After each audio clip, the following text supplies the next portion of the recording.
I have a sweet at the end of the world. This video is purely for entertainment and does not infringe on copyrights or laws. The rights to the novel and image belong to the original author. We do not claim ownership.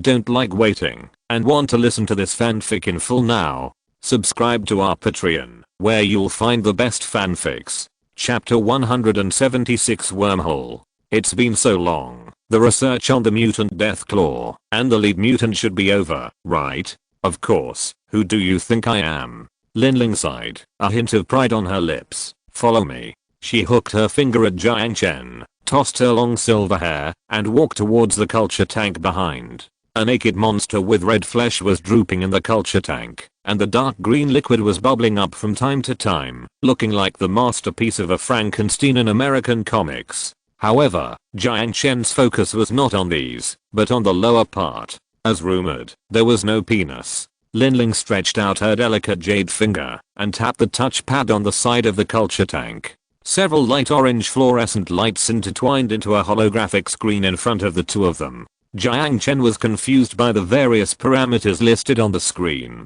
Linling, who was standing at the side, secretly looked at him with contempt and laughed at his ignorance in her heart with pride and impudence, and then she raised her little head and spoke. Muscle strength or strength index is 63, bone strength is 47, reflex nerve is 20, brain cell activity is 9. Well, for humans, this is basically the limit of the body without overdrawing their own potential. HMM. But speaking of it, can this guy still be considered a human? Linling pinched her chin and muttered to herself. Jiang Chen glanced at Linling. Speaking of it, this girl can't be considered a human. While the somatic cells are being transformed by the FEV virus, heavy metals are implanted into the outer epidermal tissue. The leaded epidermis on its surface is comparable to C-shaped steel, so it is no problem to defend against ordinary bullets. Moreover, the cell regeneration ability is simply abnormal. According to the information recorded in the DNA data, even if an arm is lost, it can grow back within a week.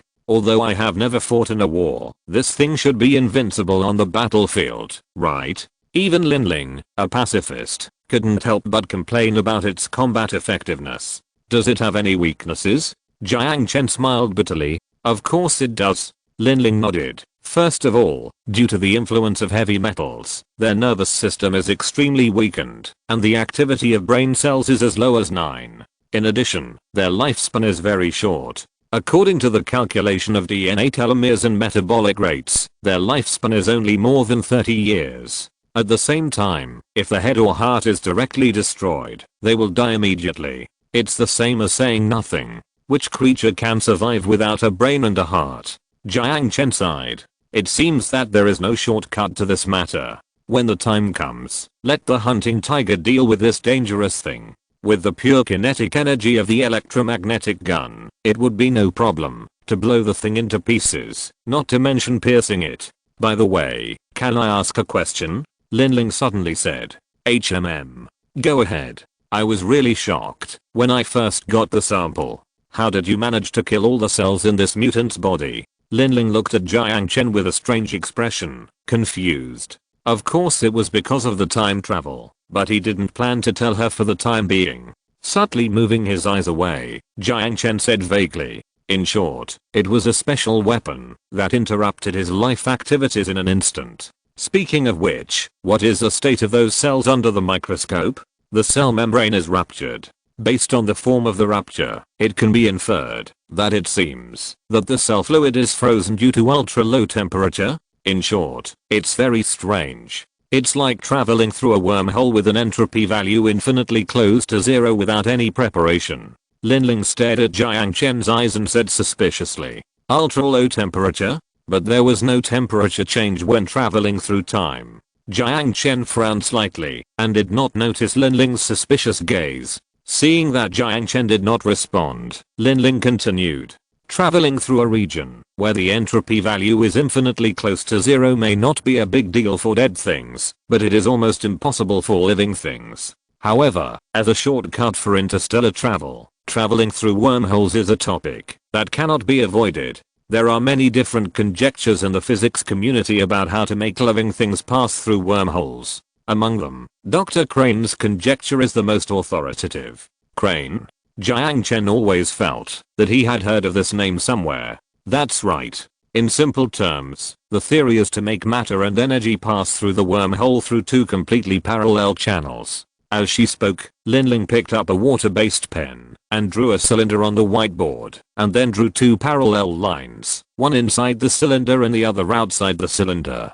As long as the energy is sent to the exit of the wormhole through another dimension at the entrance of the wormhole, and merged with the matter that passed through the wormhole, it will be fine. This way, the entropy reduction link in the wormhole can be avoided, drawing away the energy. Wouldn't the creature die at that moment? Jiang Chen asked in confusion. So, this is where Dr. Crane's brilliance comes in. Linling sighed, marked T1 and T2 at both ends of the whiteboard, and assigned them a value of 0. Time. Research shows that all physical concepts such as space and time in a wormhole are chaotic. In layman's terms, you can make a few turns on the spot before heading to the exit, or you can reach the exit the moment you step into the wormhole entrance. As long as you find the perfect path, you can completely reduce the time it takes to pass through the wormhole to 0. To give you an example, there is a door frame in front of you. You hold a ball in your hand, which symbolizes your temperature. According to the rules, the ball will be snatched away by me when it passes through the door. So you throw the ball up the moment you step through the door, and the ball passes over the door frame from above. After passing through the door, you catch the ball back and pass through successfully. I see. Jiang Chen nodded, not quite understanding. So, how did you get through that door? I don't know either. I used my bracelet. Suddenly, Jiang Chen looked at Linling warily and narrowed his eyes. You're trying to trick me. The idiot is going to say it himself. Linling raised her lips proudly and complained nonchalantly. You're playing with fire. As if she felt a chill in Jiang Chen's tone, Linling shrank her neck in fear, and her previous arrogant look disappeared. I'm just curious, and I don't mean anything else. And, when you suddenly appeared from the tent last time, I vaguely guessed. After seeing so much food in the base, you must be an alien, right? Alien? Jiang Chen was stunned for a moment, and then he laughed. What are you laughing at? Linling mustered up her courage and protested in a low voice. Ahem, nothing. Since you have guessed almost everything, I'll tell you directly. Jiang Chen smiled. I'm a time traveler. Do you know what a time traveler is? I came from the past in 2015. Linling was stunned for a moment and then frowned her beautiful eyes. Time traveler? From the past? You've already said that all physical concepts are not applicable in a wormhole. If even the spatial axis can be ignored, then the time axis shouldn't be a big deal, right? Jiang Chen spread his hands. That's right in theory. Although 3 of the 6 colony ships have passed through wormholes, only they themselves know what it's like to pass through a wormhole. Linling pinched her chin and nodded, but she looked at Jiang Chen suspiciously. I really can't tell. I didn't expect the stingy devil to tell me such a secret. What's the harm in telling you? Jiang Chen smiled at the red and black eyes. I don't plan to let you go in this life. Hearing this, Linling's face suddenly turned red. It was rare that she didn't continue to be venomous, but looked away. Jiang Chen didn't realize the ambiguity in his words, and looked at the forced submission expression on the girl's face with satisfaction. By the way, what about the death claw? Are the research results out?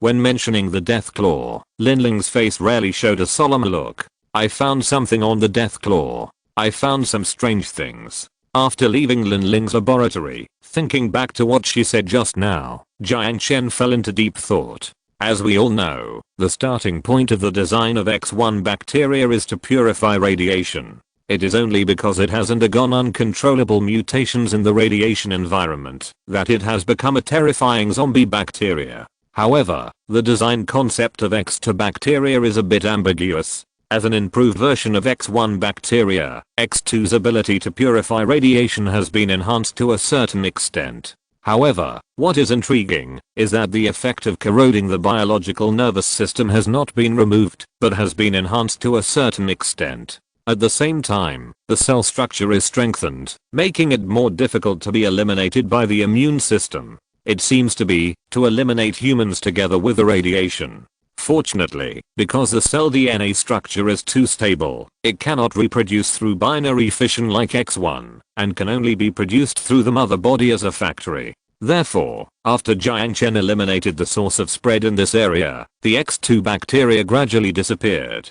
Could it be that the X1 bacteria mutated itself? After all, there is radiation everywhere here. Impossible. Linling shook her head at the time, denying Jiang Chen's doubts with certainty. The death claws evolved into keratin armor and simplified the claws with tight molecular chains. All of this is the result of natural selection. In order to survive, organisms will evolve the ability to adapt to the environment rather than impose restrictions on their own lives. The cumbersome reproduction method and the meaningless functions for survival. X2 bacteria are definitely impossible to be born by self-evolution. After a pause, Linling continued, there is only one possibility. Someone artificially created X2 bacteria. However, what puzzles me is that the data of X1 bacteria should have been on board the colony ship with those researchers. Could it be a researcher like you who didn't have time to board the ship? Jiang Chen frowned and asked. Not sure. Linling shook her head, but one thing is certain, the person who researched X2 bacteria definitely has bad intentions.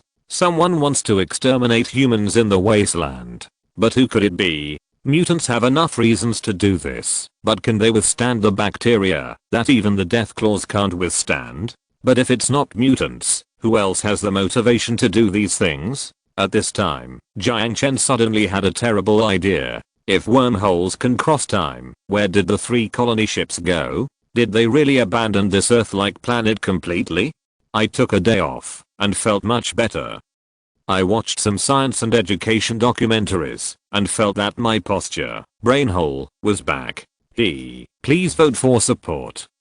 Chapter 177 Slavery. Check the seatbelts and prepare for takeoff. Chunan, who was sitting in the driver's seat, closed the cockpit door and said casually, don't worry, I've checked it. Jiang Chen, who was wearing a mechanical exoskeleton, tapped his shoulder and smiled at him. This is the procedure. Then, let's go.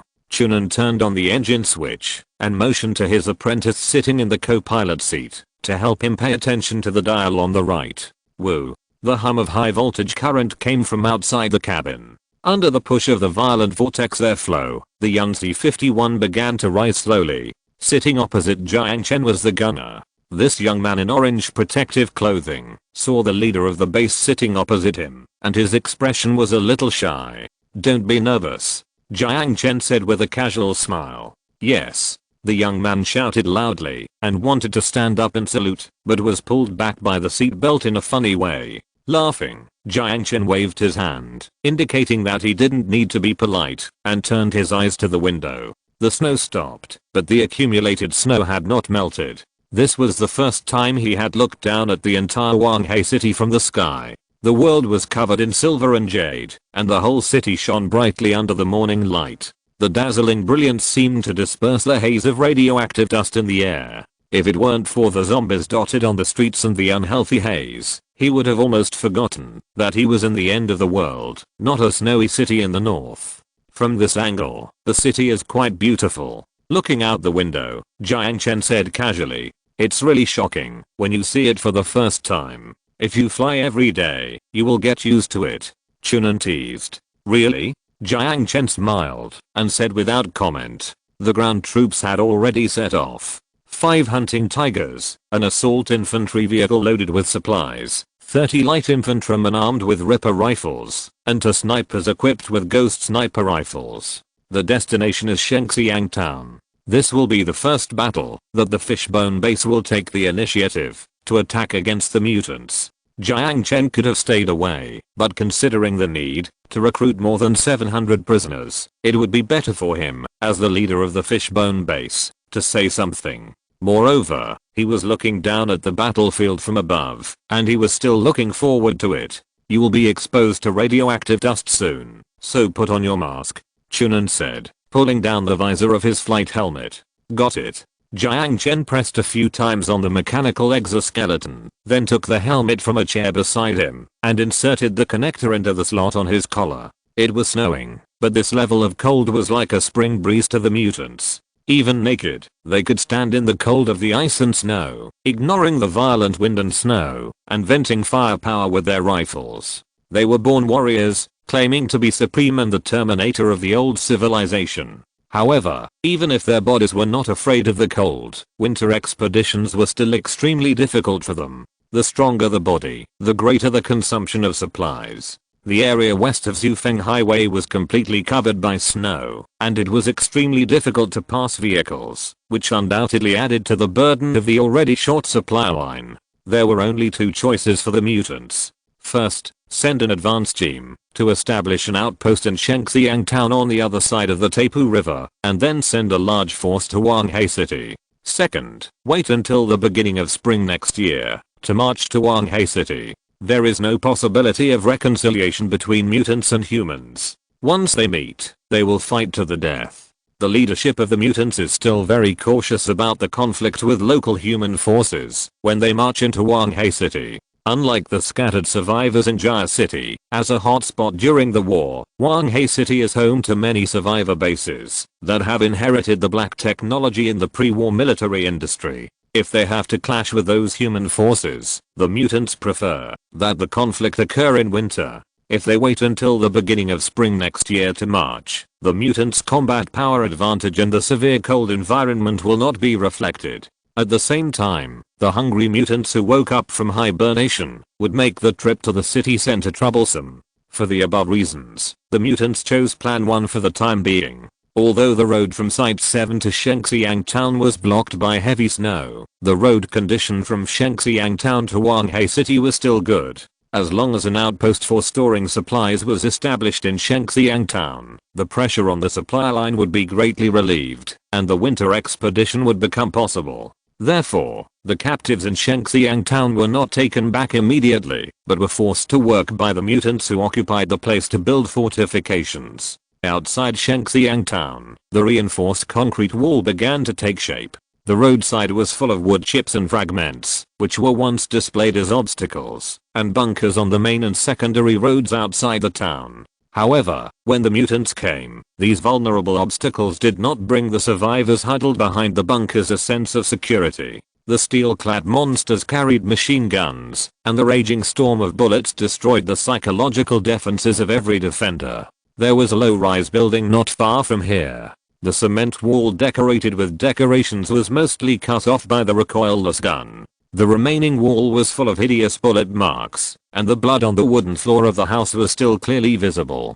The survivors who held on behind the bunkers failed to cause even one casualty to the attacking mutants. When the first mutant crossed the wooden bunker, the survivors had left more than a dozen bodies on the ground and had to raise the white flag to surrender. The bodies of the stubborn resistors were picked up with wooden spears and hung on the snow, accepting the erosion of the wind and snow and the bites of mutant rats. Like a flag, it announced the dictatorship and cruelty of the victor. Wan Ping looked coldly at those weak humans who dragged cement blocks and steel bars on the snow with difficulty to add bricks and tiles to their outpost. Hurry up, damn maggots, who allowed you to stop?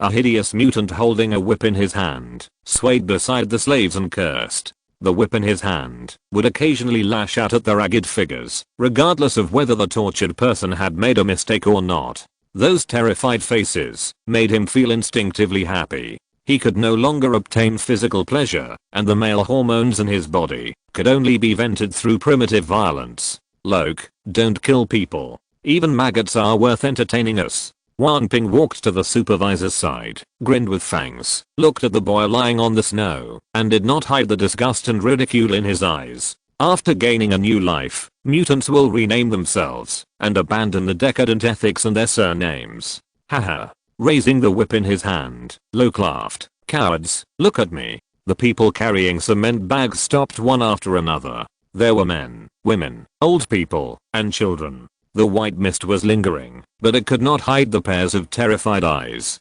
However, they would not scream or get angry. The cold had caused their facial nerves to lose sensation, and the mutants' bloodthirstiness had made them forget what dignity was. Looking at the numb faces with satisfaction, Locke looked down at the trembling boy, curled up in the snow, grinned, raised his foot, and stepped on the tender face. Ah.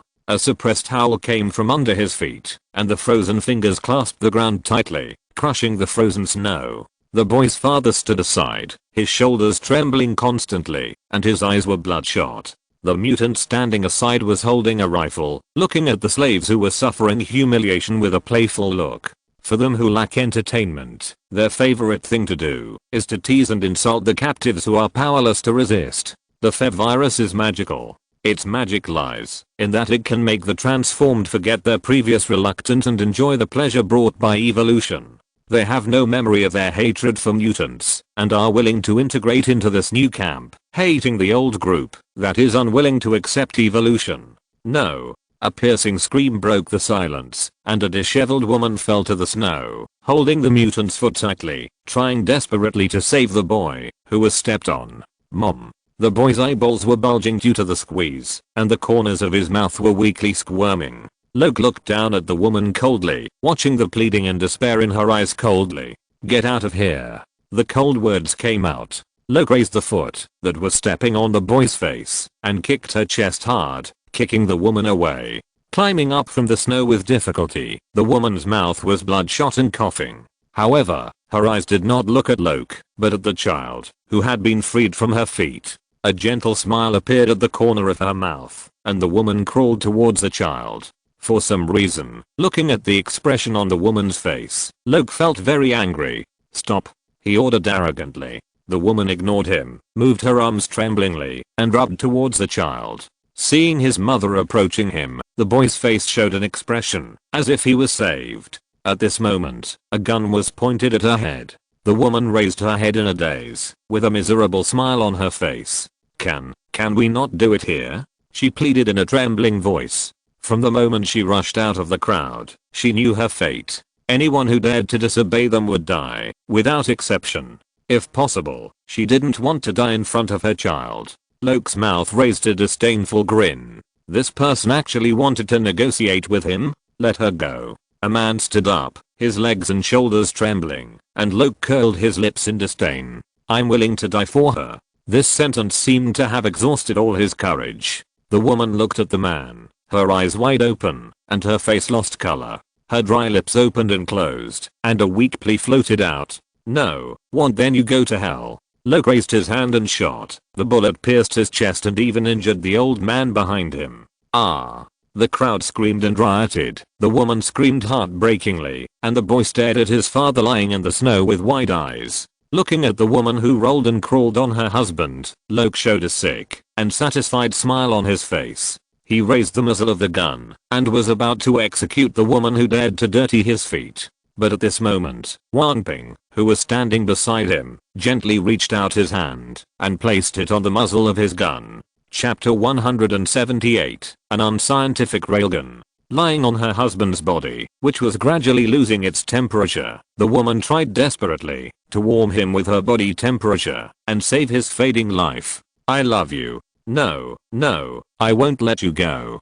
Big tears slid down the woman's cheeks and ripped onto the cotton jacket soaked in blood. Sorry, I don't want you to apologize. I don't want it. The heart-wrenching cry failed to retain the gradually cooling body temperature. Turning his eyes away from the two people, Luke looked at his colleague in confusion, not understanding what he meant. It's too boring to kill directly, man. You haven't experienced the essence of torture. Wan Ping patted his shoulder with a mature and grinning face. Oh. Luke raised his eyebrows and stuffed the gun into his arms. You come. Wan Ping took the gun, grinned, ignored the woman who was looking at him angrily and timidly, and turned to look at the crowd. Pigs, listen to me. Now, whoever comes up and rapes her, I will set him free. The crowd was in an uproar, but no one came forward. Luke looked at his colleagues in confusion. He didn't understand what the point of watching two humans mating was. That's right, too. In the eyes of mutants, humans are just livestock. In addition to the sporadic remaining memories, they will not gnaw on human flesh like cannibals, but they will not be stingy with any cruelty, just to get pleasure from the wailing humans. No one. If I remember correctly, this woman is pretty good in your aesthetic sense. Wan Ping held the rifle and said slowly, what's the point of this? Luke said in confusion. Of course. Man, learn something. In addition to killing people, there are many ways to dig out the despair in their hearts. Wang Ping smiled grimly, licked his dry lips, and looked at the woman who was watching him retreat in fear, lying on the still cold corpse of her husband, being humiliated by countless people under the gaze of her son. How desperate her expression would be. Just thinking about it makes me excited. Isn't the meaning of civilization to bloom for a moment under the ravages of barbarism? Ha ha ha. The unbridled laughter was deafening, even shaking the pine snow on the branches and spreading to several kilometers away. Luke stared blankly at the morbid smile on his colleague's face, and then his face showed an excited expression. Asterisk asterisk asterisk. You are simply a genius. Oh no, a devil. You must have been an artist when you were alive. Who knows? With a smile, Wang Ping pointed the gun at the man closest to him. You, go and have sex with her. The man swallowed his saliva, gritted his teeth, and said with a stiff face, I can't do it. Bang. He fell to the ground like a piece of paper, and on the man's face, he maintained the expression of resistance when he was alive, and there was also a touch of disbelief that he didn't have time to change. Next one. Wang Ping smiled and pointed the gun at the middle-aged man behind the man, who was holding his bleeding arm. Trembling, the middle-aged man took 2 steps forward, but eventually fell to his knees. Bang. Wang Ping did not give him a chance to beg and say nonsense, and shot him in the head. Red and white splashed all over the ground, even on the person behind him. Wang Ping raised his chin and aimed at the next person. Perhaps stimulated by the tragic situation of the previous person, the third person only hesitated, took trembling steps, buried his head, and ran to the woman. Sorry, please forgive me. With his eyes reflecting the light, the man did not dare to look at the expression on the woman's face, and cruelly reached out his hand to her collar. No, don't. The woman's eyes widened in despair. However, the man ignored her desperate struggle, completely abandoned the reserve and dignity that civilization should have, and pressed her down on the body that was gradually losing its temperature. He desperately comforted himself in his heart that, if he didn't do this, he would die. It was not his intention to do this. Wang Ping watched the man's actions with satisfaction. The pleasure of crushing civilization with his own hands almost made him tremble with excitement. Luke, who was standing aside to learn, also widened his eyes. He had only been a mutant for less than 2 years, and it was the first time for him to see a way to get pleasure other than violence. Wang Ping raised the muzzle of his gun and pointed it at the next person. Just as he was about to speak, he heard the exclamation of the sentry beside him. What is that? The mutant holding the rifle raised his head and pointed at the black spot in the sky. Frowning, Wang Ping looked up at the sky. What the hell is that? Boom. Mixed with thick smoke, the snow rolled up like an avalanche on the flat ground and splashed towards the crowd. People were thrown to the ground by the air wave, and they panicked and dropped the cement bags and steel bars in their hands, or fled to the nearby shelters, or lay down on the ground. The mutants holding rifles did not stop them, because their situation was not optimistic either. Damn, what is that? Getting up from the ground, Wang Ping looked at the thick smoke more than 10 meters away in fear, and looked up at the sky. His bloodthirsty pupils shrank, and a rare trace of fear emerged. Direct hit. The report from the ground sniper came to his ears. Since he was included in the crew, Jiang Chen could naturally share the crew's communication channel. Beautiful shot. Jiang Chen grinned and gave the gunner a thumbs up. The strong wind swept the cabin door, and the orange chemical protective suit rustled in the cold wind. The gunner wearing a radiation mask turned his head and nodded vigorously to express his gratitude for Jiang Chen's praise. Then he carried a 10-kilogram mass bomb from the side without stopping and sent it into the magazine fiercely, and the coil began to charge. At this moment, Jiang Chen was holding a tablet in his hand, and the picture flashing on the tablet was the entire battlefield. The camera at the bottom of the helicopter presented a complete bird's eye view to the commander. Those green dots lurking 3 kilometers away from the town were the light infantry of the Fishbone base. 5 jagged tigers were placed horizontally behind the building's shelter, with only the carriage carrying the Type 50 electromagnetic gun exposed. The carriage was covered with a white tarpaulin, which made the carriage blend into the snowy scenery behind it, leaving only the black barrel. The red dots in the distance were naturally the enemy units marked by the sniper, and the grey dots were civilians. The billowing smoke was the truck that was just destroyed by the aircraft gun. The quadruple anti-aircraft machine gun installed on the truck had not yet had time to vent its firepower before it was blasted into slag by a preemptive attack. The mutants who lost their air defense force fled. Jiang Chen looked down at all this. It was just like playing a game. By the way, this command system tied to the camera at the bottom of the helicopter was Yao's masterpiece. Isn't the purpose of civilization to punish barbarism? Jiang Chen muttered to himself, as if in response to the shouting. Since the god of death has arrived on the battlefield, you scums should just die. Looking down at the figure fleeing in panic on the screen with cold eyes, his finger poked at the red dot on the screen. But the triangular barrel flashed a faint blue electric light and slowly retreated with a piercing hum. The orange-red arc of light blasted towards the earth, and the explosion of the shell breaking through the sound barrier almost drowned out the roaring north wind. Chapter 179 Heavenly Punishment. Dragging an orange-red arc of light and bearing the white mist-like sound barrier. With the humming sound of the explosion, the columnar mass bullet rotated at high speed, like a divine punishment for sin, and fiercely blasted at the mutants who were fleeing in panic. Boom. The snow piled up to the knees was blasted into the sky, mixed with broken soft lead shrapnel, splashing around like a rainstorm. Without relying on gunpowder, relying only on the pure and violent kinetic energy, the 10-kilogram mass bullet exploded in the enemy group. The soft lead bullet body shattered into thumb-sized fragments and burst with the heavy air wave, and the mutants nearby were instantly blasted away like pieces of paper. The nearby concrete wall collapsed directly, and the stray bullets left bowl-sized bullet marks on the wall more than 10 meters away. Fuck, what the hell is that? Wan Ping struggled to climb out of the snow pile, raised his bloody face, and looked up at the black spot in the sky in fear. Loke was dead. He had seen the head of the Branch family several meters away. The unfortunate guy's neck was broken by shrapnel, and his entire head was torn off. It's a helicopter.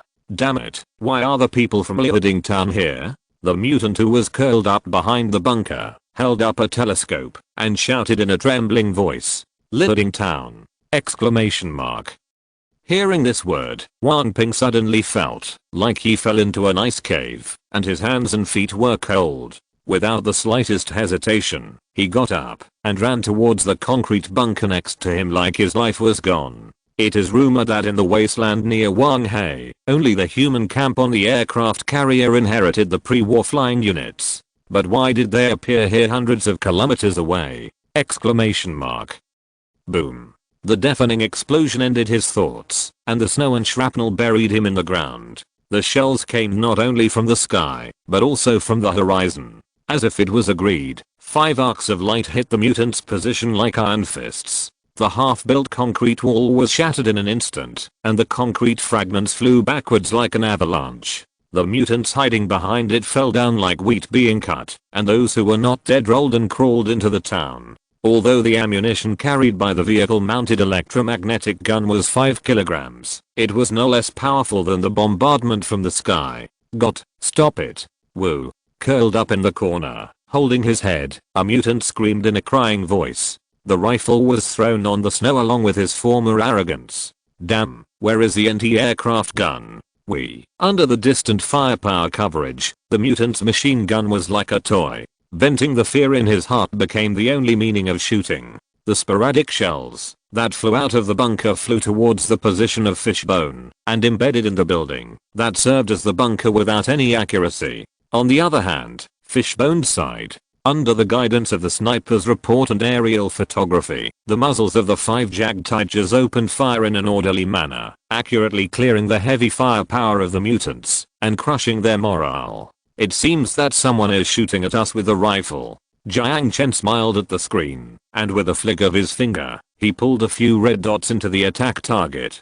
Dust rose, and the red dots were quickly blasted into slag by the mass bullets. Only that anti-aircraft machine gun is a little threatening. Even if the rifle bullet can shoot so far, it will be blown away by the airflow. Chunan smiled, turned on the automatic hover, and took his hands off the joystick. Oh.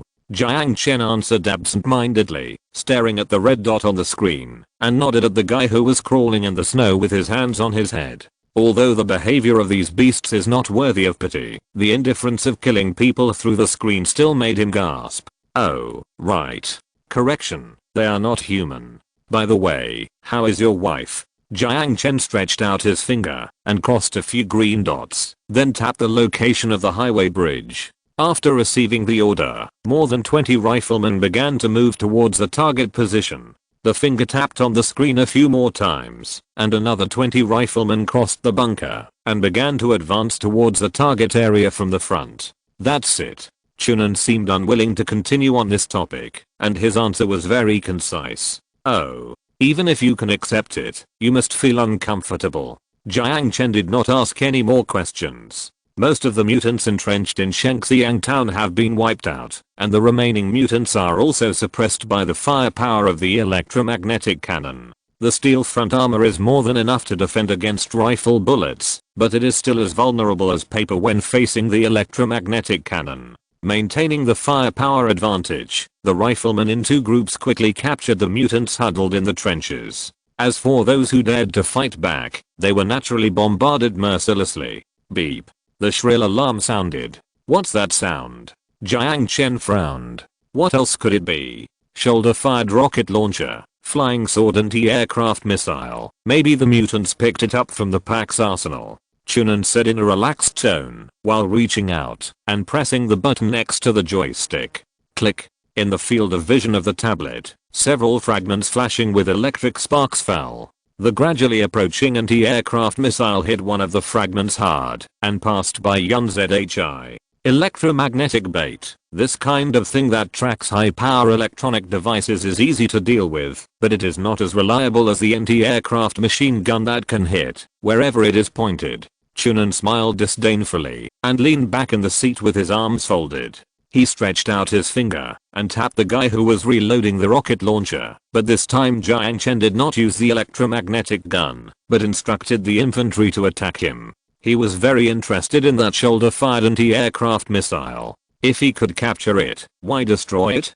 Tightly behind the bunker, Cheng Weiguo checked the mission coordinates on the app, then called on his teammates on the other side to throw smoke bombs and quickly rushed into the town. An asymmetric war. Under the firepower advantage, the muscles and numbers of the mutants are not worth mentioning. They have crossed the opponent's fortifications, but so far, his troops have maintained 0 casualties. Leaning his rifle out of the bunker, Cheng Weiguo aimed at the mutant who was carrying a rocket launcher and half of his body was leaning out of the window, and pulled the trigger. Dada. The bullets suppressed the mutant back and smashed the already dilapidated concrete wall even more. The soldiers leaning against the wall on the other side rushed forward quickly, just like in the exercise. The gunfire in the distance has become very sparse. The troops attacking from the side have easily controlled the southern part of the town, and the battle in the eastern part should be over. Cheng Weiguo tugged at the thick scarf at his collar and exhaled a few wisps of white mist from under his stubble, covered with ice chips.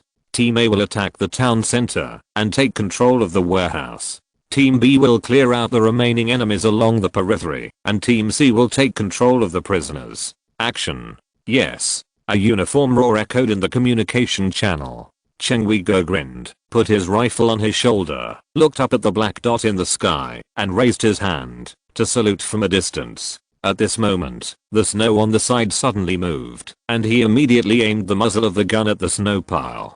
Keeping the aiming posture, he moved closer and used his foot to push away the snow pile. It was a face. The boy looked at him weakly, with blood-red bruises on his face. Seeing this, Cheng Weiguo hurriedly squatted down, swept the snow off his body with the butt of the gun, and then dragged the boy out from under the snow pile. Help, save my mother. Looking at the boy's face, his sense of justice that had not yet been extinguished made him furious. Where is she? He said in a deep voice, holding the boy's hand. There. The boy pointed weakly to the snow hill on the side. Putting the boy on the cement bag on the ground, Cheng Weiguo carried the rifle and stepped on the snow pile with difficulty to rush over. Using the butt of the gun to shovel away the snow pile, he dug up a man. Stunned, he then saw the woman that the man was pressing under. The woman was disheveled, and her hair was messy. Her breathing was weak, as if she would lose her life at any time. The man on her body had already stopped breathing, with soft lead shrapnel embedded in his back and blood all over his broken eye. For a moment, Chen Weiguo did not understand the relationship between them, especially when he saw that there was a man under the woman. No matter what, saving people was the most important thing. After pulling the dead man out of the snow pile, Chen Weiguo helped the woman who was sandwiched in the middle. Okay, it's over, your son is next to you. But at this moment, the woman opened her eyes wide and looked behind him. With a warning in his heart, Chen Weiguo suddenly hugged the woman and rolled on the ground. Boom. A steel bar was inserted into his original position and deeply nailed into the cement bag. Wan Ping, covered in blood, glared at Chen Weiguo and rushed over with a roar. He raised the muzzle of the gun without hesitation, and the accumulated firepower hit the mutant's chest, splashing a string of blood. However, the mutant did not give in, and took it hard, and suddenly threw Chen Weiguo to the ground. Roar. The mutant held the Ripper rifle tightly, trying to snatch the gun from Chen Weiguo's hand. Chen Weiguo clenched his teeth tightly, his face flushed, but he was no match for the mutant in terms of strength, and the rifle gradually moved towards the mutant. Seeing that he was no match for the mutant in terms of strength, he decisively let go. Because he used too much force, Wan Ping's body suddenly leaned back while pulling the rifle. Chen Weiguo, who seized the opportunity, was not vague and directly touched the dagger on his leg and swung it fiercely at his throat. The white blade flashed and blood spurted all over the ground. The rifle fell from Wan Ping's hand and he reached out to cover his throat that was gushing with blood. His mouth opened and closed, but he couldn't say a word and only blood gushed out. His wide eyes seemed to express unwillingness and disbelief. He grabbed the rifle from the ground and pulled the bolt. Chen Weiguo put the muzzle of the gun against his forehead without hesitation and pulled the trigger. Blood spurted all over the ground. Wan Ping's shoulders relaxed and he fell backwards, sinking deeply into the snow. At the same time, the woman's shoulders also relaxed. Finally saved. Kneeling on the ground, she leaned her face against the snow pile beside her. She could no longer feel the coldness on her cheeks. Chapter 180 Colony. The battle ended quickly, and it was not as stalemate as the last time they encountered mutants. None of the 30 infantrymen who broke into the town were killed, and only one unlucky guy was shot in the leg by a stubborn mutant. The bullet happened to pass through his artery. Although the blood sprayed a little scary, the medics rescued him in time and the guy was out of danger. A total of 35 mutants were killed, 29 of whom died from the mass bullets of the electromagnetic gun, and 6 died from rifles or snipers. 5 people were captured. Although mutants rarely accept the shame of being captured by humans, under such overwhelming firepower, the fear of biological instinct still defeated the ridiculous pride. A total of 721 human captives were rescued. If the bodies hanging outside the town were all the dead, the population of this town should have been 779 before the mutants came. Bowl-sized bullet holes can be seen everywhere on the buildings outside the town, and collapsed concrete houses can be seen everywhere. Half of them were destroyed by the mutants' attack. The infantry of the Fishbone base was maintaining the discipline of the queue, registering all the rescued townspeople, and then distributing the nutritional mixture that originally belonged to them. The 5 hunting tigers did not drive into the city, but stopped at the bridgehead of Zufeng Highway. Several infantrymen carried cement bags to build 5 simple bunkers. This move was very intriguing. All the townspeople in Shengxiang town had an idea in their minds. Do these people want to stay here permanently? They always have an ominous premonition. The Yunzi 51 landed on an open space about half a kilometer outside the town, and Jiang Chen, wearing a mechanical exoskeleton, jumped off it. Chen Weiguo had already brought the original mayor of the town to greet him. After seeing him, he saluted him neatly. Have you counted the number of people? Jiang Chen asked straight to the point. It's done. Chen Weiguo handed a tablet to Jiang Chen for him to look at. Sliding the screen, Jiang Chen roughly glanced at the statistical results. Population 721, 5 captured mutants, 24 machine guns, 72 rifles of various types, 100,000 rounds of ammunition seized, 1 shoulder-fired missile launcher, 5 flying sword anti-aircraft missiles, 5 recoilless guns, 40 rounds of ammunition, 40 sets of armor made of C-shaped steel, although most of them were beaten to pieces. Looking at this batch of munitions, Jiang Chen was secretly amazed. My goodness, this munitions reserve is almost catching up with all the assets of the fishbone base. It can be seen that these mutants have invested a lot in this outpost, but now these things belong to Jiang Chen. The munitions will stay here, and he ordered the armor to be transported back. Although these iron lumps are useless to humans, it is still good to dismantle them and put them back into the furnace. C-shaped steel is still in short supply at the fishbone base.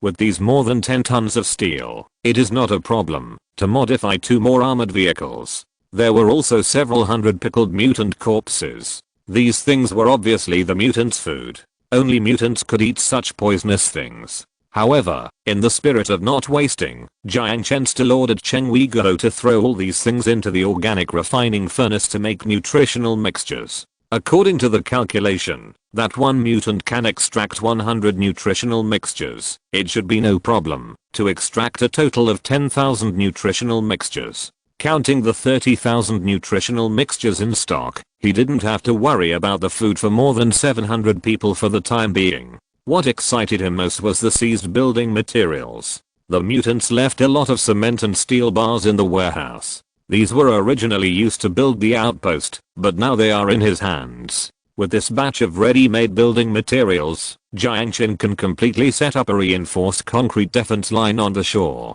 After returning the tablet to Cheng Weiguo and giving him a few instructions, he quickly took the order and left. Then, Jiang Chen turned his gaze to the mayor, who had been standing there, and smiled at him friendly. Seeing Jiang Chen looking at him, the mayor bowed quickly and continued, "Dear leader of the fishbone base, Mr. Jiang Chen, on behalf of all the survivors of Shengxiang Town, I would like to express my highest respect and gratitude to you. You're welcome. By the way, what's your name?"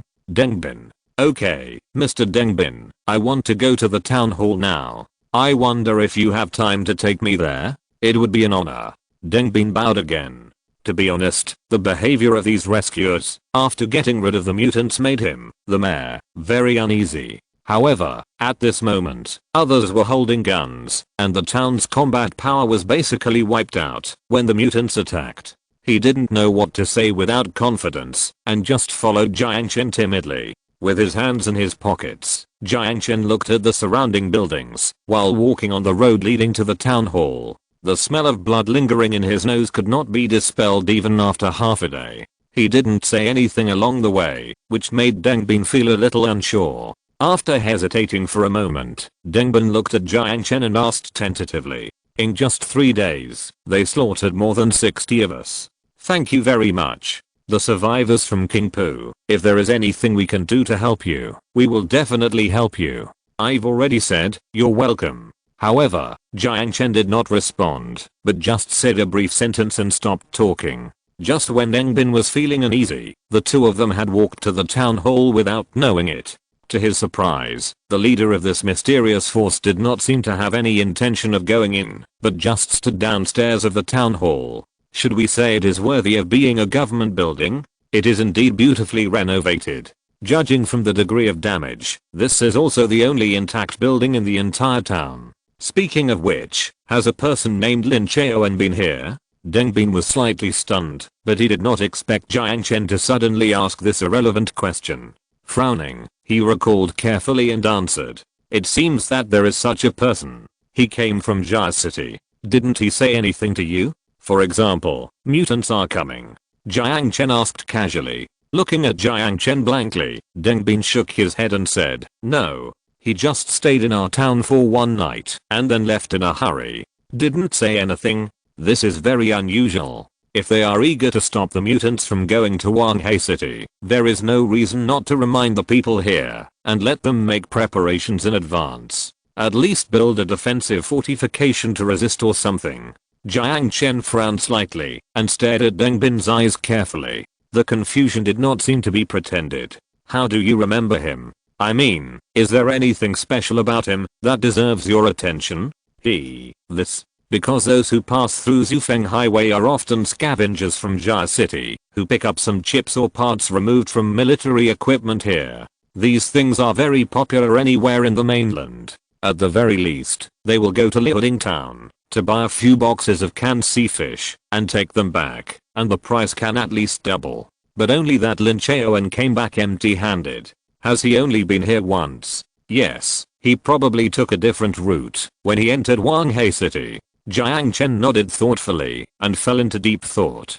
Deng Bin, who was standing by, tried to figure out the expression on Jiang Chen's face, but he couldn't read any useful information. He didn't understand why Jiang Chen suddenly asked about the lone traveler. Was there any deep meaning in this? However, just as he was still speculating, Jiang Chen spoke again, but this time he asked a different question. Changing the subject, what do you usually do for a living? More than 700 people. This is not a small number. This is not an urban area, and there are not many zombies that can provide organic matter that can be used to refine nutrient mixtures. Although there are many alien species, they are often strong guys. If they are hunting alien species, they don't seem to be a group of survivors with high combat effectiveness. We grow some crops on the farm outside the town to refine nutrient mixtures. Deng Bin looked into Jiang Chen's eyes and said carefully, the fruits of mutant plants cannot be eaten, but they are good as raw materials for refining nutrient mixtures. Many survivor groups in Qingpu also planted this kind of crops on the rooftops and took them to the 6th block to exchange for subcrystals or nutrient mixtures. Oh, what is the soil pollution level here, and what about the radiation value? Seeing that Jiang Chen did not show greed for the nutrient mixture in the warehouse, Deng Bin breathed a sigh of relief and whispered, it seems to be 9 and 20.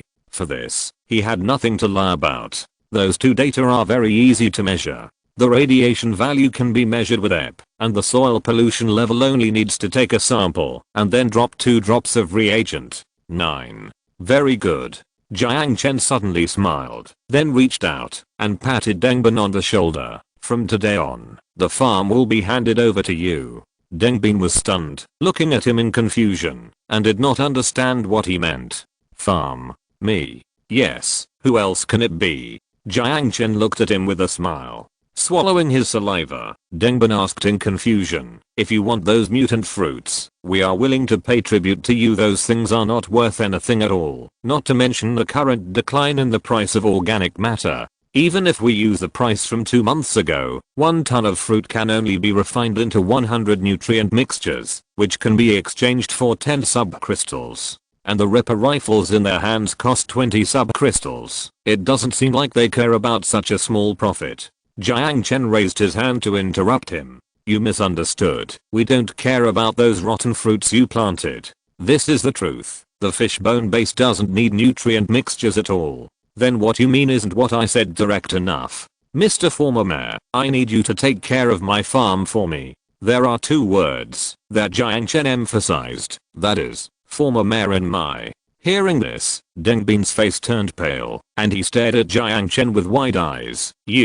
Are you going to occupy our homeland? You can't do this, but we can. The mutants want to pass through this river. I don't allow it, so we came. But they are all dead now. Deng Bin said with difficulty. Jiang Chen glanced at Deng Bin strangely, smiled and said, did you misunderstand something? Do you think we came here specially to rescue you? I'm sorry to tell you that we are just fighting against mutants, and this is just an outpost we took from them. In addition, according to the rules of the wasteland, I saved you, and you are all my captives. Deng Bin's lips trembled, and he couldn't say a word. He originally thought he was saved, but he didn't expect that it was just a change of ownership. Seeing that he didn't react, Jiang Chen didn't care. They will come back, and there will be a lot of them, but I will protect this place. After a pause, he pointed to the ground. Relatively speaking, from now on, this is my colony. Chapter 181, Solid as a Pyramid. The next morning, the fishbone flag was raised on the roof of the town hall of Shengxiang town, announcing that this place was officially incorporated into the territory of the fishbone base. Under the supervision of 20 riflemen, more than 200 survivors carried cement bags and steel bars to the Tapu River. They will build defense facilities along the river under the leadership of more than 20 engineers sent by Fishbone. Although they are still forced to do physical labor, Jiang Chen treats them much better than mutants. Not only did he distribute winter clothes bought from the 6th block to them, but he also did not use whips to drive them. As long as they are not lazy, no one will be punished to starve for not completing the project. When facing Shengxiang town, Jiang Chen adopted a completely different strategy from the strategy of winning over the survivors in Qingpu district. Because it is located outside the city, the density of zombies here is extremely low, far less than that in Wanghai City. After more than 10 years of hard work, the zombies in the town have been cleared. It can be said that they have lived very comfortably over the years. Compared with the survivors struggling in the city, their combat effectiveness is much lower, and the difficulty of recruiting them is naturally much smaller. For example, the survivors in Shengxiang town are farmers carrying hoes, while the survivors in Qingpu are hunters with guns. For the scattered hunters, Jiang Chen's strategy is trade, then win over, and then assimilate. For these farmers, his strategy is to directly recruit them by force. All survivors implanted with slave chips are directly promoted to management, and the construction of infrastructure is handed over to the more than 700 new members. So far, the pyramid-shaped ruling structure has been built. Jiang Chen only needs to firmly control the people at the top of the pyramid, and someone will naturally worry about the things below for him. In order to supervise the construction of fortifications, Lu Huasheng personally led a team to rush over. The 200 survivors were divided into 20 teams, each led by an engineer sent by the Fishbone base, and they were intensively building fortifications. On the other side, in the wilderness east of Shengxiang town, more than 200 survivors were diligently reclaiming wasteland. Here we have to praise Jiang Chen's wisdom. He has been feeding the survivors in his base green food. Whether he was thinking about this at the time or not, it is now useful. If you take that kind of sticky nutritional mixture, you will urinate a lot, but basically you will not defecate for a long time. When the survivors who were reclaiming the wasteland saw a truck of dried fesses being pulled to the edge of the farm and piled into a small hill, they were stunned. Planting mutant crops consumes a lot of soil fertility. Using the flesh and blood of aliens or zombies as fertilizer will increase soil pollution, toxicity, which is naturally not considered by those who live here. They usually buy industrial fertilizers from the 6th block to supplement soil fertility. How precious is fesses? At first, Jiang Chen didn't feel anything, but felt that it had a great impact on hygiene. It was not until the survivors of Qingpu proposed to contract the sanitation work of their base that he began to pay attention to this problem.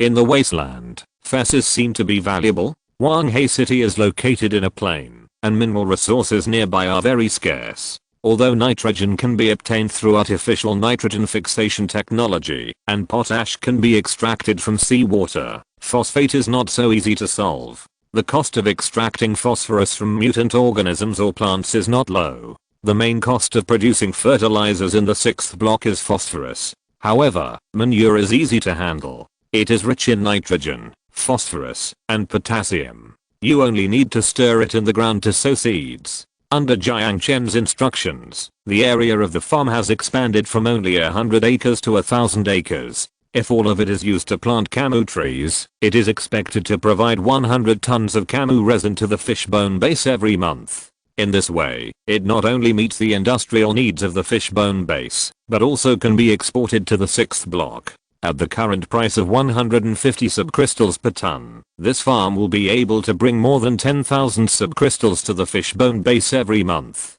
And the rations of these more than 700 people, if calculated based on 30 days a month, 2 nutritional mixtures per person per day, and 0.1 subcrystal per nutritional mixture, are only more than 4,000 subcrystals. As for those expensive food, after referring to Sun Jiao's suggestion, Jiang Chen decided not to supply them to the newly joined survivors for the time being. As for the reason, it was not because Jiang Chen was stingy, but to consolidate class consciousness. Unlike those survivors, who had implanted chips and sold themselves to Jiang Chen, if these precious food were provided to casually, not only would these outsiders not be grateful, but they would feel that it was too easy to come and even become disloyal. After all, this time more than 700 outsiders were included, which was more than 3 times the population base of the Fishbone base. And these 700 people came from the same group.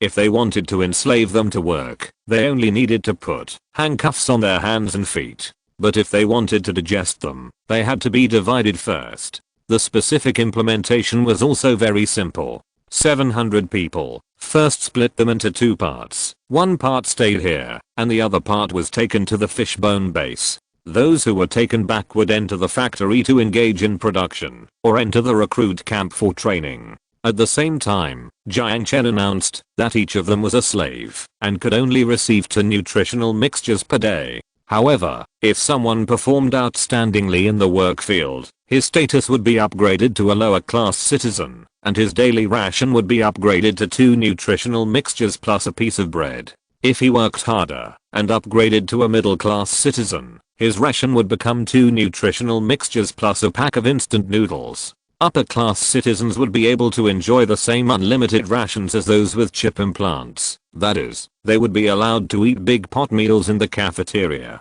Except for not being able to enter the management level, the civil rights they enjoyed were no different from those of those with chip implants. When there is a gap in status in their small circle, they will naturally be divided. In order to protect their interests, those who have been promoted will naturally stand on Jiang Chen's side and protect his interests in order to seek further promotion. If there is an opportunity to climb up, most people will still choose to keep to themselves. In addition, in order to distinguish their identities, all survivors with implanted chips will be awarded the Knight's Medal to encourage their contribution to the construction of the fishbone base. In addition, the slave chip has been renamed the Honor chip. Although the suit has not changed, it's just a change of name. But Jiang Chen can clearly feel that after he issued this decision, the survivors who have been promoted to knights walk differently. The sense of honor, if used well, can be more useful than those chips. Of course, there is a premise here, that is, only when everyone can fill their stomachs will someone pursue the illusory honor. It's cold, everyone wear more clothes, don't be like me who is dying of illness now. Chapter 2 will be posted later. I'm almost not finished writing it. TT. Chapter 182 Birthday. As for the medals, they were just imitation military products purchased wholesale online by Jiang Chen after returning to the real world. The gold-plated appearance and fine workmanship were not much different from the real thing, except that there was no relevant certificate. Both men and women could be awarded medals. It took Jiang Chen 3 days to canonize more than 200 knights. If upper class citizens want to join the knight class and enter the management level, they must make more outstanding contributions. For example, military exploits or major breakthroughs in the field of science and technology. After a lot of hard work, this pyramid of power was finally built. The production and life of the base were back on track, and with the injection of this batch of fresh blood, it was more vigorous. 10 days later, the affairs of the colony were stabilized. Jiang Chen sent Zhao Gang to be in charge of the defense of the colony and transferred Cheng Weiguo back to be in charge of the training of new recruits. The 5 Jagdtigers and 30 riflemen stayed there, and the Y-51 used as a gunship was transferred back. In addition, Jiang Chen transferred more than 100 newly manufactured Hummingbird drones to the area and sent several technicians to build a relay station to control drones. This type of low-altitude drone is very effective in patrolling and attacking. With this batch of drones, the problem of insufficient manpower at the fishbone base has been greatly alleviated.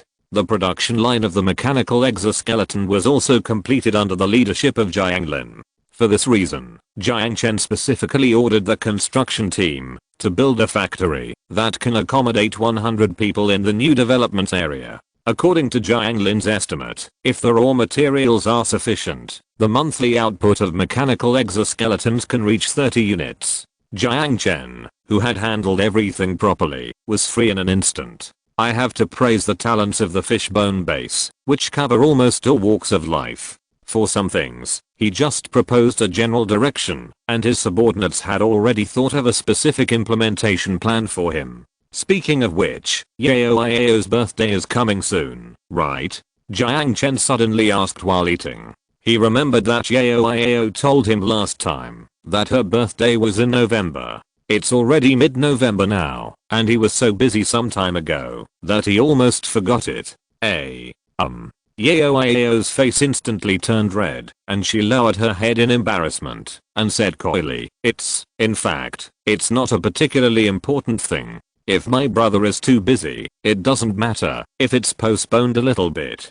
How can that be? It's meaningless if the birthday is not on the same day. Jiang Chen took a bite of the golden roasted chicken leg and said without hesitation, well, then okay. November 16th. Yao stared at the egg custard in the bowl, smiling foolishly, and the spoon unconsciously poked the soft egg custard. November 16th. Is it the day after tomorrow? Yao, do you want a gift? Jiang Chen touched Yao's little head lovingly and said with a smile. Hearing about the gift, Linling, who was sitting opposite Jiang Chen, moved her ears and immediately shifted her attention away from the food in the bowl, raised her hand and answered. By the way, my birthday is May 27th, and I want a Hadron Collider Dream On. Jiang Chen glared at her fiercely. Woo. Linling puffed up her cheeks, as if she was upset, and her fair face turned red. But to Jiang Chen's surprise, she didn't have a sharp tongue this time. Have you finally learned some lessons and learned the proper etiquette when living under someone else's roof? Jiang Chen complained in his heart. Well, it's a birthday, how nice. Very rarely, Sun Jiao, who never spoke during meals, raised her head and looked out the window with her puffed mouth. Such a little woman's attitude is rare in a queen like her, so Jiang Chen couldn't help but look at her twice more in amazement. Sister Sun Jiao, don't you know your birthday? Yao looked at Sun Jiao with a touch of sympathy. In Yao's opinion, birthdays should be the happiest time of the year. Before the war, every time it was her birthday, her parents would pamper her like a little princess and take her to eat a lot of delicious food. Thinking of her parents, Yao couldn't help but flash a touch of sadness in her eyes. But when she saw the brother sitting next to her, a trace of tenderness and pure love flashed in her eyes again, and the little hand could not help but rise and gently rest on the big hand on her head. Who remembers that kind of thing? Sun Jiao muttered, pouting her lips and looking at the big hand on Yao's head with jealousy. But she didn't say anything.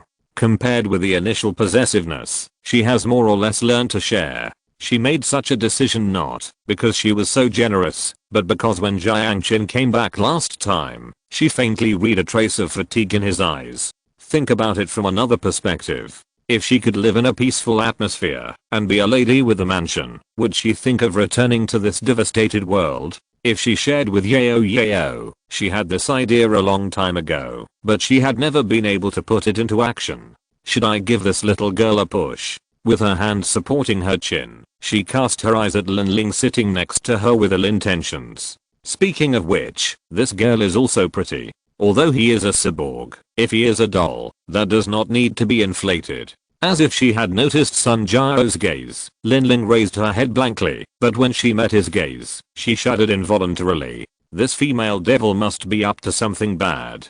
Linling quickly came to a conclusion, so she subconsciously made a self-protection reaction and glared at Sun Jiao fiercely. The intimidating eyes seemed to say, "Why are you looking at me?" However, using the intimidating skill on Miss Sun Jiao was undoubtedly a stupid choice. Sun Jiao raised her eyebrows and glared back without any hesitation. The domineering eyes seemed to say, "I'm looking at you, so what?" Like a frightened little rabbit, Linling instantly buried her head, pouted her little mouth in grievance and gave in. Then I won't celebrate my birthday. If it's just me, I always feel too cunning. After hearing what Sun Jiao said, Yao whispered sensibly. Sun Jiao was stunned for a moment, then a gentle smile appeared on her face. "No need, you have helped that big bad guy so much, it's time for him to reward you. Don't hesitate to ask for anything you want. If he dares to bully you, sister will vent your anger for you." Sun Jiao waved her cute little fist as if to intimidate. Seeing this, Jiang Chen couldn't help but smile. What else can make a man more excited than a harmonious harem? Although the scale of this harem is currently only 1.5. Then any request is acceptable? Yao's face flushed, and she whispered, "Yes." Jiang Chen nodded seriously, looking at her with a smile, touching her fluffy hair. "As long as I can do it, I will definitely satisfy you." Then, woo, I'd better keep it a secret for now. Yao opened her mouth shyly, but then buried her head in confusion. Oh my god, how can a person who receives a gift keep it a secret? Jiang Chen had a helpless expression on his face. Well, you have to give me some time to prepare. It will be too late on my birthday. Prepare. That's right. Yao bit her lip lightly, mustered up the courage to raise her head, and looked at Jiang Chen with hopeful eyes. Okay, can you lend it to me for a day? Lend? If you have something you want, can't I just give it to you? Jiang Chen asked in confusion. Well, although this proposal is very tempting, Sister Sun Jiao will definitely be dissatisfied. It's better to lend it to me for a day. Yao glanced at Sister Sun Jiao and said with a soft smile, "What? Am I such a stingy person?" Sun Jiao said dissatisfiedly, "No, not really, but..." Yao hurriedly waved her hands, then lowered her head shyly and said softly, "I want to borrow it. Anyway, just accompany me for a day, okay? Is that all?" Jiang Chen couldn't help but hold his forehead. Of course, is that all? It's a whole day. Not busy, right? Yao whispered. A whole day? Does that include the evening? Sun Jiao said in a daze. Ahem. Linling suddenly choked on the food, quickly covered her mouth, and reached for the small bowl of soup. Yao's face was red as if it was about to bleed, but she rarely explained in a panic, just buried her head and stared at her knees, shaking her two porcelain-like white legs. Jiang Chen was also stunned and scratched his cheek slightly embarrassedly. As soon as these words came out, the atmosphere at the dinner table instantly became tense. Ahem, I think, considering her age, some things are too exciting for Yao, so I'd better leave it to her tonight. Sun Jiao looked away subtly. I'm not young anymore. Yao rarely backed down, but summoned up the courage to retort, I'm already in my 30s. Hearing this, Sun Jiao couldn't help but blush. This self-exposure of age is quite a bold move. But those 20 years were spent in the hibernation chamber. Linling suddenly interrupted and complained. In addition, if you use inhibitors in the underage stage, you will need another 10 years to barely develop to the level of 18 years old. 10 years. Yao was startled like a little squirrel, but she still said unwillingly, but, no matter from which angle, I'm already very mature. But the swaying little white legs that had not yet touched the ground were not convincing at all. Oh, in which aspect? Linling asked relentlessly, as if she had abandoned all her shame. Yao puffed up her red cheeks and closed her eyes. I'm having my period, she shouted out loudly. The room was instantly quiet. The 2 consecutive self-explosions seemed to have exhausted all her strength, and the little lolly felt dizzy and limp on the chair. Well, let's discuss the cake.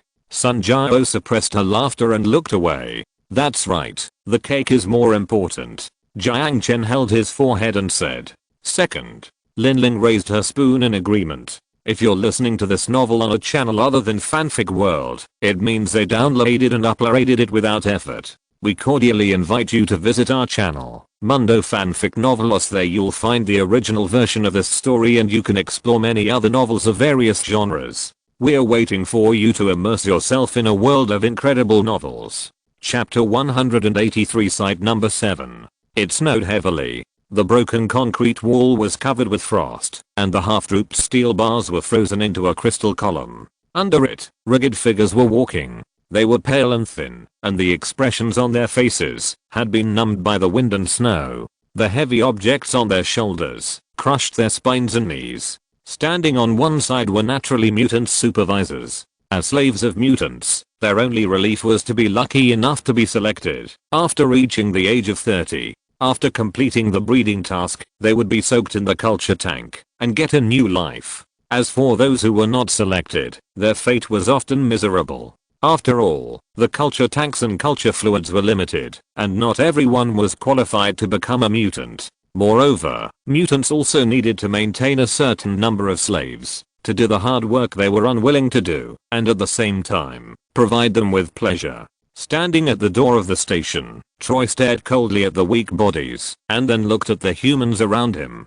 That's right, there was a human standing next to him. Any survivor of Wanghei City would be shocked to see this scene. Common sense says that there is no possibility for mutants and humans to negotiate, let alone stand side by side. The man was wearing a fur coat, and the red diamond ring on his thumb was quite eye-catching. If there were people who knew what was good here, they would be shocked to find that the white beard on his collar was actually the mane of a bloodthirsty lion. As the king of dangerous species, the fighting power of a bloodthirsty lion can even match that of 5 death claws. The sharp teeth are like blades, which can easily tear open the armor of power armor. However, this creature is rare in the east and usually appears in the remote northwest wilderness. Because of its ferocity, it is rarely hunted, and the rare mane is naturally quite popular among collectors. And the red diamond ring is even more amazing. It is actually a blood crystal. Generally speaking, mutant creatures will condense subcrystals near the nerve center as an efficient energy storage container.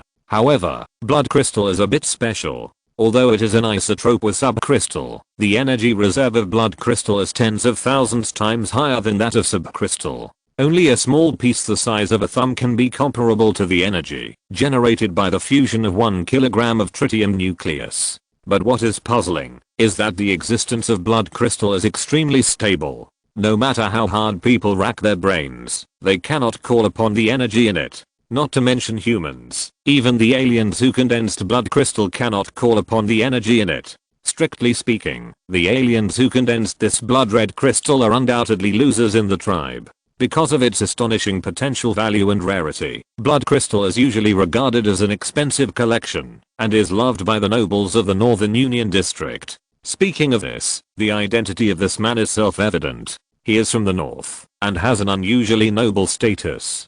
Mr. Troy, I wonder how you have been doing recently. Boyu put his hand in his pocket and asked the mutant beside him with a smile. The outpost has been established. Troy grinned, revealing his hideous blood-red gums. My troops will be able to set off when the last batch of armored trucks are completed. Oh, really? The man in fancy clothes seemed to be very dissatisfied with the mutant leader's answer and just replied lightly. There was a brief silence between the two. This mutant named Troy seemed to be very afraid of the strength of this man from the Northern Union District. Even though this place is thousands of kilometers away from the Union District, even though this is his base camp. Watching your compatriots suffer, don't you have any thoughts in your mind? Troy grinned and asked rudely. We are different from beasts. We don't have that kind of extra ethnic consciousness. Boyu smiled indifferently.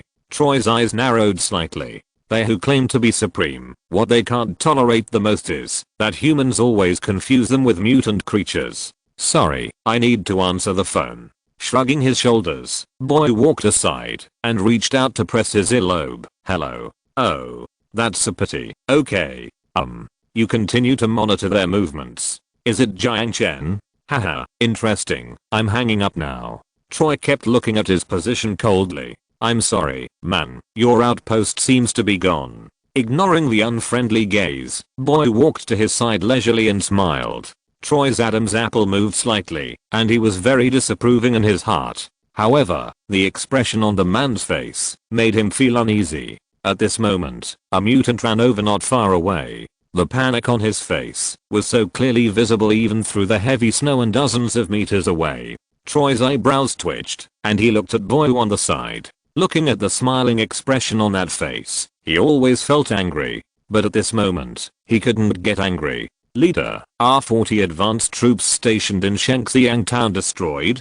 The mutant who came to report the news was stunned for a moment, then lowered his head and spoke with difficulty. That's right. Troy took a deep breath and tried to calm his furious emotions. Which force did it? Lilac Town. Our people saw their helicopters with binoculars. It was a Yunzi 51 equipped with a Type 50 electromagnetic gun, and there was their icon on the bottom of the aircraft. How could people from Liaoding Town appear here? Troy was stunned. Although he was very suspicious of this information, he could not find a reason to refute it. After all, in the entire area, only people from Liaoding Town had flying units. If Liaoding Town intervened in this matter, things would become difficult to handle. Thinking of this, Troy couldn't help but frown. He had also heard a little about the strength of Liaoding Town. The electromagnetic gun on the aircraft carrier has a maximum range of 500 kilometers in the atmosphere, which can directly hit Luzhou from the Yangtze River estuary, not to mention his number 7 site next to Wanghai City. Ahem. I have to remind you that it wasn't the people from Liaoding Town who took down your outpost. Boyu coughed and said, seeming to know the distribution of forces in Wanghai City very well. Oh. Troy raised his eyebrows. The people of Liuding Town never install electromagnetic guns on helicopters because their shipborne electromagnetic guns can carry out long-range strikes on any location in Wanghei City. Even if you build fortifications, how many seconds can you last under the attack of 100 kg class mass bombs? Boyu said with a smile. What do you mean? You are too isolated from the news. Recently, a great leader was born in Qingpu. Under his call or the lure of food, the survivors who were originally scattered gathered together and established a base called Fishbone on a ruin. In addition, according to my intelligence, they also have dealings with the Zhao group in the 6th block, specifically in the food business. Boyu said with a smile. Food? Troy looked at Boyu with a bad face. As far as I know, the only place in the entire wasteland that can produce food is your United District. Can I understand that you funded that force? The undeveloped areas in the northwest region have hardly suffered the baptism of war. Although the soil is poor, the problem of fertility is much easier to solve than the pollution and radiation value. Further north is the front line between PAC and CCCP, which is in the same mess as Wanghei City. It can be said that in the entire Chinese region, only the northwest can still produce edible food.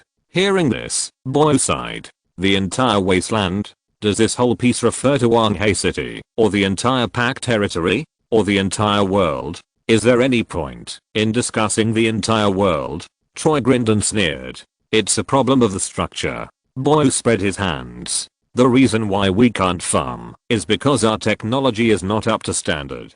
Our radiation treatment technology is very complete. Otherwise, even if we give you pure soil, you won't be able to plant. Similarly, as long as the technology is up to standard, fresh and delicious fruits and vegetables can be grown in any corner of the wasteland. Their food may come from an already built underground eco park, but that's not the point. There's only one thing that interests me. The Eden Project? Troy sneered.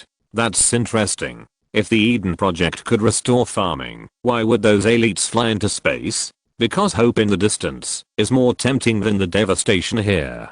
Boyu smiled, paused, and continued. On the point of colonizing space, I agree with the disbanded World United Organization. But those guys didn't let you, a kneeling guy, get on board. Troy sneered as always. Why do I need that ticket? As long as I have the technology, I can definitely build another colony ship. Boyu laughed, stretched his hand out of his pocket, and pointed to the sky. Give me 20 years, and I will rebuild a high-tech park.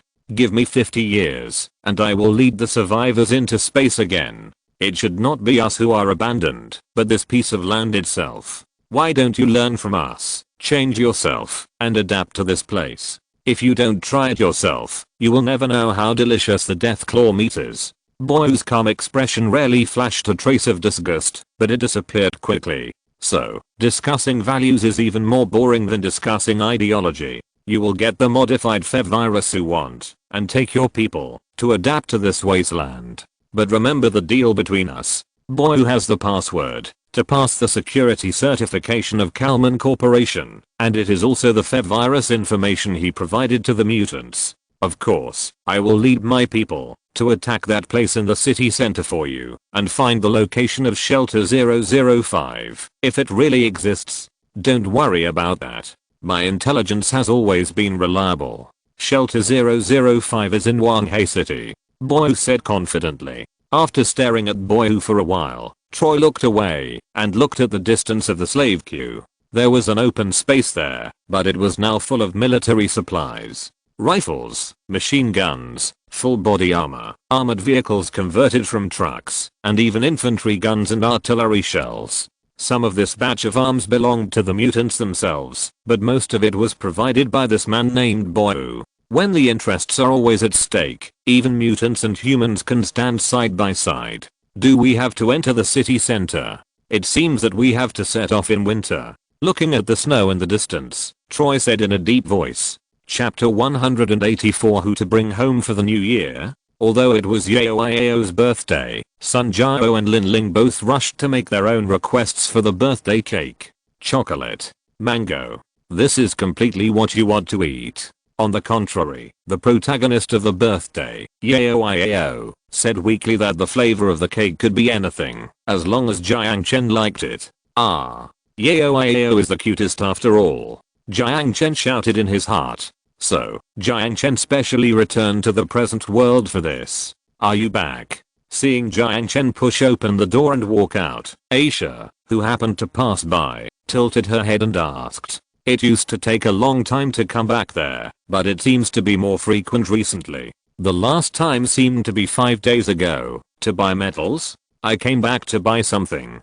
By the way, do you want to go with me? Jiang Chen smiled and suggested. He really didn't know much about cakes. As far as he could remember, he hadn't celebrated his birthday for a long time. It would be good to have a girl to accompany him for reference. Yeah. Without asking what to buy, Aisha nodded meekly. After changing into a gothic black cotton dress, white silk, and black dome platform shoes, Aisha took Jiang Chen's hand and went out together. She was shy because of such an intimate gesture outside the house, but she was reluctant to let go, and her rosy face looked very cute. This dress was bought when they were in Ukraine. After opening the garage door, Jiang Chen sat in the passenger seat of the Maybach, while Aisha sat in the main driver's seat. Driving is naturally learned through the virtual reality system. As for the driver's license, is it difficult to get it? If you have money? Where are we going? Billy and Shimeo. After thinking about it, Jiang Chen seemed to think that the only prosperous place he could think of was the shopping mall in the city center. Yeah. Aisha gently lifted the brown hair on her forehead and smiled gently and started the car. Although they were both in Wanghai City and in the middle of November, the sunshine here was very warm and there was only a slight chill in the air. It can be expected that in this world, Wanghai City will have a warm winter this year. Looking at the pedestrians flying by outside the window, Jiang Chen couldn't help feeling a little melancholy. Who would have thought that in another world line, 100 years later, this place would be bustling with zombies. But those things are too far away. After admiring Aisha's profile while driving, Jiang Chen couldn't help but take out his mobile phone and secretly took a photo. Noticing Jiang Chen's actions, Aisha's pretty face flushed slightly. Does it look good? Aisha's eyes were still focused on the road as she asked this question. But Jiang Chen always felt that her attention was completely focused on his mobile phone. Of course. Jiang Chen smiled. After getting a positive answer, Aisha's mouth corners were obviously raised happily. But it would be better if it was bigger. After staring at the photo for a long time, Jiang Chen suddenly sighed and whispered to himself. Although he restrained his voice, this sentence still couldn't escape Aisha's ears. In an instant, the white little hand gripped the steering wheel tightly. Is it asterisk asterisk asterisk? I'm eating papaya and drinking milk, but there is always a process. Aisha said with a slightly flustered look. No, it's not that. Jiang Chen was sweating as he watched the car passing by, and he quickly said to comfort her, it's age. Aisha was very surprised by Jiang Chen's explanation, and asked in confusion, but her mood was much more stable, and the car returned to the normal lane. Well, how should I put it? We have a festival in China, or a tradition. In short, I have to bring a girlfriend back to meet my parents on February 8th next year. Although it was a little embarrassing, Jiang Chen still said this. It is hard to imagine that the famous chairman of future technology does not even have a girlfriend to bring home for the new year. Jiang Chen has been calling his family all the time. After all, he has made a fortune, and of course he hopes that his parents can live a good life. In order not to worry the two elderly people and make them sleep poorly, after some consideration, Jiang Chen did not reveal that he had become the chairman of a large company with a market value of tens of billions. He only said that he had made a lot of money in business and planned to explain it to them in person when he returned home for the new year. At the end of every month, he would transfer hundreds of thousands of yuan to the bank card that his father had used to transfer living expenses. At first, his father refused to accept the money and stubbornly transferred it back. It was not until Jiang Chen said that he had bought a house in Wanghai City and that his life was so affluent that he did not need money at all that the stubborn father reluctantly accepted the money. Every parent hopes that their children can live a better life. In their opinion, Hundreds of thousands of yuan is an astronomical figure, and their lifetime savings are just that much. They are already very satisfied that Jiang Chen can be self-reliant in a foreign land. They don't spend much money on weekdays. After working for 2 years, they will retire and live a peaceful life with their pension. Originally, the hundreds of thousands of yuan in savings were prepared for their son to buy a house. As for taking money from their son, they never thought about it from the beginning. If they really have any ideas about their son, it is probably when they can have grandchildren.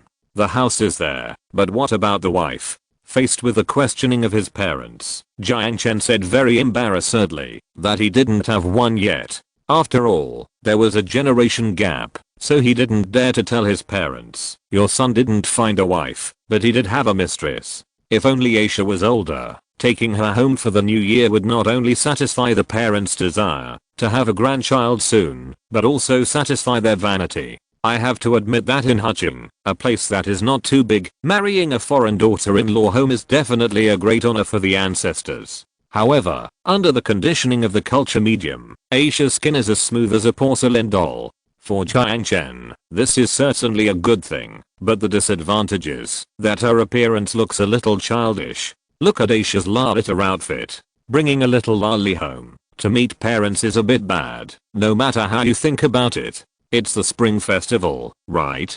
Hearing that her husband was not disliking her for being too young, Aisha breathed a sigh of relief and then smiled gently. If you don't mind, I can go home with you as your girlfriend.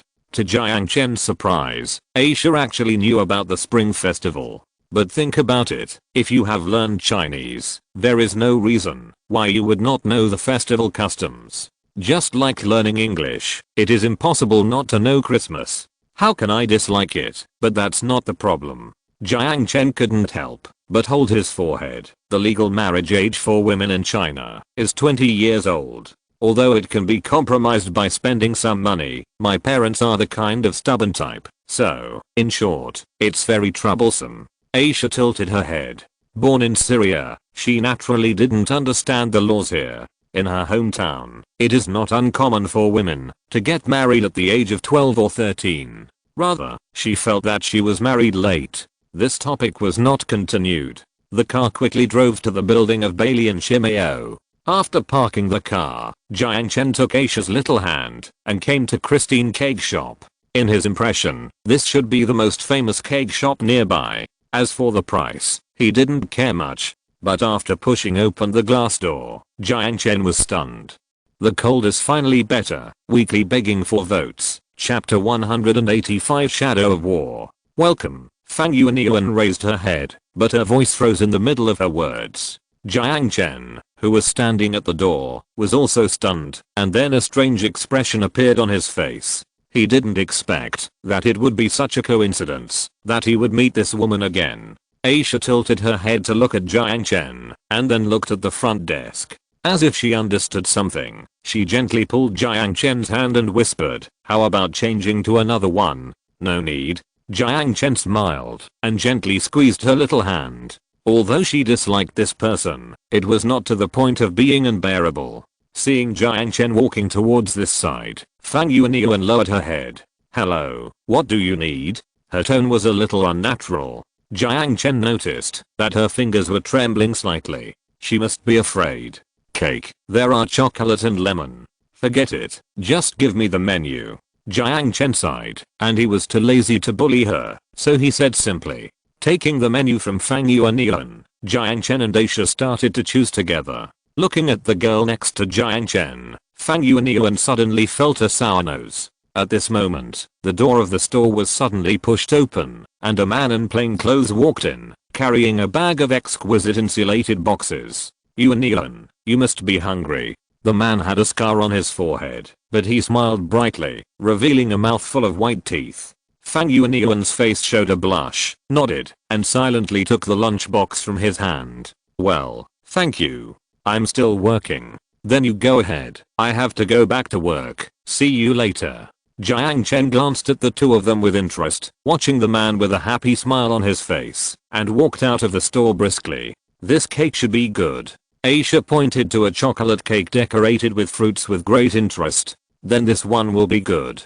Jiang Chen turned his attention back to the menu and gladly accepted her proposal. Cake shops with higher specifications like this usually have door-to-door delivery services.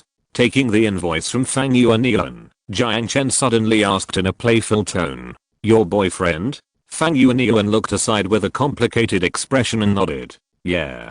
Does he know about your past?" Jiang Chen smiled. "I don't know." Fang Yuanyuan bit her lip and whispered, "Do you regret it?" Fang Yuanyuan did not answer, but turned to look at him, her eyes full of pleading. "Don't tell him, okay? I know you hate me, but Xiao Kang is a good person. I don't want him to." Jiang Chen raised his hand to interrupt her and smiled casually. "First, it's not hatred. Second, I'm not interested in making things difficult for others. I'm just curious." "Forget it. The answer is already known." Looking at the cake hat on Fang Yuanyuan's head and the simple macup on her face, he already had the answer in his heart. Looking at the back of Jiang Chen holding the girl's hand and leaving, Fang Yuanyuan's eyes were a little complicated. She once fantasized about marrying into a wealthy family one day and living the life of a heroine in a TV series. She almost did it. When she was working as a saleswoman, a boss proposed to her, but she chose to wait for the price, thinking that she could get more with her beauty in exchange for more material enjoyment. Unknowingly, she gradually turned herself from a green tea watch to a pure watch. In the end, there was not much difference between her and a seller. When did she wake up? Maybe it was that night, when she was thrown out of Hangai Hall like a prop. The mocking eyes and the 10,000 yuan thrown at her like a beggar were like a basin of cold water poured on her head. It was late at night and her cell phone was not with her. After waiting for a taxi on the side of the road for a long time, she had to drag her tired body and disheveled clothes and walk towards the rental house with a numb expression. On the way home, she met two drunken hooligans. Those people obviously mistook her identity for a lady in that line of work and tried to molest her. She fought back desperately, but the more she fought back, the more excited the two men became. Just when she was about to despair, he appeared. He was not tall and did not look very strong, but he still stood up bravely and blocked her. She was surprised that there were idiots in this world who were willing to stand up for a dirty woman like her. Of course, he could not beat those two hooligans alone. After just a few seconds of parrying, the beer bottle broke on his forehead. Blood was pouring out, and this idiot who was brave enough to do something didn't even flutter and fell straight to the ground.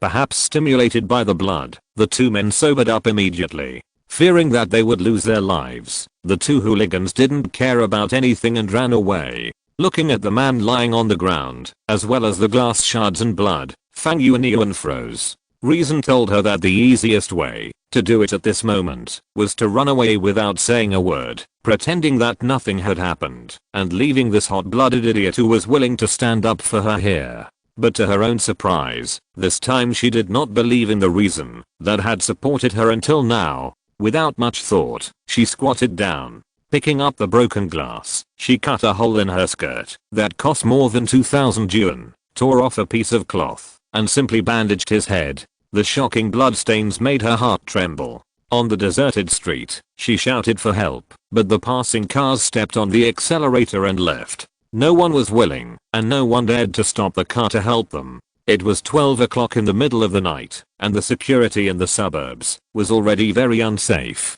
A man with a bloody face was lying on the ground. If she stopped to give them a ride, what if the man died in her car? Lose the lawsuit, and then pay a sum of money for it, and if you are unlucky, you will have to go to the police station. In this cold society, the price of kindness is too high. Besides, you have to go to work the next day. However, there are still good people in this world. A pickup truck stopped, and the driver enthusiastically helped to carry the dying young man into the car and rush the two to the nearest hospital. After a rescue, the man finally came back to life. I don't know why, she, who always loved money, didn't hesitate too much and took out the 10,000 yuan reward she got from Zhao Zihao to pay for the medical expenses. And she stayed by his side until he woke up. His name is Wan Kong, a very ordinary name, and with his white shirt, he even looked a little rustic. He just left campus this year and works as a programmer in an egg company.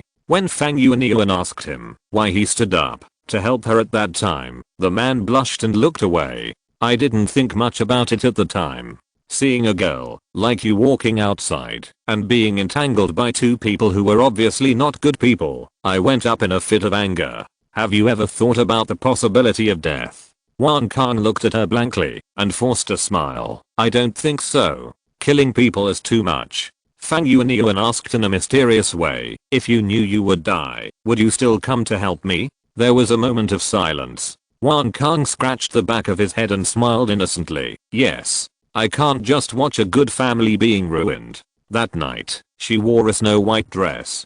Good family? Hearing this word, Fang Yuanyuan suddenly felt a little sour in her nose. She cried and regretted it. Later, she quit her job in the sales department and found her current job again. Later, they got together. Although he didn't have a house or a six-figure deposit, one night, Wang Kang proposed to her. She accepted. As for money, it didn't matter anymore. Coming out of the cake shop, Jiang Chen suddenly laughed. Aisha looked at him in confusion and tilted her head. Did anything good happen? Nothing. Nothing good. I just think it's very interesting. Jiang Chen smiled and stretched out his hand to gently rub Aisha's head. Interesting? Well, an old friend got her ending. The ending? Aisha stretched out her index finger thoughtfully and put it on her lower lip. What exactly is the ending of a person? Jiang Chen was stunned by Aisha's question, but then a smile appeared on his face. It's hard to say, but from the perspective of an observer, there is nothing to look forward to in the rest of the story, which is probably the ending. Aisha nodded, not quite understanding.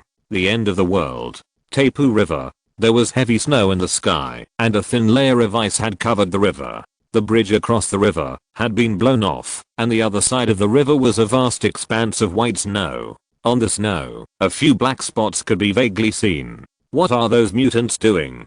Huddled in a bunker covered with snow, Zhang Ling held a digital telescope and stared at the other side of the river with a frown. Zhao Gang, who was standing aside, remained silent, but his expression was quite gloomy. Originally, they thought that the mutants who had lost their outposts and supplies would be honest and at least wait until the beginning of next spring before making any plans, but now it seems that they are determined to fight to the death. According to the intelligence obtained by drone reconnaissance, there are about 200 mutants stationed on the other side of the river. A large amount of construction materials were transported to the open space and a small supply station was built. Snowplows and slaves opened up a passage on the dozens of kilometers of snow-covered roads. Armored trucks were lined up in a square formation, and the creepy quadruple anti-aircraft machine guns were lined up like a steel forest, and there were even black cannons. What should we do? Zhang Ling couldn't help but look at Zhao Gang on the side.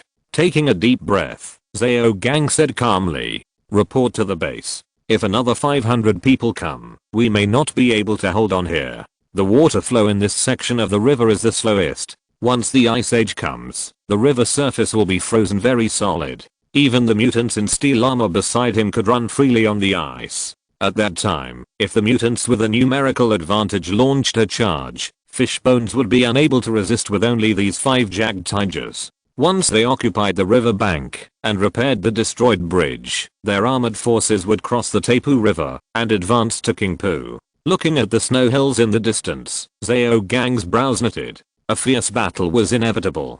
Chapter 186 Declaration of War. The 6th block, within the towering walls. This is the most prosperous area in the entire wasteland, a city that never sleeps built on ruins. In the center of this prosperous world, there is a magnificent dome building, which is similar in shape to the capital, and a flag symbolizing unity is flying above it. It symbolizes power and is the brain of the entire 6th block. In the meeting hall of this building, a 10-member committee gathered and sat around a round table.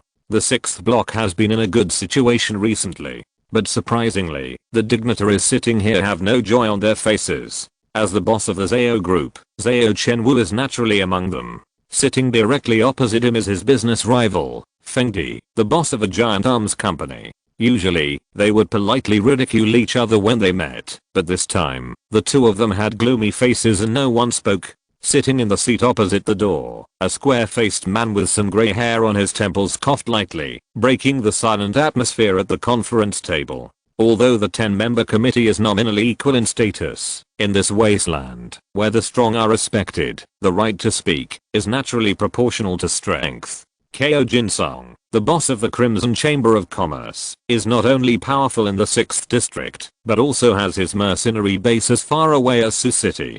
He occupies 60% of the market share of the pharmaceutical market in the 6th district. Although he is not involved in the arms industry, the private soldiers he controls are the most powerful in the 6th district. The Wanderer tank equipped with a particle cannon is equipped with heavy physical armor and particle shields. It has both offensive power, defensive power and mobility. It is almost the strongest land combat unit in this wasteland.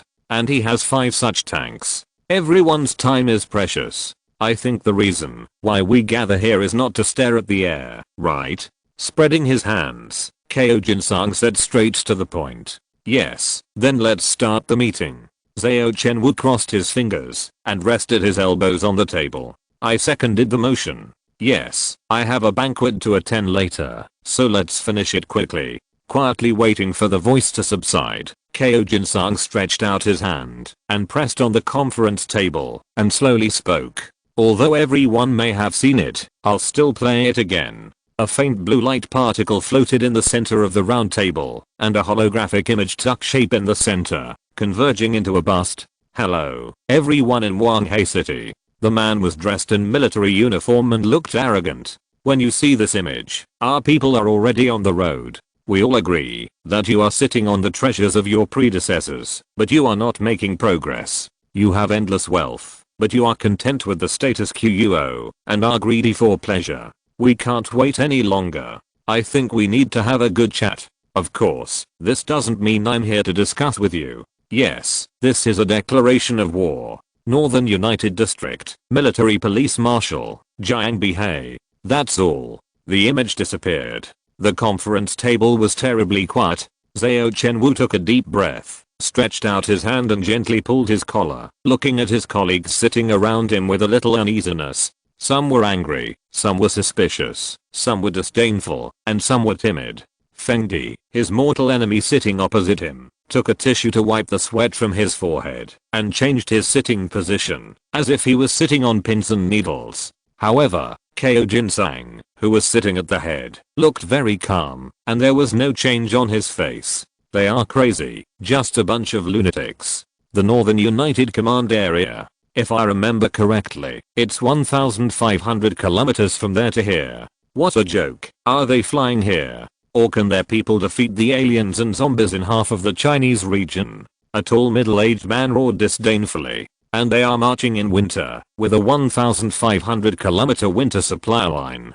Don't their people need to eat? Haha, are they so confident that they can win? Are they thinking that there is no one in our 6th block? Looking quietly at the congressman at the round table, Ko Jin-sung remained silent, tapping the table rhythmically with his index finger. Winter expedition. Why must it be in winter? In our opinion, this is a very stupid move, but why do they insist on doing this? Jiang Chen said, after taking a deep breath. Ko Jin-sung looked at him unexpectedly and nodded slightly. Hearing someone raise this question, the emotional congressman also calmed down. Just now, they were all angry about the arrogance of that marshal. If you think about it carefully, there is indeed a problem. According to the information my people have inquired in Lhasa, people from the Northern United Command District have appeared there. They are setting up an outpost in the suburbs of Lhasa, and there seem to be quite a few people. Ko Jin-sung said slowly. Lhasa? Could it be? The face of a congressman sitting next to Ko Jin-sung suddenly changed. Yes, they use the underground highway. Ko Jin-sung nodded. That thing is broken into several sections. How could they use that thing to come here? Someone said disdainfully. Transportation facilities including highways, railways, and maglevs have all received special attention during wartime, and underground highways are no exception. NATO's satellite weapons dropped 57 heavy bombs, breaking several sections of the underground highway used by PAC for military material distribution during the war. However, no matter what, the underground highway from the northwest district to Lhasa has been repaired, so their talents may appear there, right? After hearing Ko Jin-sung's words, everyone was silent again. Seeing that no one spoke, Ko Jin-sung paused and continued. Since it is a declaration of war, the war is a foregone conclusion. For their arrogance and stupidity, we will naturally respond with guns and cannons. There is no doubt about this. However, there are many things that confuse me. Aren't you interested? What exactly prompted them to make such a reckless move, declaring war on a strange force 1,500 kilometers away in winter? He mentioned the treasure, but the question is, what exactly is the treasure he mentioned? We have lived here for so many years, and haven't found it. Where did the bullshit treasure come from? A man with a beer belly couldn't help cursing. They marched in winter to avoid alien species. They used underground passages, so they were not considering avoiding alien species along the way. There is only one possibility: their destination can only be reached in winter. Jiang Chen said solemnly, crossing his fingers. Ko Jinsang nodded approvingly, and looked at all the councillors present. Member Zhao and I have similar ideas. The city center. If there is any place in Wanghei City that we have not set foot in, it must be the city center. Chapter 187 The Sword of Damocles. Before the war, Wanghei City, as a world-class metropolis, had the largest high-tech park in the entire pack, as well as countless research institutes. It was for this reason that after the outbreak of the war, Wanghei City became the focus of the PAC and NATO battlefield on the east coast, and naturally could not escape the washing of various nuclear, biological, and chemical weapons. The city center was particularly tragic, almost bombed into a scorched earth, and only extreme mutants or dead zombies could survive there. In this wasteland, the city center is synonymous with danger. Even the most powerful hunter team has never set foot in that area. Groups of zombies, ghouls nests, and alien species that are so strong that they are unreasonable. The rewards and risks of exploring the city center are completely disproportionate. But if there is a time when the city center is relatively safe, it is winter. In winter, most alien species need to hibernate, and the only trouble is zombies. But even so, city center? What else is there besides nuclear bomb pits and scrap copper and iron? A congressman wearing square-framed glasses sneered disdainfully. Maybe it's a murder weapon left by our ancestors? Or maybe it's just a USB flash drive loaded with mysterious codes? Whatever is there, our neighbors have already become interested, right? We have reason to believe that they have solid evidence, so they came all the way to plot against us. Ko Jinsang said with a smile. If they just want to enter the city center, why don't they discuss it with us? Jiang Chen frowned and said in a deep voice, we don't necessarily have to fight, we can cooperate. For example, provide supplies to their expeditionary force and charge a certain commission. What do you think the Northern United District is? Is it a hunting team stationed here? Provide supplies? Why not just plunder? They are not businessmen, but a group of bandits under the rule of warlords. A congressman said sarcastically. Regardless of whether they can beat us or not, even if they win, will they have the energy to plot against the city center? I agree with Congressman Zhao's point of view. Their behavior is very abnormal. Maybe there is something hidden in it that we don't know. A congressman who looks more stable said. Because of arrogance. Feng Di sneered and said. However, arrogance has nothing to do with intelligence. They chose to go to war, even though they knew that cooperation was the best option, unless the treasure is tempting enough, Ko Jinsang said, blocking his nose with his crossed fingers. They firmly believe in the value of the treasure, and they also firmly believe that we will do our best to snatch it, after knowing the true face of the treasure. Even if we have maintained our reputation for more than 10 years, it cannot guarantee our honesty. So, what is the treasure? Someone asked. I personally prefer it to be a weapon. Ko Jinsang flashed a mysterious smile on his face, and he lowered his voice. If there is a super weapon, it can suppress a base or even a city in an instant. This is impossible. If there is such a weapon, it will also be the focus of attention in wartime. Someone immediately refuted. Second. Moreover, how can they be sure that there must be such a thing in the center of Wanghei City? Ko Jinsang did not care about the rebuttal of other members, but just smiled calmly. After a pause, he continued. We are all the unfortunate ones who failed to enter the shelter. I believe you are familiar with that war. The space-based weapon that broke the Holy Shield system, the Rod of God. Hearing the name of the Rod of God, everyone present held their breath. That was a long time ago, but even more than a decade later, they will not forget what happened that day. The dome covering the sky disintegrated under the azure rays, followed by the orbital paratroopers falling like raindrops. Zhao Chenwu looked at Kao Jinsang in disbelief and said with difficulty, "Didn't that thing get blown into space junk? I remember it was occupied by the Pax Aerospace Special Forces, and then NATO activated the self-destruction according to the data modeling analysis conducted by my supercomputer," Kao Jinsang said, while taking out a graphene card from his pocket, holding it between two fingers and shaking it, and then sticking it on the table. The holographic image appeared again, a simulated Earth with a mesh structure, and a weapon platform floating above it, the Rod of God. A 259 kg tactical equivalent self-destruction explosion will cause the weapon module to fall into the center of Wanghei City. The mesh-woven God's Rod weapon parts turned red, drew a red track, and pointed to the location of Wanghei City, which simulated the Earth. If they obtain the satellite fragments, repair it, and shoot it back into space, it will become a sword of Damocles hanging over all of our heads, and become our eternal nightmare. As he spoke the last word, the holographic image disappeared, and the atmosphere on the conference table froze instantly. The expressions on everyone's faces became more exciting. In addition to fear and anger, there was even a hint of greed. What do they want to do? Zhao Chenwu said with difficulty. Rule, or slavery? Kao Jinsang tapped his fingers lightly on the table. They want to continue their dictatorship outside the Northwest. I can't think of any other reasons. Resistance is inevitable. The free will never bow to the dictator, there is no doubt about that. Then there are only two choices before us. First, explore the city center, before they come to Wanghei City. If there is really a powerful weapon there, we can use that thing to deal with them. Second, turn your back to our treasure, deploy defenses around the suburbs, and fight the invaders to the death. Then, as usual, let's vote. After saying that, Kao Jinsang smiled meaningfully and pressed the voting button. The vote finally passed the second resolution with an absolute advantage of 2:8 to fight the invaders to the death. Even in winter, exploring the city center is a very risky thing.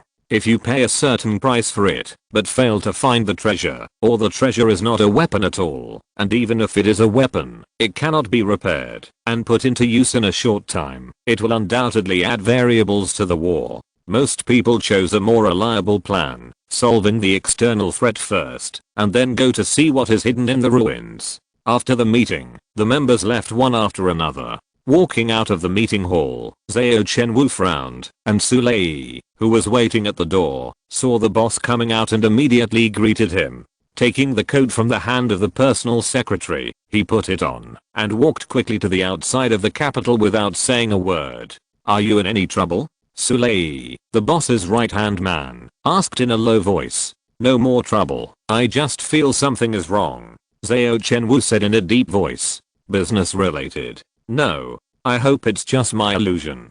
Looking at his colleagues who were leaving quickly, for some reason, he felt a little uneasy. Chapter 188 The Victory of the Small Animals. Happy birthday to you. The melodious birthday song, accompanied by the rhythmic clapping, echoed in the old villa. It was already night, and the lights were not on. The light in the room was very dim, and only the 16 slender candles emitted light, reflecting the rosy little face. Bang!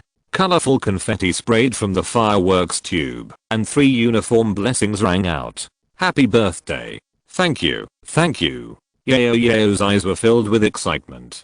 Her little hands tightly grasped the hem of her skirt, and bowed deeply to express her gratitude.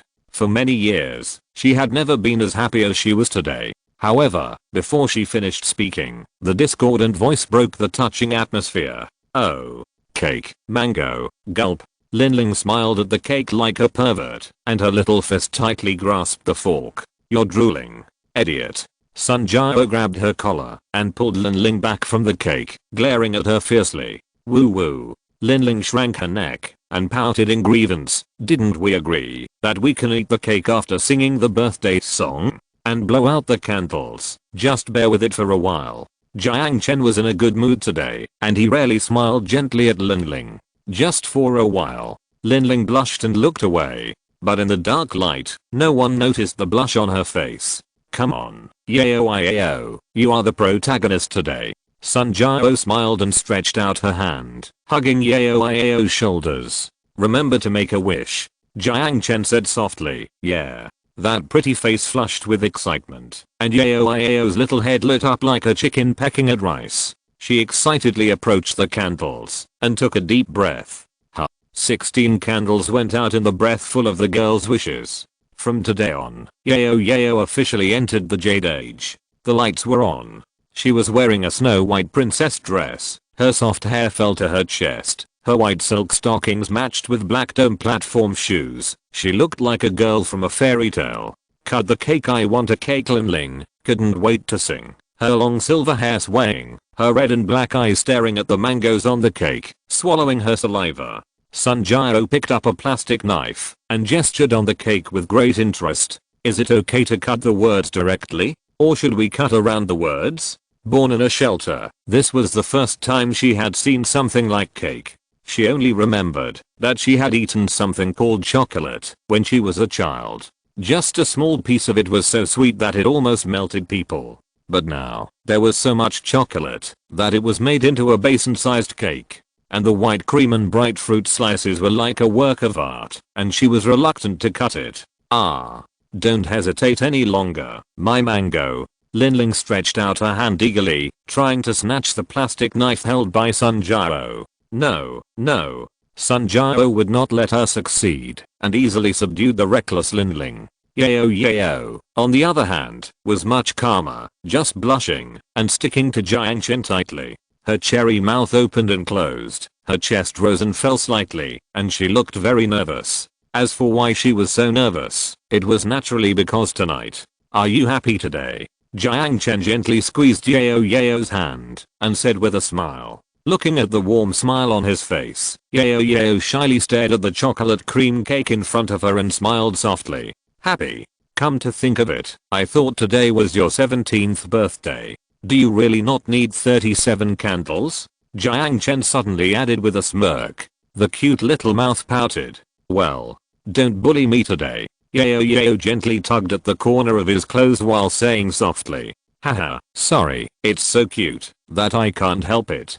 Jiang Chen stroked Yao's long hair lovingly, looked at her eyes that were slightly narrowed because of comfort, and her eyelashes trembling, and a happy smile appeared on his face. This is probably what home feels like. Speaking of which, what is your wish? Hearing this, Yao blushed, glanced at him quickly, and then moved to the side. It won't work if you say it out loud. Keep it a secret. The cherry mouth said weakly. I care so much. Just as Jiang Chen was about to continue teasing the little lolly, there was a light knock on the door in the living room.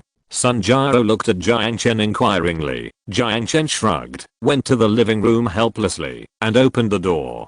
Standing outside the door was Wang Qing. Her nose was frozen red, and there were ice chips on the freckles. The nights in the wasteland are very cold, especially in winter. Seeing the slightly anxious expression on her frozen face, Jiang Chen was stunned, and then his face also showed an unusual solemnity. Come in first. Wang Qing nodded gratefully, buried her head, and went into the door, shaking off the broken snow on her body at the door.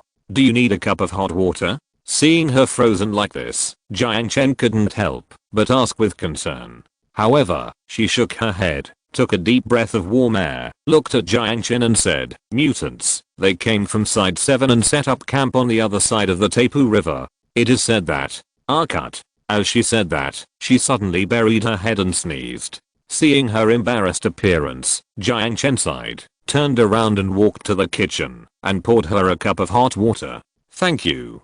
Sitting on the sofa, holding the steaming cup, Wang Qing's face regained a little rosy color. Sit down and talk slowly, don't be impatient, and try not to miss any details. Sitting opposite Wang Qing, Jiang Chen said solemnly. Nodding, Wang Qing took a deep breath, sorted out her thoughts and spoke. This afternoon, Zhao Gang sent a communication from Shengxiang town. Wang Qing reported the movements of the mutants on the front line to Jiang Chen in detail, including the military strength detected by the drone, the number of equipment, etc., and conveyed Zhao Gang's request for reinforcement. After listening to her statement, Jiang Chen pondered for a moment. How is the production of the hunting tiger? Only 2 new ones have been shipped so far, and the workers are already working overtime. Wang King said with difficulty. What about the drones? 47. Well, I see. Jiang Chen fell into deep thought, pinching his chin gently with his index finger. The mutants were determined to fight to the death, and they still chose to march in winter, even though their outposts were taken out. This was beyond his expectation. Although the building of Kalman Pharmaceuticals was close to the city center, it was not within the city center. From any perspective, waiting for the spring to choose other long-distance routes to the Kalman building would definitely result in much less losses than marching in winter and forcing a river to fight. Is there a reason to march in winter? Could it be that their goal is not only the Kalman building, but also the city center? Tell Zhao Gang that reinforcement will arrive soon. Wang King nodded, but a hint of difficulty flashed across her face. The training of new recruits is in progress. There are only 70 soldiers available at the base at present. If too many people are transferred. She didn't say the second half of the sentence, but the meaning was very clear. If the defense of the base is weak, it may not be able to keep an eye on the slaves. I will solve this problem. Just reply like this. Jiang Chen smiled. Perhaps because the smile on his face was too confident, Wang King's worries were instantly dispelled. She smiled and nodded, and she stood up and prepared to walk to the door. Looking at Wang King's back, Jiang Chen was silent for a long time and closed the door. After slightly adjusting his mood, he returned to the dining room. What happened? Sun Jiao seemed to have noticed something and asked. Nothing. Jiang Chen smiled, indicating that she didn't need to worry. But at this moment, he saw Lin Ling, who was twitching on the chair with cream on her face, and her expression became strange. As if she noticed Jiang Chen's gaze, the naughty Sun Jiao blushed, pretended to know nothing, looked at the ceiling, and puffed up her proud chest. Don't always bully Lin Ling. Sun Jiao stuck out her tongue, suddenly laughed and hugged his arm, and coquettishly leaned into his ear. I'm full. Let's go play games. Poof, I haven't eaten yet. Jiang Chen complained in his heart. However, the soft touch on his arm did make him feel excited. No, no. Yao Yao, with her ears erect, jumped up like a little squirrel whose tail was stepped on. She ran over and grabbed Jiang Chen's other hand. She looked at Sun Jiao with grievance. Say, it was agreed that the protagonist today is mine. Agreed? Jiang Chen was stunned and looked back and forth between Sun Jiao and Yao Yao in confusion. Ahem. I suddenly changed my mind today. How about I give it to you another day? Sun Jiao did not answer Jiang Chen's words, but looked away with a little embarrassment. Yao Yao puffed up her cheeks and her cute eyebrows stood up, but soon softened again. I've given you all the delicious food. Can't I give a little animal a sip of soup occasionally? Hearing the aggrieved voice, Sun Jiao's face flushed slightly, and she didn't say anything. Seeing that Sister Sun Jiao did not respond, Yao Yao was not discouraged. She bit her teeth gently, encouraged herself in her heart, and continued to persuade in a soft tone. If you eat meat every day, you will soon get tired of it. HMM. The expression on Sun Jiao's face showed obvious relaxation. Jiang Chen still looked at the two in confusion, not understanding why they suddenly talked about food. Seeing that this seemed to work, Yao Yao's little hand secretly made a victory gesture and continued to pursue the victory. Occasionally eating some cabbage or something is also good for health. And, what's more, if the small animals are not delicious, wouldn't it be more attractive to show the charm of the big cow? Sun Jiao raised her eyebrows and blushed. What is a big cow? What are you talking about? Jiang Chen asked in confusion, scratching his cheek. His eyes struggled to move back and forth between Yao Yao and Jiang Chen, and his expression kept wavering. Although I have decided. Woo. But it's still so annoying. But, if you eat meat every day, you will soon get tired of it. Never mind. It's up to you. Sun Jiao said in self-abandonment, and ran away without looking back. Looking blankly at Sun Jiao who had escaped, Jiang Chen looked at Yao Yao who was blushing, and couldn't help but smile bitterly. What happened? Nothing. Yao Yao's little head shook like a rattle, and her little hands were shyly put behind her back. She smiled softly, and proudly made a victory sign behind her back. The victory of the little animals. Chapter 189 Night Attack Duet. After taking a shower, Jiang Chen raised his hand and knocked on Sun Jiao's door, but there was no response from the room. What happened to this girl today? With a head full of questions, Jiang Chen returned to his room. Although it was okay to go back to the real world to sleep, I always felt that it would weaken my will. What's more, it didn't make much difference where I slept. The only difference was the person sleeping next to me. He turned off the lights and lay on the bed. Jiang Chen closed his eyes and began to think about the mutants. There was a shortage of troops in the base, and the mutants did not play by the rules. However, he already had a rough idea of how to solve this problem, but he still had to think about the details of the specific implementation. As he thought about it, sleepiness came over him. But just when he was about to fall asleep, there was a gentle knock on the door. With a smile on his lips, Jiang Chen pretended not to hear it and closed his eyes to pretend to sleep. This little girl actually tried to attack at night. I'll see how I deal with you later. The door was gently pushed open a crack, and a ray of light shone into the room, but it was soon covered up. The footsteps were very light, mixed with a breeze carrying the fragrance of jasmine, disturbing Jiang Chen's heartstrings. The quilt was pulled open at a corner, and something got in. Jiang Chen smiled mischievously, turned over and pressed the intruding petite body under his arms. Wait.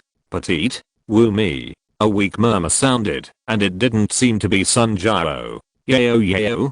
Jiang Chen asked awkwardly. Yeah. Yao agreed in a low voice. The wet hair exuded the fragrance of jasmine, the thin white nightgown was light on the delicate body, and the moonlight outside the window faintly illuminated the flushed cheeks. The cute big eyes shook with a hint of shyness, but there was no intention of retreating.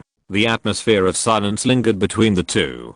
Jiang Chen moved slightly, trying to secretly move his hand away, but found that Yao gently pulled his sleeve. Yao said softly, I like you. Yeah. He opened his mouth, and there were many things he wanted to say, but in the end he only uttered this one word. Seeing that Jiang Chen had no more words, Yao lowered her eyes slightly, but soon mustered up the courage again, and raised her head. Can you whisper with me for a while? Whisper? Yeah, just hide in the quilt and whisper anything. Yao nodded seriously and whispered. Just tell me what you want to say.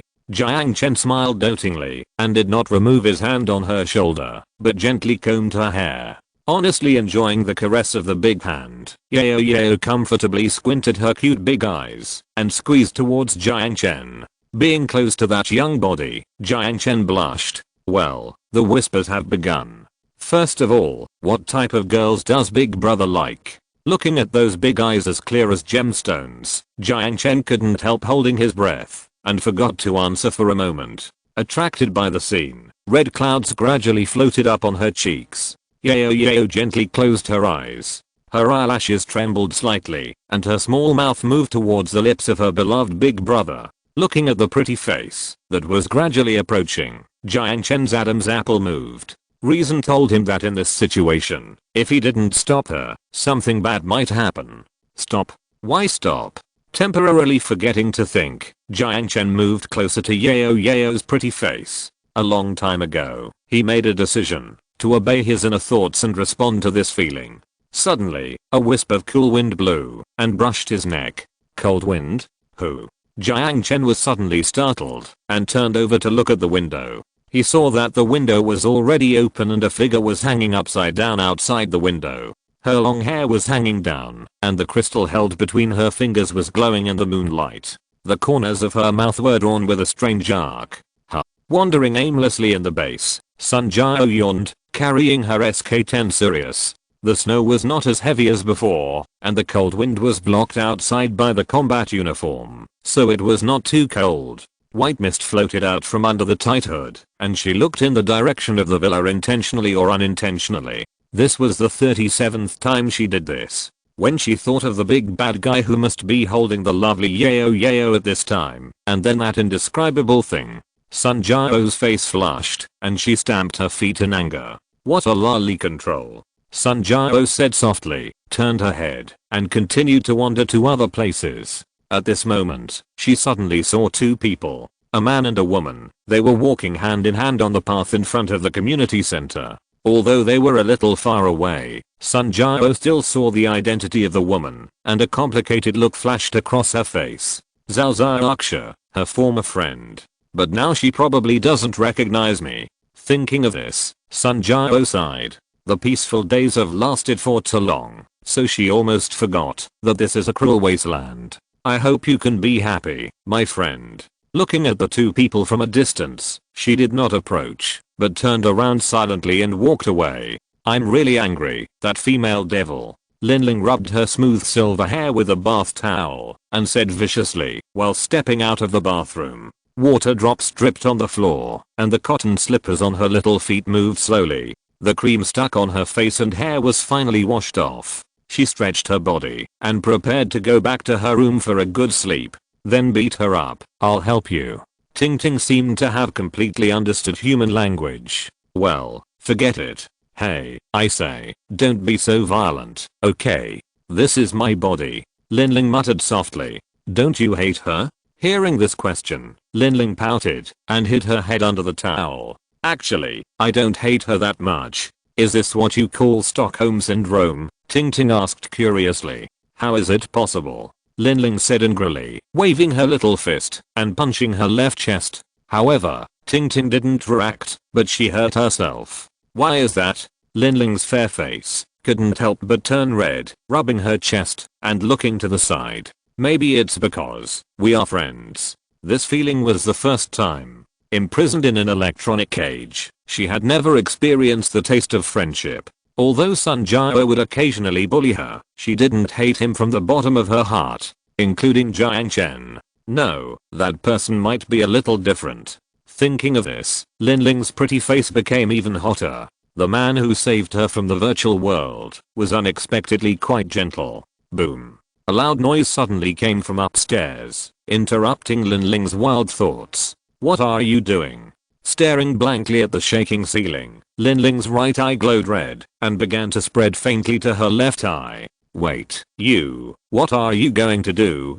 Gradually losing control of her body, Linling exclaimed to the guest living in her body. If you're listening to this novel on a channel other than Fanfic World, it means they downloaded and uploaded it without effort. We cordially invite you to visit our channel, Mundo Fanfic Novelos. There you'll find the original version of this story and you can explore many other novels of various genres. We're waiting for you to immerse yourself in a world of incredible novels. Chapter 190, Strange Red Eyes. Boom. Subcrystal. Explosion. The original bed had been blown into 2 pieces. Without thinking, Jiang Chen hugged Yao and dodged the attack instinctively. He held Yao's trembling shoulders tightly with one hand, leaning on the half-destroyed bedboard, and took out the PK-2000 automatic rifle from the storage space with the other hand without saying a word. Dada. Gritting his teeth, Jiang Chen held the gun with one hand, and his index finger was firmly on the trigger. Yao covered her ears tightly and trembled in his arms. The bullet smashed the window to pieces, but only pulled off a few strands of hair. The figure nimbly dodged all the bullets and rushed into the house. The jumping fire snakes chased the agile figure, leaving a series of bowl-sized bullet marks on the wall. Without panicking because of the bullets, the figure rushed to another corner of the room and pulled down the wardrobe in the corner. Click. The bullets were empty. Jiang Chen threw away the rifle in his hand and continued to pull out the pistol. A hand reached out from the cover and threw something over. Jiang Chen's pupils shrank. In the moonlight, he saw a subcrystal emitting a faint emerald green light. There was no time to dodge. He glanced at Yao with his peripheral vision. Jiang Chen gritted his teeth and did not activate the time travel, but reached out to the subcrystal. The green light was bright, and the scorching temperature almost burned his skin. Energy extraction. The restless energy quickly calmed down, and the drained emerald green subcrystal instantly turned into a transparent and colorless biological crystal. Huh. A voice of surprise came from the other side. Just as Jiang Chen didn't understand why she used the subcrystal as a grenade, she also didn't understand why Jiang Chen could make the energy of the subcrystal dissipate. However, despite the surprise, the figure's movements did not stop at all, and his hand was raised again. Jiang Chen's face turned green instantly. This time it was not a subcrystal that was thrown, but a faint green crystal stone rose into the air like raindrops. Even if he had 10 hands, he couldn't catch all the subcrystals. Subcrystals scattered from all directions and exploded in a small space. There was no place to hide. If you want to avoid it, you can only use the time travel. But yeo. In an instant, countless thoughts flashed through Jiang Chen's mind, but the only thing he didn't think of was abandoning her. In the end, he gritted his teeth and threw Yeo to the ground, ready to withstand this blow. Yeo's eyes widened, watching the big brother's actions in disbelief, her lips trembling slightly. She pushed him hard with her tender little hands. She knew that the big brother would be able to dodge if he was alone. However, Jiang Chen did not let go, nor did he activate the time travel, but just gritted his teeth. Although it's quite touching, please die. A sarcastic female voice came from behind the cabinet, and the subcrystal emitting a faint green light began to fall. The faint green energy was manic, as if it could overflow at any time. But, at this moment, the red ray suddenly pierced through the door, cut through the darkness in the room, passed through the broken window, and shot into the distance. Under the attraction of the red rays, all the subcrystals gathered towards the rays like iron filings encountering a magnet, and then their energy was drained in an instant, breaking into colorless crystal dust. Is it Lin Ling standing at the door? But the red pupils exuded an unsettling weirdness. This is impossible. A cry came from behind the overturned cabinet. Nothing is impossible. Although he was also surprised by the ability displayed by Lin Ling, this was obviously not the time to ask.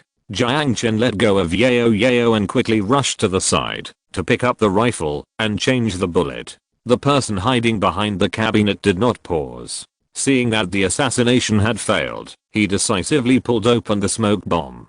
Want to escape? Dream on. The nitrogen shield was instantly activated, and the violent airflow blew away the smoke. Jiang Chen rushed to the side of the overturned wardrobe with the gun, but found that the person was gone. Window? Hey, what happened? The red light in Lin Ling's eyes had dissipated, and she looked at the mess in the house at a loss. Lin Ling, keep an eye on Yeo.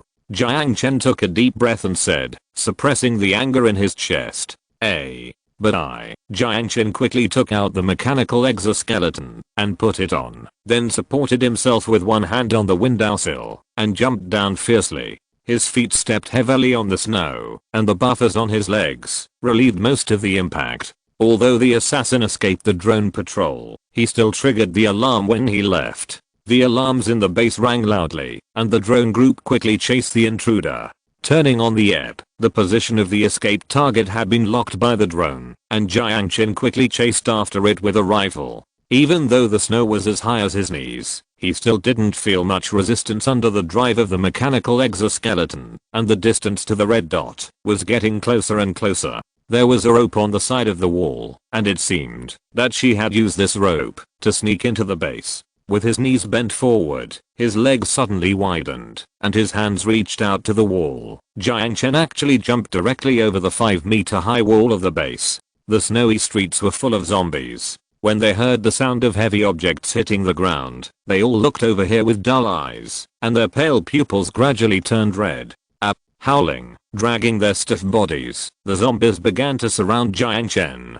Jiang Chen did not retreat but advanced. He glared at the ground fiercely, and under the full power mechanical exoskeleton, he crashed into the zombies rushing towards him like a cannonball. The butt of the gun smashed a broken head. Before the violent zombies surrounded him, Jiang Chen quickly rushed through the defense line and ran to the abandoned building outside the wall. He stepped on the ground with both feet and jumped up suddenly. With his hands firmly on the eaves, Jiang Chen climbed onto the roof, leaving the zombies surrounding the building, and chased the assassin without delay. Jumping between the roofs, the dark sound and shadow were getting closer and closer. The drones had already surrounded them, and the flashing sparks were the flames of the drones firing. You can't escape, surrender. Jiang Chen shouted loudly, while pulling the trigger. The chase and exchange of fire between the two attracted all the zombies on the street, but they could not climb buildings, and could only circle around the source of the sound. Warning, the drone is about to reach the signal boundary. It was beyond the combat radius of the hummingbird drone.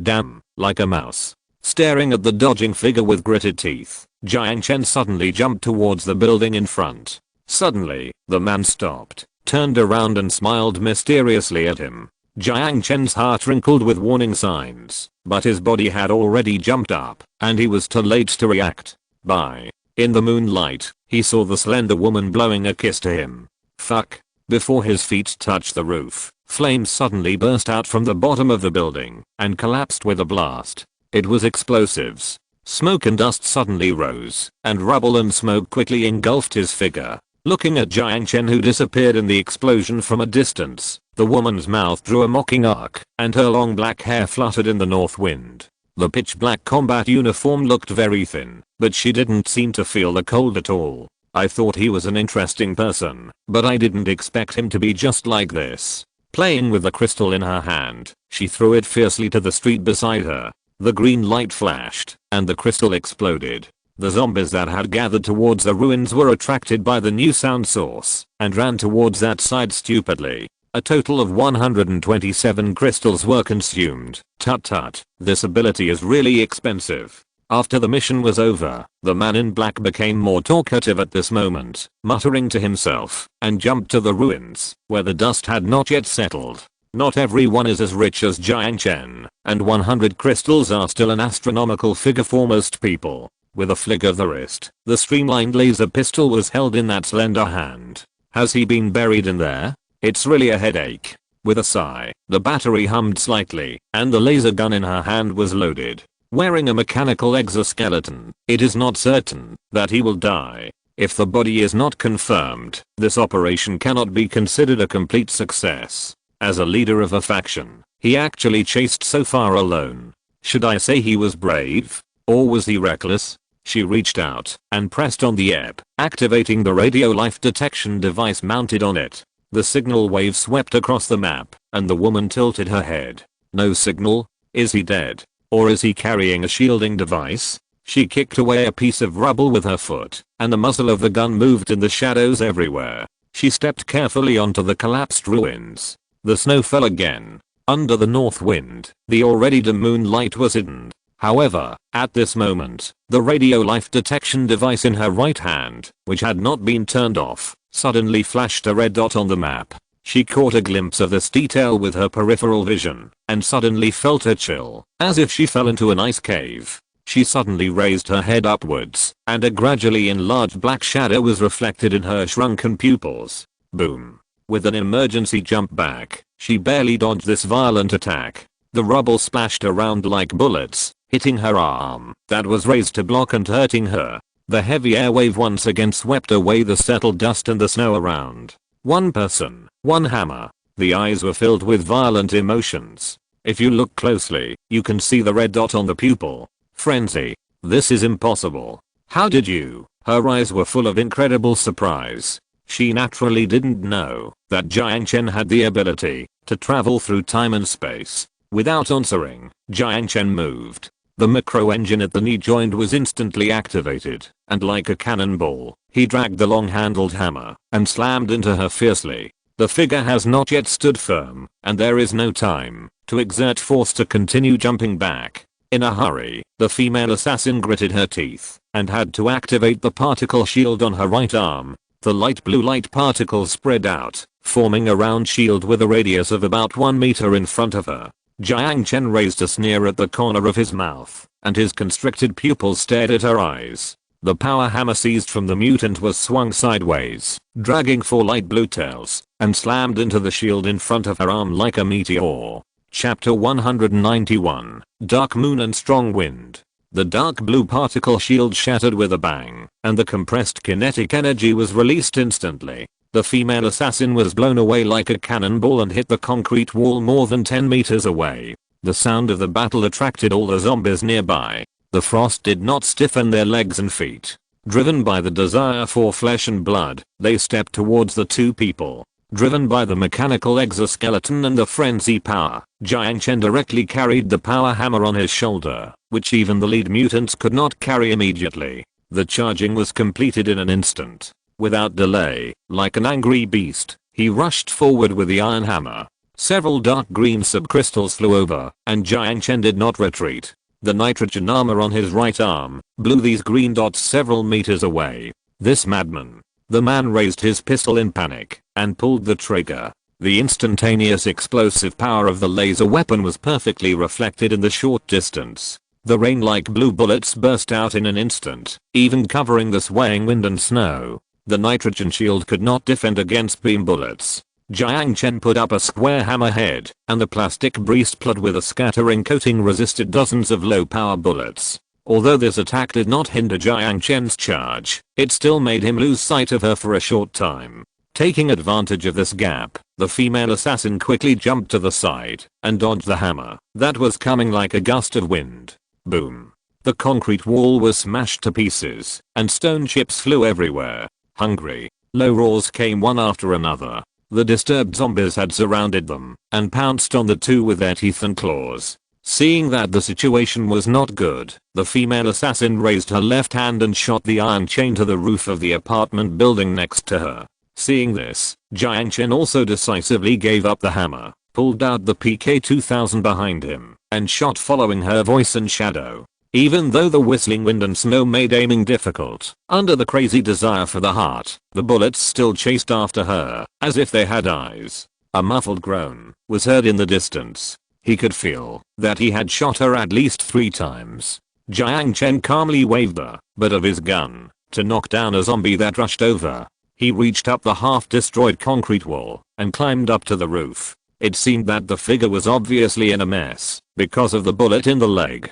After jumping over 2 more buildings, Jiang Chen successfully forced her into a dead corner. With her back against the wall, the female assassin covered her bleeding right leg and stared at Jiang Chen, who was approaching with a rifle. It seems that the information is wrong. You are not a fool who only knows how to play with women, the female assassin said half jokingly. Although I don't know how you got this information. Jiang Chen shrugged. The frenzy has been lifted, and his eyes have regained clarity at this moment. The terrain near the villa is flat, there are no tall buildings, and there are high walls to block it. It is almost impossible to observe the villa from outside the base. She can only analyze Jiang Chen's movements, based on limited information. Jiang Chen was also secretly alert. This person actually sneaked into the villa in the heart of the base. It seemed that the security had to be upgraded. What's your name? Jiang Chen stopped 5 meters away from her, pointing the gun at her head. The mask covered the part below the bridge of her nose, so Jiang Chen couldn't see her expression.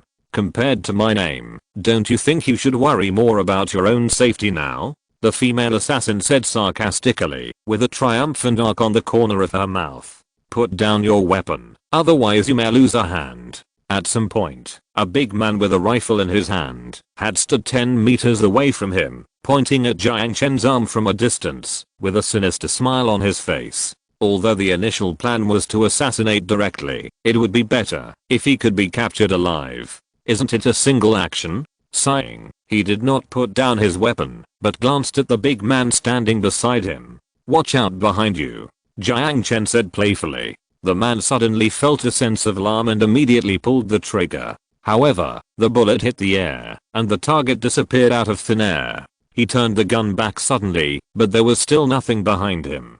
Be careful. However, he lost consciousness before he heard the exclamation. Jiang Chen, who reappeared in the same place, pulled the trigger without hesitation, and the bullet shot through the back of his head. Then, he turned the gun to point at the female assassin who did not want to reveal her name. The white blade flashed with light, and Jiang Chen raised his rifle suddenly. Ding. The dagger cut into the shell of the rifle, and the female assassin seized this momentary opportunity and rushed over. Jiang Chen immediately pulled the trigger, but she had already rushed to the red-hot barrel and directly grasped the red-hot barrel. With her other hand, she stabbed out a second dagger. Sparks jumped. Raising his arm, Jiang Chen used the exoskeleton steel bar attached to the side of his arm to barely block the blow that was aimed at his throat. Go to hell. Let go of the rifle. Jiang Chen pulled out the dagger embedded in the gun body and stabbed the female assassin's eyes fiercely. Not necessarily. She swung her dagger to block the attack and threw away the rifle in her hand. In her hand, there was a crystal the size of a ping pong ball. The crystal flashed with a faint green light. A ferocious and resolute look flashed across her face. She squeezed out a few words from between her teeth. "We die together." Damn, this crazy woman. Jiang Chen was sweating coldly. The 2 consecutive crossings just now had almost exhausted the energy in the bracelet. What should I do? Exclamation mark. Bang. The sound of gunfire interrupted the fight between the 2. The bullet tore off half of the arm, and the hand holding the crystal was directly torn off. The painful scream almost pierced Jiang Chen's eardrum, and the female assassin who lost her forearm staggered backwards. Seeing the crystal fall, Jiang Chen did not hesitate, and kicked the emerald green crystal away. The crystal exploded in the air more than 10 meters away. The searchlight shone down from the air, and locked onto the female assassin who was struggling on the ground. She was seen covering her broken left arm. Her expression was grim with pain. Her 2 slender legs kept rubbing against the cement floor. But because of the blood, this posture did not look at all seductive. Panting, Jiang Chen threw away the dagger in his hand, wiped the sweat from his forehead, and squinted his eyes to look up at the sky. Yunzi 51. It's Chunan. Chunan was in the driver's seat. After the alarm sounded, he happened to be walking outside and immediately rushed to the apron.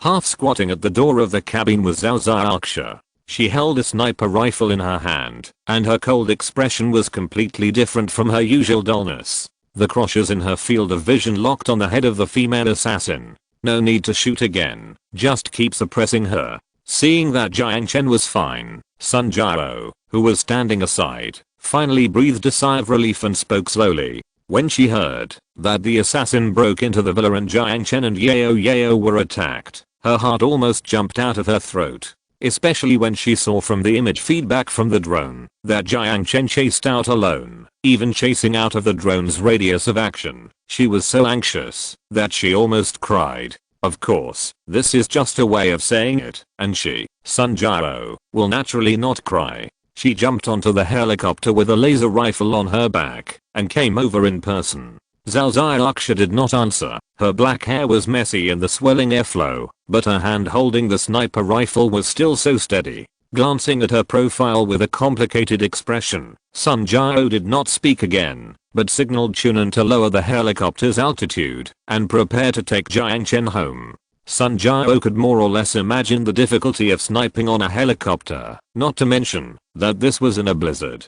Can such a level of accurate shooting be achieved just by relying on the instinctive reaction to the weapon? Sun Jiao could not help but recall the past when she was active near Liuding Town and the short time when she teamed up with her and fought side by side. Ahem, sir, maybe you should give your husband a good education. After all, he is a leader, so it's better to let us do this life-threatening work. As they were already close to the building, Chunan sighed, pulled down the joystick, and said in a joking tone, "How should I put it? He is a good boss." "Yeah." Sun Jiao replied perfunctorily. At this moment, all her attention was focused on Jiang Chen. The helicopter hovered next to the roof. Before it stopped, Sun Jiao jumped onto the roof, rushed up and hugged Jiang Chen. Hugging the beautiful figure who rushed towards him, feeling the hot temperature in his arms, Jiang Chen was about to say something, but his expression suddenly became strange. He patted her lower back soothingly, letting the pair of silver teeth bite his shoulder. "Are you born in the year of the dog?" Jiang Chen said teasingly with a grin, taking a breath of cold air exaggeratedly. Her pretty face flushed slightly, and Sun Jiao let go of it embarrassedly, but she didn't let go of Jiang Chen's hand tightly. "Stupid. Don't do such dangerous things in the future." Jiang Chen noticed that her eyes were a little red. "Sorry, I made you worry." Rubbing her hair, looking at her red eyes, Jiang Chen couldn't help but feel a little guilty. At that time, he didn't think much about it, just chasing out because of anger. "I'm afraid that my careless behavior will make the whole base messed up."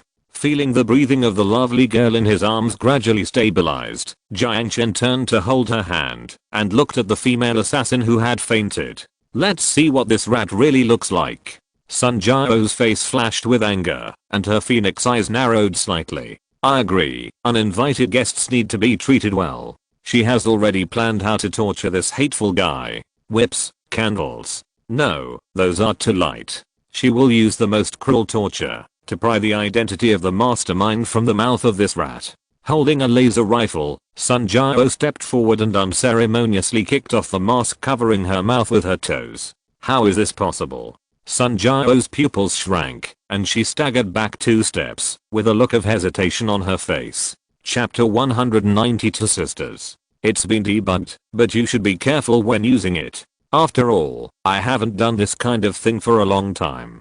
Too difficult movements may cause program errors.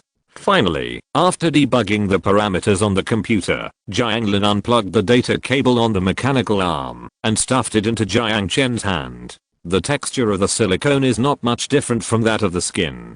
If it weren't for the metal interface at the back, it would be almost the same as a woman's hand.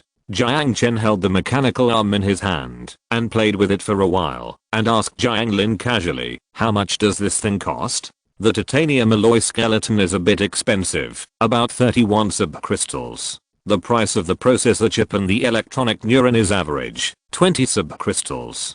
To be honest, I personally recommend buying chips from Liaoding Town. The chips there are not only cheap, but also have higher technical content than the 6th block. If you use their chips to make a mechanical exoskeleton, the performance in all aspects will be a little stronger. Oh, I'll pay attention. By the way, did you install the program I asked you to implant? It's already installed. This is the control terminal. Jiang Lin handed a thumb-sized memory stick to Jiang Chen. Picking up the memory stick, Jiang Chen directly inserted it into the app, and then the screen began to read the bar. If the user shows hostile behavior, the battery switch will be locked, and all the power will be released instantly to execute the user. Of course, this power can also be adjusted if you don't want to kill the user directly. Well done. Speaking of which, don't you need to be responsible for the mechanical exoskeleton production line? Jiang Chen stared at the rocket engine placed in the middle of the room and asked with a strange expression. I have already assigned what everyone should do, and how to do it is also written in detail in the booklet given to them. I'm only responsible for verification and debugging, and grading everyone's work. Jiang Lin pushed his glasses and said proudly. The scoring is an assessment for the newly joined survivors, that is, those slaves. Those who perform well at work will be promoted to lower class citizens. Since it will not affect the main business, Jiang Chen was too lazy to scold him for not doing his job. So what? How many seconds can this thing stay in low Earth orbit? Jiang Chen sighed and asked casually. This is not a space rocket. Jiang Lin scratched his head. Not a space rocket? Jiang Chen was stunned. Well, to be precise, it's a guided missile that can carry 1,000 kilograms of combat components. Bang! The mechanical arm fell to the ground. How many of these can you make? Jiang Chen slapped his shoulders with both hands, staring at him with a piercing gaze. Jiang Lin felt goosebumps on his forehead, shrank back, laughed dryly and spoke quickly. This kind of thing can't be mass produced, and the materials are not easy to find. I can only say try my best. Damn, a load of 1,000 kilograms, even if it is full of antiques like asterisk, can directly blow up half a street. If it is replaced with concentrated explosives commonly used in the wasteland, its lethality is no less than that of a medium-sized tactical nuclear bomb. Do everything possible. Jiang Chen said solemnly. If there is such a big killer, the battle with the mutants will undoubtedly increase the chances of winning. Taking a deep breath, Jiang Lin nodded. Picking up the mechanical arm on the ground, Jiang Chen left his laboratory and walked towards the villa. When he came to the basement, he saw the female assassin tied to the operating table and Sun Jiao standing beside her with a complicated expression. The DNA analysis results are out. Linling, who was busy working in front of the touchpad, stretched her body. What's the result? Sun Jiao grabbed Linling's shoulders tightly. Because her face was too close, Linling's pretty face blushed and looked away. She is indeed your sister. When she heard the affirmative answer, Sun Jiao's shoulders gradually relaxed. Jiang Chen noticed the complicated expression on her face, sighed, walked to her side, and hugged her shoulders. I will let her go now. She almost killed you and yayo. Sun Jiao's eyes flashed with determination, but then it was replaced by confusion. On one side is the only relative in the world, and on the other side is the person she loves. I don't want to embarrass you, but leave it to me. Trust me. Jiang Chen stared into her wavering eyes and said in a firm tone. With a slight blush on her cheeks, Sun Jiao lowered her head. Then I'll leave it to you. After saying that, Sun Jiao opened the door and left the basement. Although she had thought of countless cruel means to pry information out of her mouth, she was shaken when she found out that the female assassin was actually her sister. In order to find her lost sister, her footprints were all over the wasteland of Wanghei City. It was not until she met Jiang Chen that she temporarily stopped her journey to find her relatives. If she stayed here, Jiang Chen would inevitably be restrained because of his concern for her feelings. Sun Jiao, who already knew what gentleness was, also did not want to embarrass him. So she chose to leave. Looking at Sun Jiao's back, Jiang Chen sighed. What a trouble. The assassin is the mistress's sister. Is there anything more ridiculous than this? How about taking them together? Anyway, your hunting radius is over 10 years old, Linling suggested. This joke is not appropriate. Jiang Chen narrowed his eyes and looked over. Shivering with fear, Linling quickly raised her hands to cover her mouth. How did she make the subcrystal explode? Have you figured it out? Normally, the energy in the subcrystal is very stable. Even under high temperature and high pressure, it will not explode. It can even be cut into small pieces of subcrystal with a knife. That's why it can be used as currency. According to DNA analysis, she can change the frequency of brain waves freely. It is estimated that it is through frequency modulation that the frequency of brain waves resonates with a certain molecular chain in the core of the subcrystal. According to experimental analysis, once the molecular chain is destroyed, the structure of the entire subcrystal will completely collapse and release all energy in an instant. This should be the ability evolved by taking genetic drugs. By the way, about this subcrystal, Linling seemed to have made some new discoveries, but Jiang Chen didn't have the energy to deal with unnecessary things for the time being. Okay, got it. You go back first. I'll come find you later. He interrupted her and said in a deep voice, "Hey, don't you need my help? Because what's going to happen next may be a little inappropriate for children." Jiang Chen shrugged. Linling blushed, snorted lightly, picked up her tablet, and walked away quickly. Rogue, pervert. Ignoring Linling's venomous tongue, Jiang Chen quietly waited for the footsteps to fade away. After closing and locking the door of the basement, he took a deep breath and walked to the side of the female assassin. Sun Jiao, this is her name. If you look closely at her face, she does look a bit like Sun Jiao. If there is any difference, it's probably that she is a little shorter, her breasts are not as big as her sister's, and her face is still a little immature. The severed hand has been sprayed with hemostatic spray and bandaged with gauze. The hands and feet were fixed on the operating table, stretched out in a big shape. Her black combat uniform had been replaced with a loose white shirt and pants. Judging from her appearance alone, it was hard to imagine that she was an assassin. Shaking his head, Jiang Chen walked to the side of the operating table. Looking at the buttons of unknown meaning, he hesitated for a moment and randomly pressed one. The scream almost pierced his eardrums, and Jiang Chen could not help but bend down and plug his ears. After a violent twitch, Sun Jiao rolled her eyes and foamed at the mouth. A faint smell of stench came, and looking at the yellowish liquid dripping along the operating table, he was stunned for a moment, and then an embarrassed expression appeared on his face. Well, actually he just wanted to do something to wake her up. I didn't expect that this button was an electric shock. But speaking of it, what are the other buttons? Chapter 193 Punishment. Awakening from Paralysis. Sun Jiao stared at Jiang Chen with hatred, and then her eyes kept wandering in the basement. Don't look for it. There is not even a single crystal in this basement. Jiang Chen smiled and said, "What did you do to me?" Sun Jiao quickly glanced at her clothes and found that the black combat uniform had been changed. A trace of anger flashed across her brows, but the smile on the corner of her mouth was still calm. "Your name is Sun Jiao." Sun Jiao was stunned and looked at Jiang Chen warily without saying a word. She was very confused about why this man knew her name. It seemed that she had not seen Sun Jiao yet. "Where are you from? Why do you want to assassinate me?" Pulling a chair from the side, Jiang Chen sat down next to the operating table. A resolute and disdainful sneer flashed across her face, and Sun Jiao said contemptuously, "Do you think I will tell you? How can I know if I don't try?" If possible, I don't want to do cruel things to beautiful women. Jiang Chen shrugged. Oh. If it's the level of electric shock just now, you're still far from it. Sun Jiao sneered. She was mentally prepared for what would happen if she was caught. Has the chip been implanted? Jiang Chen was not angered by her tone and asked in a calm tone. Only ignorant people like you will enjoy that kind of boring dog chain. The voice was full of disdain. Not restricted by the slave chip. Sun Jiao is her only relative, so the possibility of her relatives being threatened is also ruled out. Unconditional loyalty? It's hard to imagine. This is in a wasteland without any order. You have a sister, right?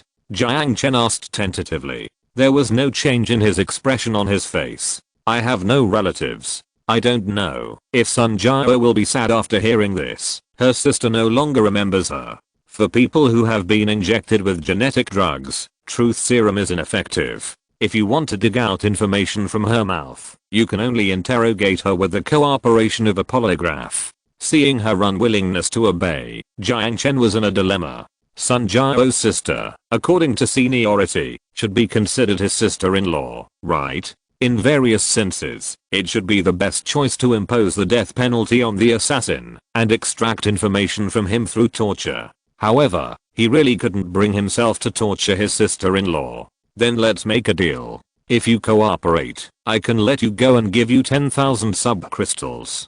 Jiang Chen decided to try to bribe her first. However, he didn't expect that this girl's stubbornness was not inferior to her sister. Haha, subcrystals? You don't understand what that is. This tone was full of superiority and disdain. Oh, don't you use subcrystals as currency there? Jiang Chen said in a casual tone. Ignorance. Still in that sarcastic tone. Jiang Chen was immediately angry, but there was no expression on his face. He just reached out and took a slender syringe from the plate next to the operating table. Do you know what this is? Jiang Chen said slowly, shaking the needle in front of her nose. What?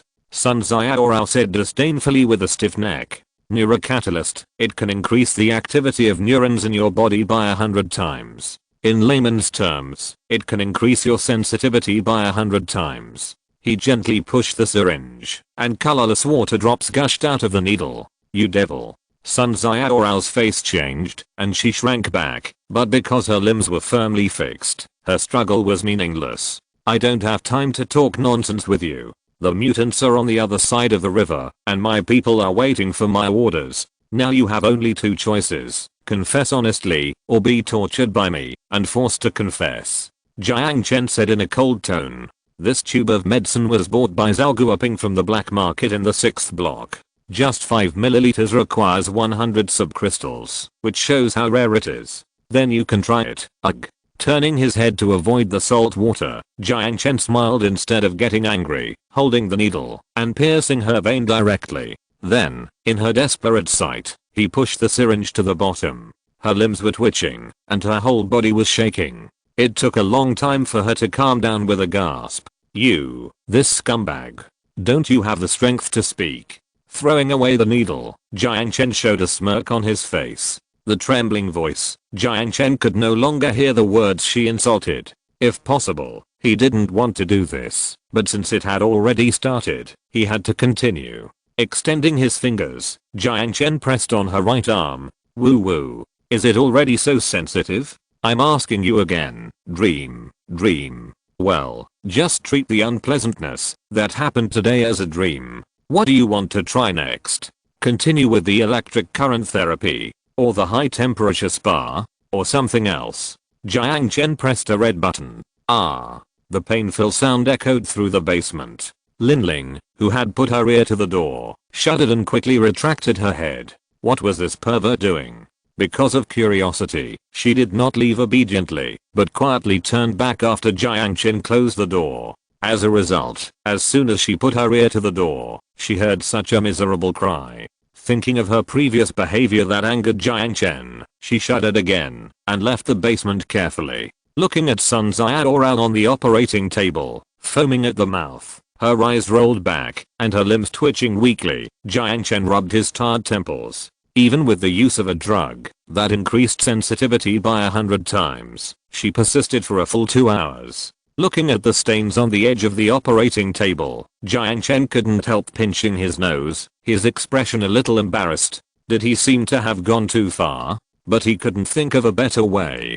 Anyway, he didn't hurt her body, and as for the mental trauma, let time heal it. By the way, he didn't expect that she was a virgin. Picking up the transcript in his hand, Jiang Chen quickly left the basement. At the door, he ran into Sun Jiao, who was waiting beside him with a complicated expression. Is it over? Yeah. Jiang Chen nodded a little awkwardly. Sun Jiao said nothing, but suddenly kissed him. Jiang Chen stared blankly at Sun Jiao's tightly closed eyelashes, and then slowly closed his eyes. Lips parted. I'm sorry. I don't be sorry. She should be punished. No matter where she is, the assassin's fate is public execution. I'm very grateful that you can spare her life. Physical injuries can be healed with time. Sun Jiao seemed to have figured it out, and there was no hesitation in her expression. No, I was still very measured in my actions, and I didn't hurt her. But she provoked me just now, and I got hot-headed, and ended up. As he spoke, the expression on Jiang Chen's face became more and more embarrassed. Sun Jiao was stunned, her face suddenly blushed, and she bit her lower lip lightly. Ruffian. After punching him hard on the shoulder, Sun Jiao quickly walked towards the basement. Looking at Sun Jiao's back, Jiang Chen stretched out his hand to explain something, but then reluctantly put it down. It seemed that it was useless to say anything now. When that girl saw the mess in the basement, I could only explain it to her when we spoke frankly in the evening. Perhaps this was the most evil thing he had done in his life. I may fill in the details of the interrogation process in the Q group. I'm really busy recently.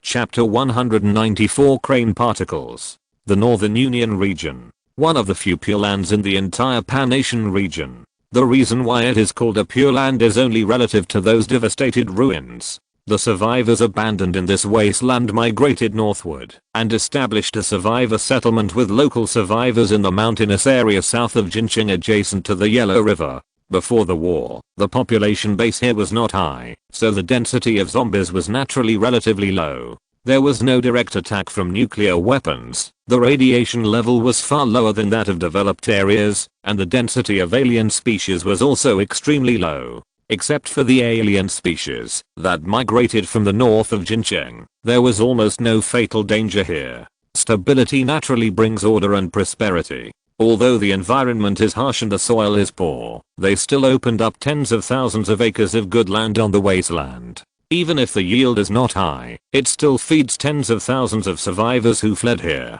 Dictatorship, power, and stability. These three words are enough to summarize everything about this empire. Although it claims to be a joint rule, the military police group that controls the security of this survivor settlement has the power of life and death over all survivors. In the form of military government, they control the production of food and rule the entire united area. It is said that they are plotting against Wanhei City, and they have been doing so for a long time. Of course, this Sun Jiao is not a member of the military police group, but belongs to a religious organization active in the north. The Church of Twilight. They preach the coming of the end of the world, and believe in the fear of the end of the world. However, unlike most desperate people, they also firmly believe that the spiritual leader they believe in, Boyu, can lead them out of the solar system and find the second sun, the new home for mankind. Coincidentally, the purpose of their coming to Wanhei City this time is to obtain the Garden of Eden project buried in the 005 shelter, in order to establish a small biosphere in space. In order to enter the Urban Construction Bureau in the city center, and obtain the specific coordinates of the 005 shelter, they did not hesitate to collude with the mutants in the number 7 area. The mutants' munitions and supplies, as well as the password to the Kalman Company's security system, were all provided by them. Unfortunately, they were destined to return empty-handed. There was almost nothing left there, except a pile of broken iron slag. When clearing out the mutants that broke into Shelter 005, Jiang Chen blew up the AI server and emptied all the useful things inside the facility. As for the iron box that stored the Eden project, Jiang Chen also destroyed the original after Lin Ling copied all the data into the chip in his brain. I don't know what kind of wonderful expression boy would have on his face when he finally arrived at Shelter 005 after going through so much hardship and faced the debris on the ground. But no matter what, even if Jiang Chen knew the current situation of Shelter 005, he couldn't stand in front of him and tell him, Shelter 005 has been penetrated by me, and everything inside has been taken away by me. In this case, the conflict between the two sides is naturally inevitable. Jiang Chen cannot let the mutants enter King Pu, and Boyu, who leads the Church of Twilight, will not give up the city center. He sent his men to assassinate her, which showed his hostile attitude. Sun Jiao had no memory of how the military supplies were transported to Wanghe City, or how she joined the Church of Dusk. After all, she joined the church at a very young age, and according to the usual nature of religious organizations, brainwashing procedures were inevitable. In addition, there was the matter of the subcrystal. Later, Sun Jiao, who was in a semi-conscious state, began to talk nonsense. From the fragmentary language, Jiang Chen could not really summarize the information she had dictated. However, a key word she repeatedly emphasized made him a little concerned. Crane particles. This seemed to be the third time he had heard this word. As soon as Lin Ling's door was opened, a short cry of grief sounded. Jiang Chen looked at the trembling Lin Ling in confusion. What's wrong with you? No, nothing. The shrill tone seemed to be out of tune. Was she stimulated by something? Since Lin Ling often had intermittent nervousness, Jiang Chen was too lazy to care about her and asked directly. I have something to ask about what happened last night. Lin Ling swallowed her saliva acutely and nodded like a chick pecking at rice. It was rare for her to cooperate so well. In the past, shouldn't she start her sentence with something like humph, why should I help you? Of course, he didn't know that after he closed the door, this disobedient girl secretly turned back and heard and saw something bad at the door. Then I asked, last night, the one who shot red light with her eyes was Ting Ting? Jiang Chen's expression was a little strange when he mentioned the name Ting Ting. Although she appeared as a human in that virtual world and became a couple with him, her original body was just a bug. Yeah. Lin Ling nodded vigorously. What on earth is that, Ray? Hearing this, Lin Ling's expression also became serious. That's what I wanted to say just now. Some unusual things found on the subcrystal. After saying that, Lin Ling ran to the experimental table, took down a piece of subcrystal that was polished into a smooth mirror, and then put it in the glass cover of a strange looking instrument. What is this? You won't understand, even if I tell you. Anyway, it's a very convenient instrument. I used to think that you were just collecting these shiny stones like magpies as currency, and at the same time acting as a substitute for fossil fuels. But I studied it carefully yesterday, and found that this thing is not that simple. In the glass cover, the emerald green subcrystal began to change color. When a subcrystal is completely burned, it will release energy equivalent to 2.47 kilograms of standard coal. Then, it will become like this. The subcrystal has lost its luster and turned into a quartz-like state. Then what? Jiang Chen looked at the faded subcrystal with interest. Lin Ling did not answer Jiang Chen's question, but asked mysteriously, have you heard of the fourth dimension? Fourth dimension? Space-time that includes the time axis? Jiang Chen had heard of this. After all, he went to college. Then let me ask another question. Have you heard of energy that exists in the fourth dimension? Jiang Chen was stunned. On the one hand, it was because this statement was too abstract, and on the other hand, he was confused as to why she suddenly asked this question. All matter in this world, including you and me, can be simply summarized by the three parameters of length, width and height, which is the third dimension. But if we add a time axis to it, for example, Jiang Chen who exists today and Jiang Chen tomorrow are completely two different existences in the sense of the fourth dimension. Just like Lin Ling who is 1.5 meters tall and Lin Ling who is 2 meters tall are two different existences in the third dimension. If we add a time axis to energy, imagine that the energy of today of this subcrystal is used up, but tens of thousands of years later, its energy is refilled. Wait, what about the conservation of mass? Jiang Chen couldn't help but interrupt. Of course it is conserved. Because from the beginning, the clean particles exist in the four-dimensional space, but we are confined to a certain point, and cannot see it. However, at a certain point in time, some of the clean particles will fall into the three-dimensional space, and the intuitive manifestation in our eyes is full of energy. Because it was too sci-fi, even though Lin Ling explained it very carefully and slowly, Jiang Chen still only vaguely understood it. You can try this subcrystal and use your ability to extract its energy. By the way, the energy value of this subcrystal before was 5. As she said that, Lin Ling put the colorless subcrystal in Jiang Chen's hand. It's empty. No matter how you think about it, it's impossible to use it to charge the warp bracelet, right? Although thinking so, Jiang Chen still followed Lin Ling's instructions and held the subcrystal in his hand. Then, a shocked expression appeared on his face. It was obviously an empty subcrystal, but he actually extracted energy from it. And the energy replenished by the bracelet is almost as much as that provided by 5 subcrystals. Is it residual energy? Jiang Chen asked with difficulty. Lin Ling shook her head. The energy in the third dimension has been completely consumed.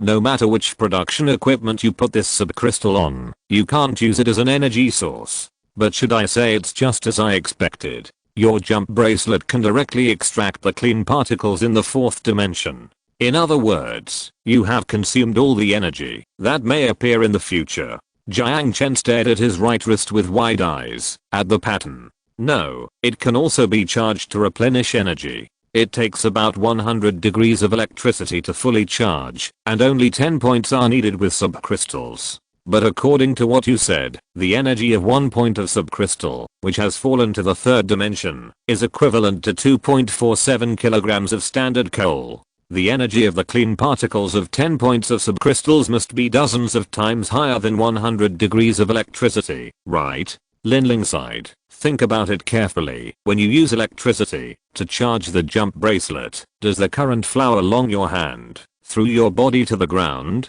Jiang Chen frowned and recalled the scene when he charged it before, and then shook his head. No, of course not. If there was, you would have been electrocuted into charcoal. Lin Ling said maliciously. The electrical energy absorbed by your bracelet is not the energy generated when electrons flow from the negative electrode to the positive electrode in the usual sense, but it directly consumes the electrons themselves. It's difficult to explain. You can directly understand it as a form of annihilation. Speaking of which, you don't think that you can travel through time and space with only 100 degrees of electricity, right? At the end, Lin Ling couldn't help but complain. In other words, subcrystals. This kind of biological crystal is the container of those crane particles. That's right. How it specifically contains those mysterious crane particles, I haven't figured it out yet. In short, subcrystals are really not simple things. Including the female assassin detonating the subcrystal, including the red ray shot by Ting Ting.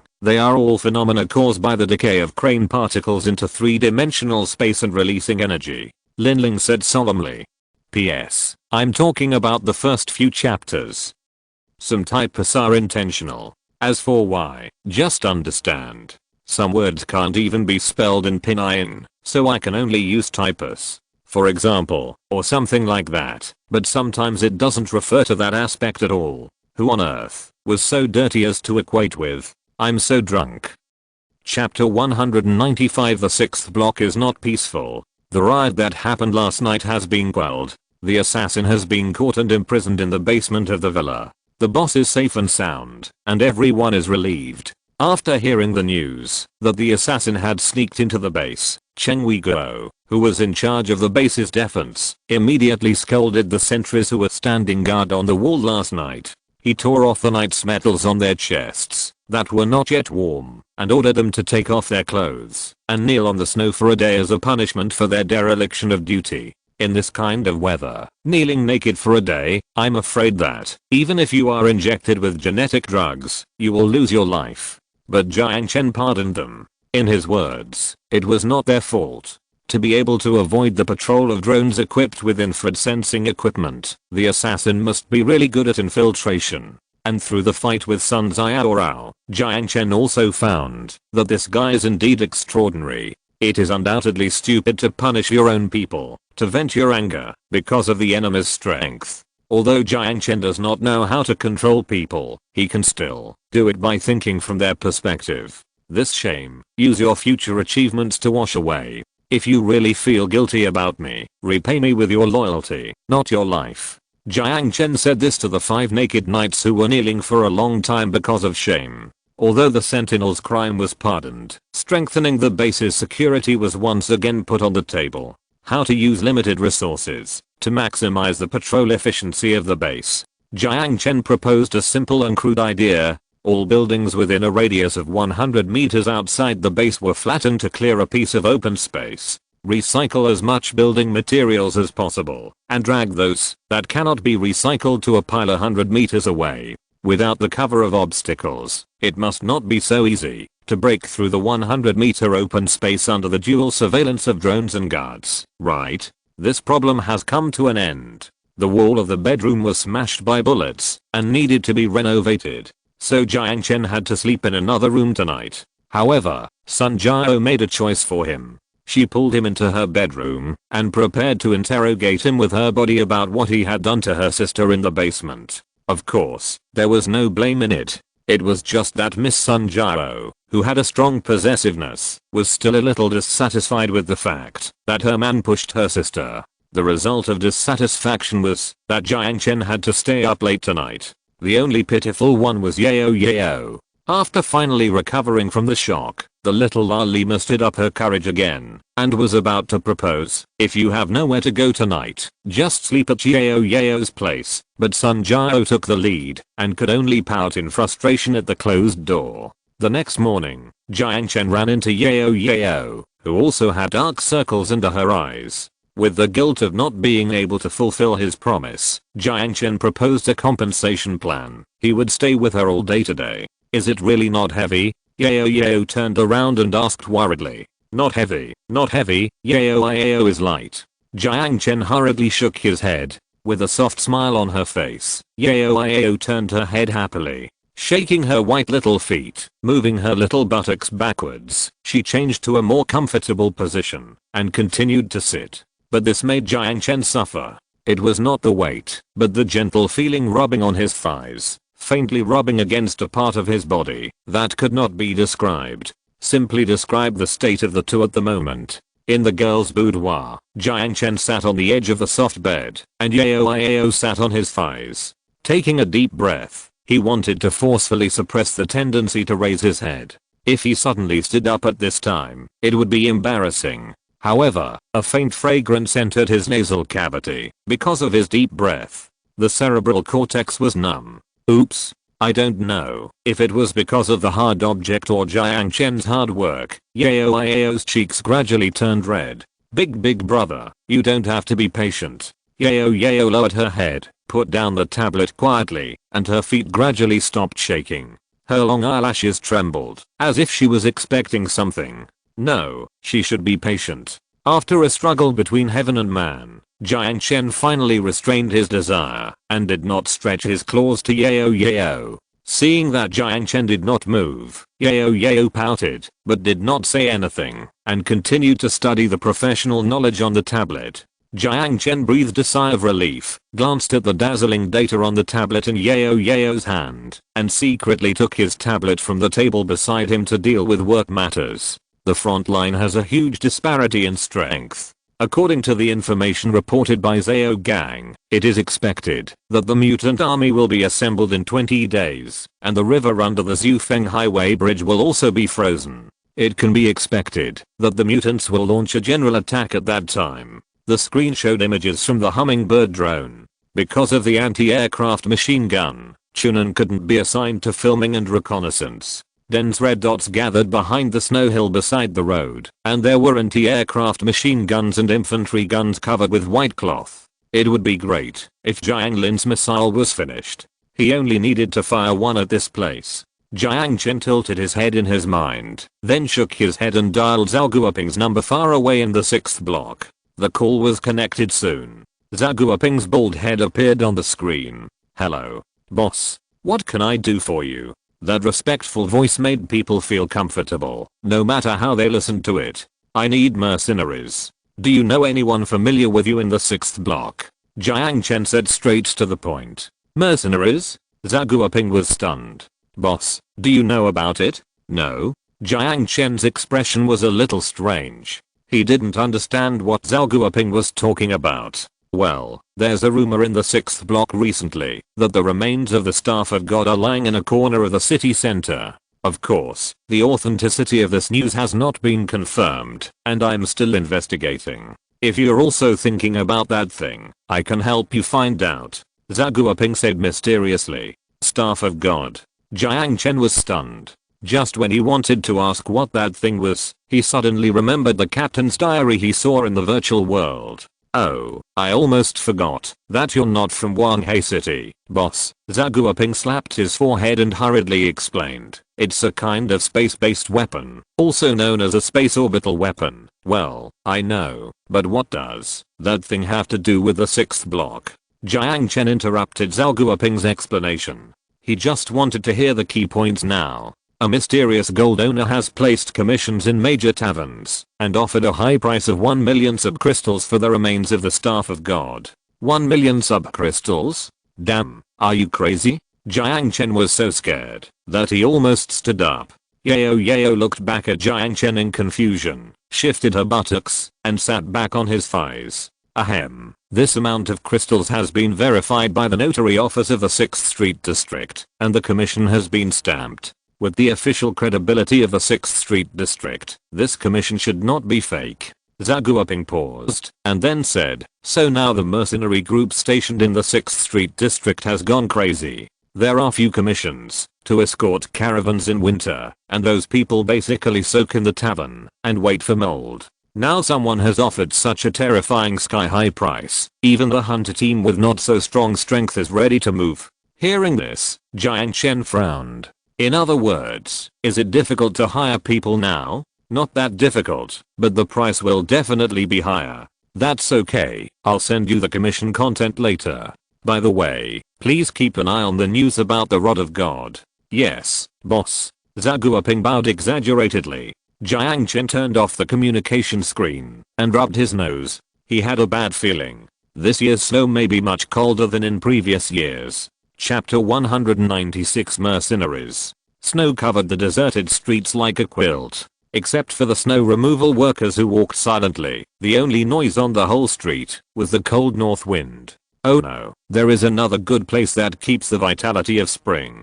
People are noisy and revelry here, releasing the accumulated pressure and killing boring time. This good place is a peg-leg tavern. Although it has been open for less than a month, it has conquered the hearts of all wastelanders with its high-quality drinks. In front of the wine table, the muscular mercenary stepped on the stool with his feet, drunkenly showing off his scars. Hot girls wandered in the dark corners, waiting for tonight's prey. Gamblers put two tables together and played dice and poker. Judging from these silhouettes, this place is no different from the Bullet Shell Tavern on the street. The only difference is that the public security here is very good, so good that it is unimaginable. But it was not like this when it first opened. Wine is a thing that makes huge profits wherever it is placed. The emergence of the Peg-Leg Tavern undoubtedly cut off the money supply of the taverns on the entire street. Once you have tasted the beer with the aroma of wheat, I believe no one will be interested in the rotten wine mixed with industrial alcohol. Even the rich people in the inner circle occasionally come here to drink 2 cups to warm their stomachs. The huge profits naturally attracted the jealousy of their peers. After coercion and inducement failed, the owners of various taverns used all kinds of despicable means. Making trouble, framing, stealing. However, those who use these means obviously underestimated Zhao Guoping's ability.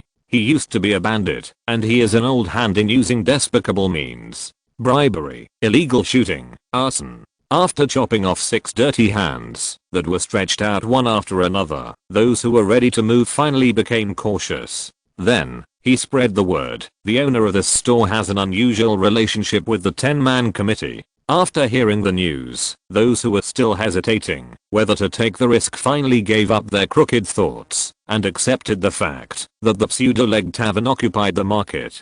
In addition to good public security, the design of the tavern is also very user-friendly. The space on the 2nd and 3rd floors was converted into warm guest rooms, providing private space for those like-minded men and women. For the exhausted wastelanders, release deeper pressure. As usual, Zhao Guoping wore a grey suit and sat casually on a wooden table, bragging familiarly with the mercenaries wandering in the wasteland. The boss is very talkative and popular with these drunkards. Even his bare bald head has become the signboard of this tavern.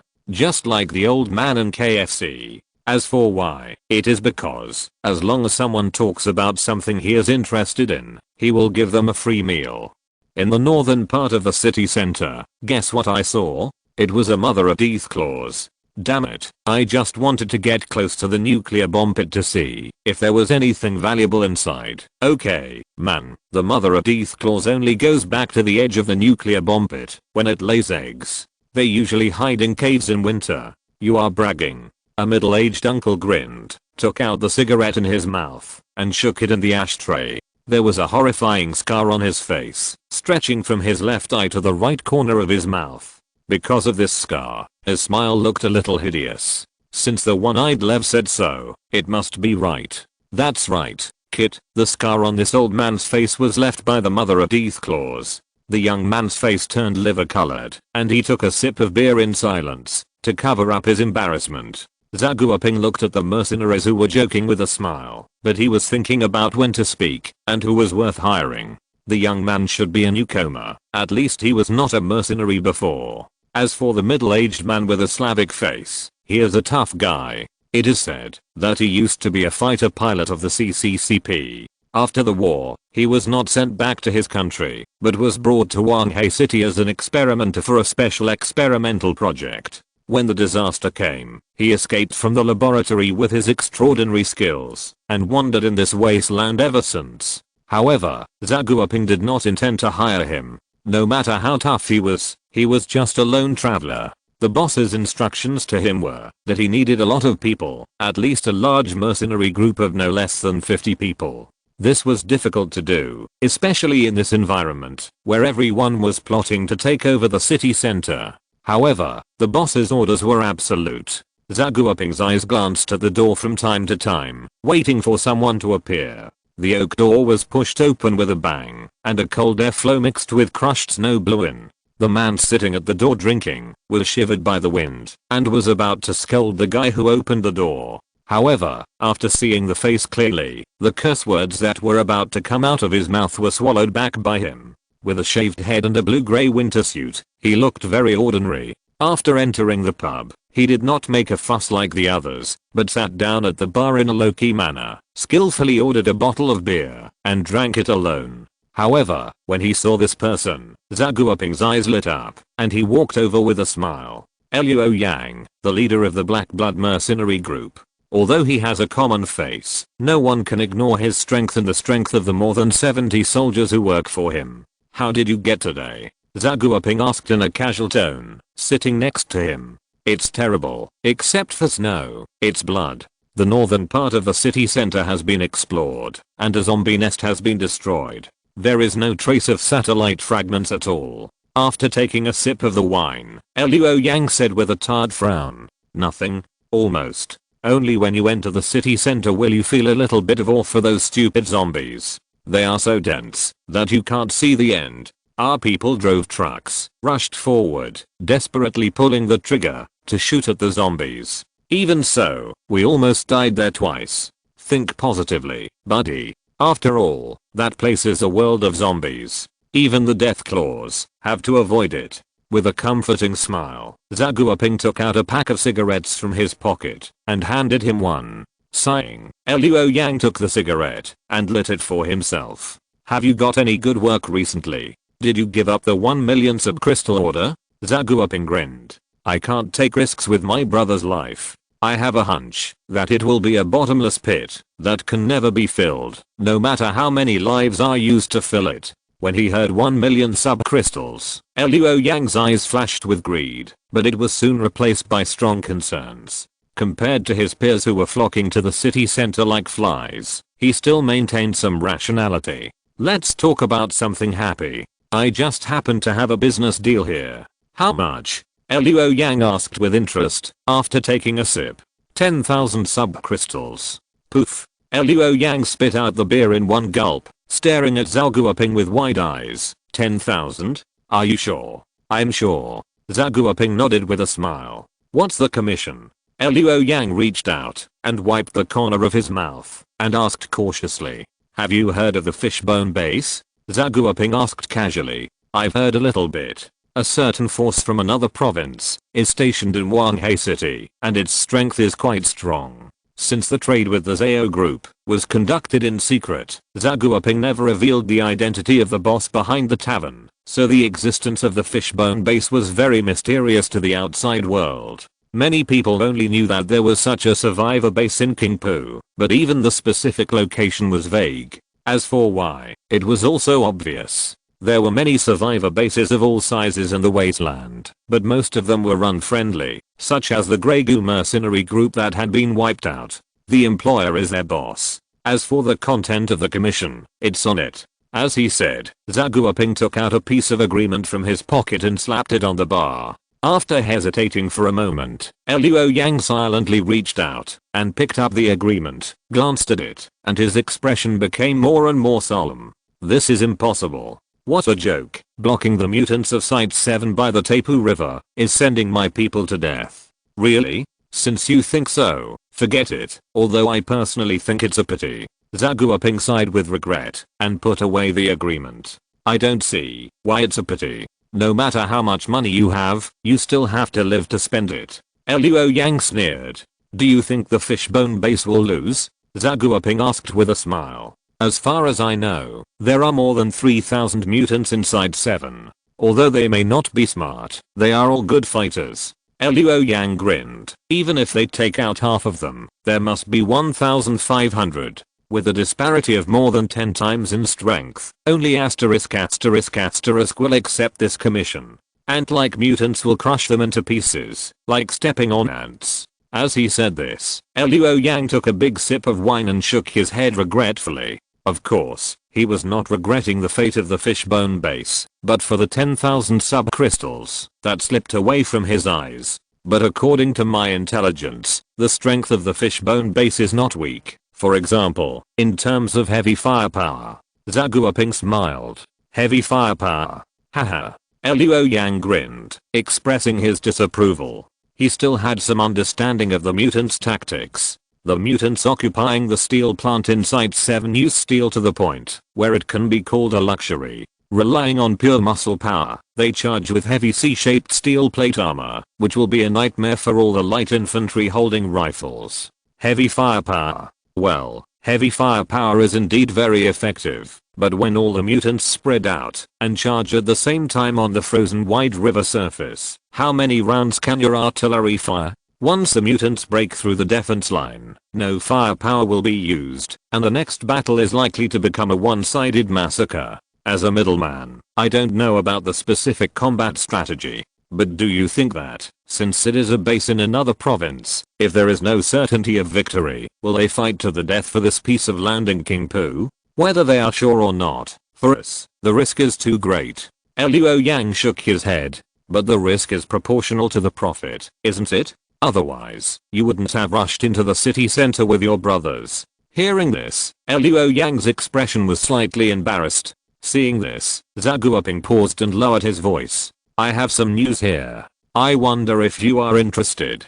Seeing Zhao Guoping's mysterious look, Luo Yang's expression could not help but stern, waiting for his next words. In addition to the 10,000 sub-crystals, there is another benefit. I can reveal some to you, but it is against the rules. For the sake of my business, I hope you can keep it secret. Ahem, Liao Zhao, you know me very well. Of course, that's why I found you for such a good thing. A trade route from Qingpu to Liaoding town, 10% of the profit, and the type of goods is food. If you're listening to this novel on a channel other than Fanfic World, it means they downloaded and uploaded it without effort. We cordially invite you to visit our channel, Mundo Fanfic Novelos. There you'll find the original version of this story and you can explore many other novels of various genres. We're waiting for you to immerse yourself in a world of incredible novels. Chapter 197, Recruiting Soldiers. Zhao Guoping brought good news from the 6th block. The Black Blood mercenary group accepted the offer and set out for the Tapu River the next day, including the new recruits. This mercenary group of 85 people is a considerable force in the wasteland. When Zhao Guoping throughout the bait of 10% of the profits from the food trade. Luo Yang agreed without hesitation. The booming food business in the 6th block has proved the huge profits. The Zhao Group, which controls the entire market share, has made a lot of money for this. This is obvious to all people in the 6th block. After hearing Zhao Guoping's words and thinking about the relationship between the Fishbone Base and the Zhao Group, Luo Yang understood. It turned out that the food flowing into the 6th block came from the Fishbone Base. Presumably, the sewer entrance controlled by the old fox Zhao Chenwu leads to the Fishbone Base. However, he did not make it public after knowing this explosive news. After all, the fewer people who know this news, the more beneficial it is to him. If he can get a share of the business road to Liuding Town, he will take on this task no matter what. With the reputation of the Black Blood Mercenary Group, it is not a problem to transport goods from Qingpu to Liuding Town at the mouth of the Yangtze River. With this stable income, the equipment and scale of the Black Blood Mercenary Group will be further expanded, and his status will also rise. When he gets the status of a member of parliament in the parliament, he, Luo Yang, will also step into the ranks of the inner circle of dignitaries. However, although he accepted the commission, he was still confused about one thing. Since the Fishbone Base has a special relationship with the Zhao Group, why don't they ask for help from the Zhao Group? In order to protect the interests in hand, Zhao Chenwu will also send troops to support, right? Jiang Chen naturally would not have thought of this question. But, why are you in trouble again? Sitting in the virtual conference room, Zhao Chenwu smiled bitterly. It's just that trouble has come to me. Jiang Chen spread his hands helplessly. The 6th block has not been peaceful recently, and I really can't spare any manpower. Mutants in the 7th block, why don't you consider relocating? Zhao Chenwu suggested, after pondering for a moment. Relocation? That means my previous efforts are in vain. I spent at least 400,000 crystals on the construction of this base. No matter what, I will not abandon this base. What's more, I still have a chance of winning. I wish you success. I have completed the contract for the batch of sentry machine guns under the pressure of the parliament, and I can deliver them to you tomorrow. Under pressure? When did the parliament encourage breach of contract? Jiang Chen said in a joking tone. Extraordinary times. What kind of trouble did you encounter? Seeing the solemnity on Zhao Chenwu's face, Jiang Chen's expression on his face also became serious. Although it is a secret, according to the past nature, it is estimated that it will spread in a while. The military government that controls the Northern Union District, the Military Police Corps, has issued a declaration of war to us and is heading here. Is it them? Have you heard about it? Zhao Chenwu saw the surprise on Jiang Chen's face, shrugged his shoulders and continued. They came all the way here to find trouble for the wreckage of space-based weapons that fell in a corner of the city center. Zhao Chenwu obviously misunderstood something. Jiang Chen was surprised because the organization that joined forces with the mutants to attack Qingpu also seemed to be from the Northern Union. It was just not a military police group, but an organization with a very strange name, the Church of Dusk. The Rod of God. Jiang Chen said in a deep voice. Yes. In order to resist the invasion of the Northern Union, the 10-man committee voted to pass a proposal. Set up a defense line in the suburbs to resist the attack of the Northern Union. If it was just that, it would not be so troublesome. A haze flashed across Zhao Chenwu's face, and he paused and continued. Although it was agreed that we would wait until the foreign enemies were repelled before making plans, almost everyone was secretly sending exploration teams to the city center. Especially when the commission of 1 million subcrystals spread, everyone went crazy. Originally, those idiots were quite reserved and just went quietly, but now they are completely shameless and sending a convoy to the city center. Just like gamblers who are killing red-eyed at the gambling table. Doesn't anyone realize that it is stupid to do this at this critical moment? Jiang Chen couldn't help but complain. Everyone has to be stupid, including me. Zhao Chenwu stared at the table with a gloomy face. Once someone gets that thing, it will be a nightmare for others. It can dominate everyone's life and death, just like a scepter truly granted by God. As he spoke, a flash of madness flashed across the brows of this tyrant. Imagine if there is a sword hanging over everyone's head. Who else can resist your rule? All it takes is a tungsten rod bullet that cannot be intercepted at all to silence all the voices of resistance. And this sword, it lies in the city center, behind all of us. Now everyone wants to be a sword holder. This damn democracy. Everyone wants to be a dictator. If there was only one voice at the beginning, there would be no such chaos. It is impossible to ask Jiang Chen for help, but this is also expected. The chips in hand are enough, and the lack of one or two guests will not affect the fireworks party. Counting the joining of the Black Blood mercenary group, the number of soldiers who can be filmed on the front line of the Fishbone base has reached 200. Although there was still a tenfold difference in numbers when facing mutants, he still had one last move to make. That was the survivors of King Poo. Since the last expedition, they had gathered under the flag of Fishbones. After more than a month of trade, the bond between the two sides was strengthened. Jiang Chen had not ignored these people's attention all along, but was just waiting for an opportunity. An opportunity for him to gather everyone again. An opportunity to show off the Fishbones' military power again. And now, the opportunity has come. Outside the main gate of the Fishbone base, in front of the cement house that was used to exchange materials in the past, there is now a long line. Long time no see. Gangzi, Ma Zhongcheng, who was wearing a thick fur coat, hugged this old friend he hadn't seen for a long time, and looked at Zhao Gang's winter clothes with some envy. This outfit must cost 30 or 40 sub-crystals, which is equivalent to the price of a Ripper rifle. He was still so taciturn, but when he saw his old friend, Zhao Gang still showed a smile on his face.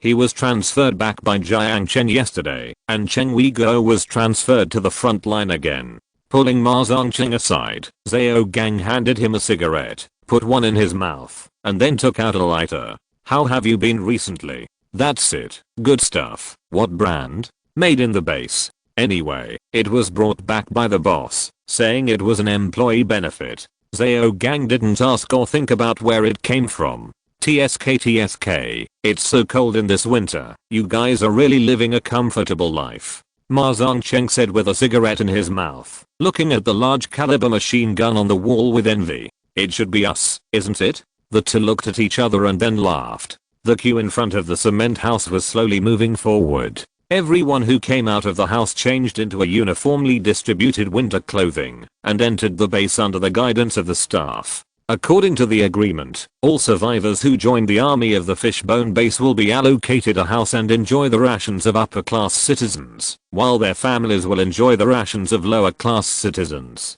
As their military exploits increase, and they are promoted to knights, their families will also become upper-class citizens. As of today, more than 20 community-level survivor groups have joined the Fishbone base. Those people were uniformly incorporated into the newly established Foreign Legion, with Zhao Gang as the head of the Legion. There are only 81 people at present, but each of them is a good shooter. With a little training, they can become a huge fighting force. So far, the combat power of the Fishbone base has exceeded 300. The day of the decisive battle is gradually approaching. Chapter 198 Swordbearer.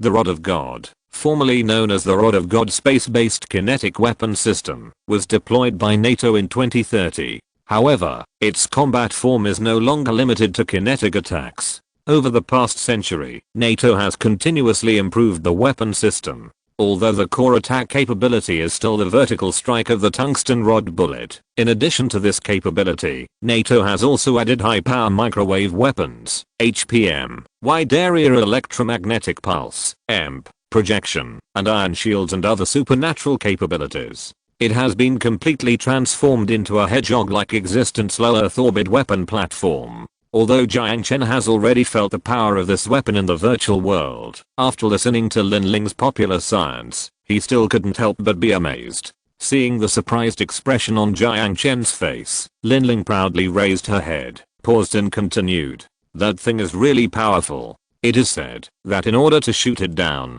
Pak launched up to 27 nuclear bombs into low Earth orbit, but unfortunately they were all intercepted. In the end, the energy of the Rod of God was in a cooling state after it launched an HMP attack on the Holy Shield system of Wanghai City. With the help of the Aviation Special Forces, it was only at the cost of more than a dozen low Earth orbit landing ships that it was able to capture it. However, before the newly acquired sector was warmed up, NATO activated the self-destruction program of the Rod of God in order to destroy it and not let it fall into the hands of the enemy. As a result, this super weapon that has been in service for nearly 150 years has turned into space junk. No one knows this weapon better than Lingling. After all, she used to be a researcher at PAC, and she is more or less clear about the detailed information of the weapon. Wait. Space junk? Yes. Is there any problem? Lingling asked with her head tilted.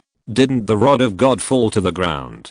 Jiang Chen asked with a frown. Of course not. I can testify to that. The World United Organization established after the war once considered recovering the wreckage in low Earth orbit, but the proposal was not implemented in the end because the space colonization plan promoted by the escapists was passed with an overwhelming majority of votes soon after. You should know what happened later.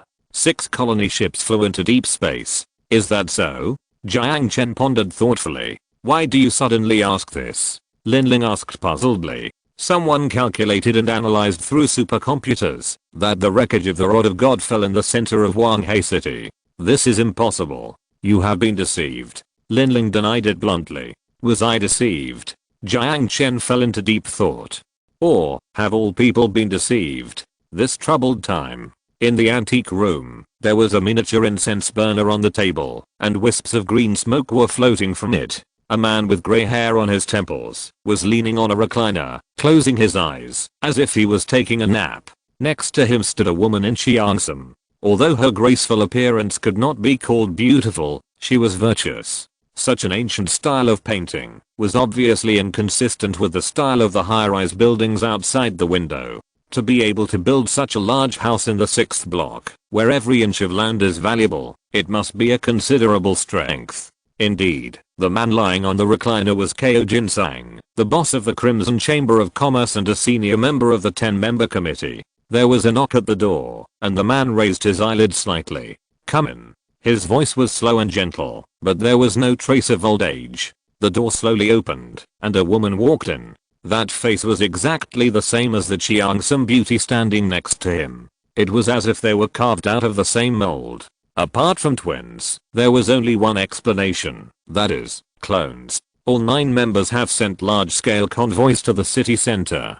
The largest of them is the two-headed bull Chamber of Commerce, with a total of 207 people, 2 spider tanks, 5 infantry vehicles. Listening to the secretary's report, Ko Jinsang half closed his eyes and nodded. When she finished reading, he briefly pondered for a moment before continuing. What about Zhao Chenwu? Did he make any moves? This person was a little smarter than the other members of the council, and Yajing's charming brilliance did not completely blind his eyes. He sent scouts to Lasao and also sent a convoy to the city center, but their convoy did not advance rashly, but just followed behind our convoy.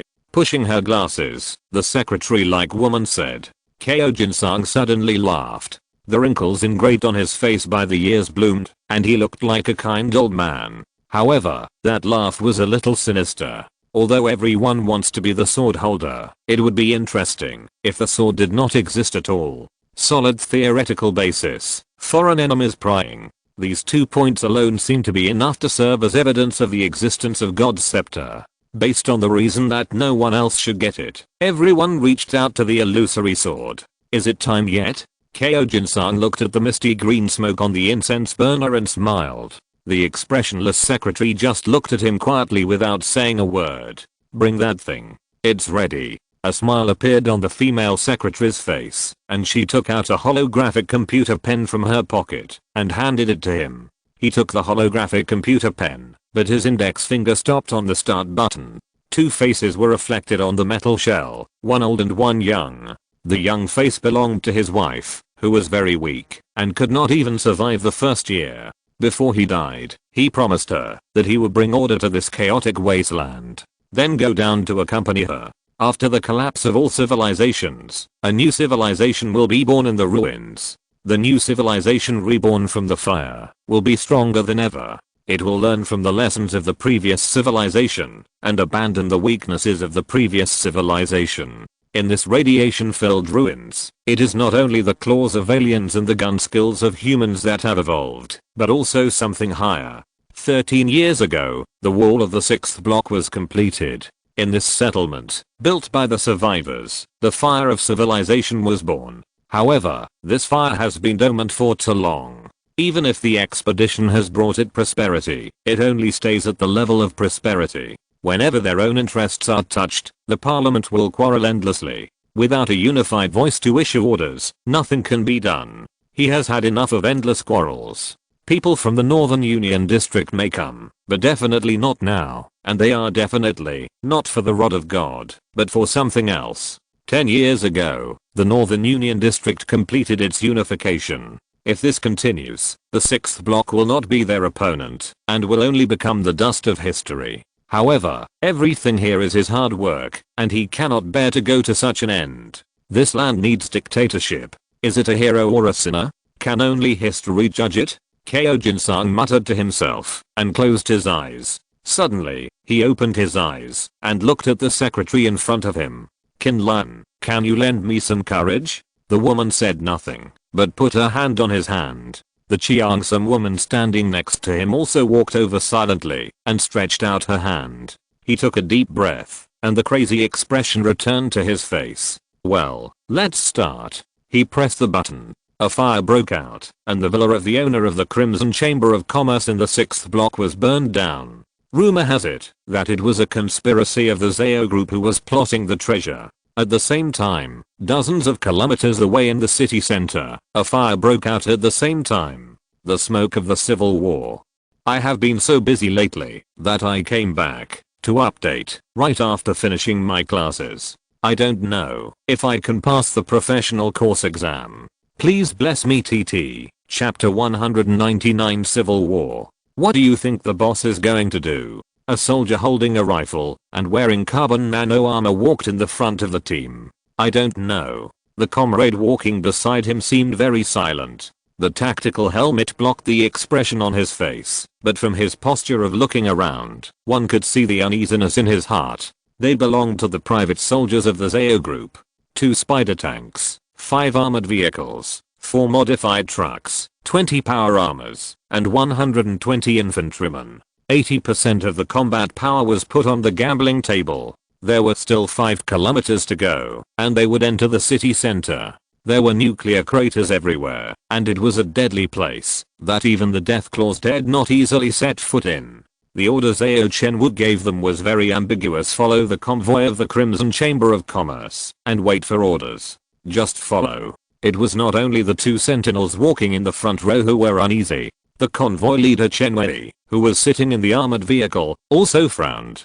Staring at the prowler tank on the screen, Chen Wei swallowed his saliva. It is 10 meters long, 3.8 meters wide and 2.6 meters high, weighs 112 tons, and can accommodate 3 to 4 crew members. The main weapons are a Type 52 particle cannon as the tank's main gun, and a 2 kg class rapid-fire electromagnetic cannon as the coaxial secondary gun. The whole body is covered with 140mm A-type steel armor, with a built-in dense supramolecular barrier to resist the high-energy neutron radiation released by the neutron bomb explosion, and the equipped particle shield can effectively resist the attack of energy weapons. It is simply a mobile fortress. Zombies are pouring in like a tide, but under the might of the behemoth, all the zombies can do is to lubricate its tracks with flesh and blood and corpse oil.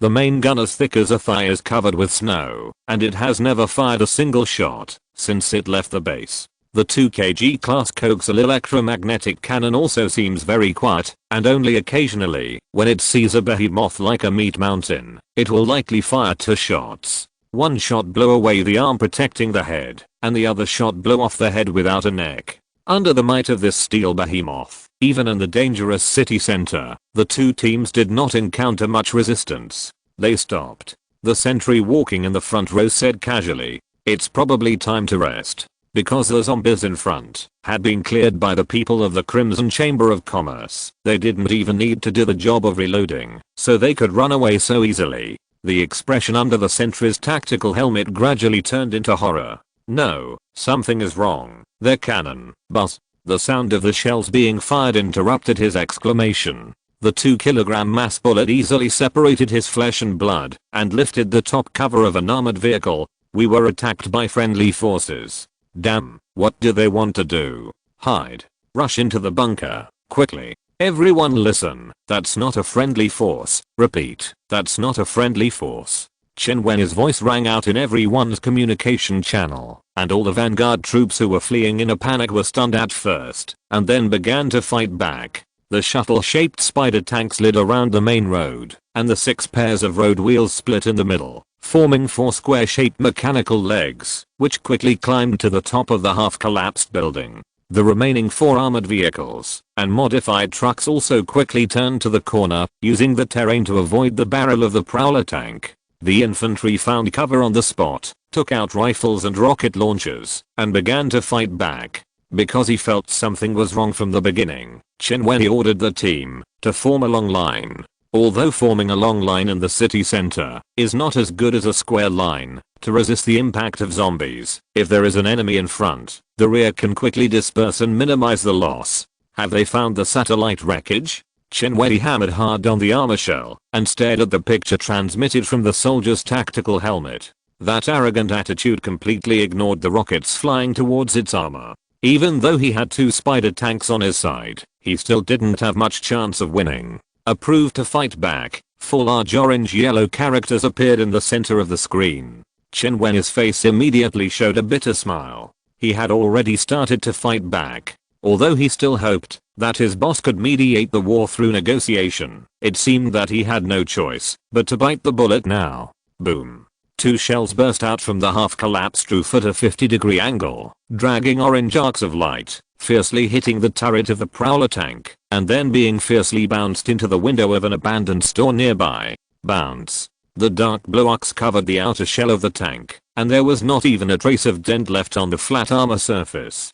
Damn. It's electromagnetic reactive armor. 4 steel core armor piercing shells. Through special action positions, metal shells can reach a superconducting state after breaking through a certain speed threshold. Under the action of the strong magnetic field outside the armor, according to the Meissner effect, the shells that become superconductors will generate an equal and opposite magnetic field inside, thereby attenuating their kinetic energy and causing the angle of the projectile to shift. This kind of armor is very effective against electromagnetic gun mass bullets that must use conductive materials, and it also has a certain effect on steel core armor piercing bullets driven by ordinary artillery. Switch to insulated shells. Understood. The prowler tank quickly retreated.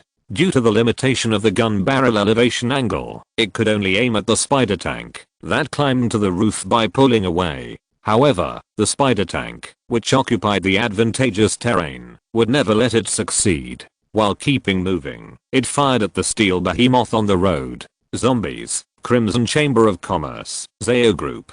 The 3 parties were fighting together. As the heavy armor left the battlefield, the zombies, who had lost their obstruction, howled and rushed towards the 2 sides of the fierce battle. If it was just facing those zombies, the well-trained soldiers on both sides would never let these stupid guys get close to them. However, now everyone is facing not only zombies, but also bullets fired by the other side. It's completely chaotic.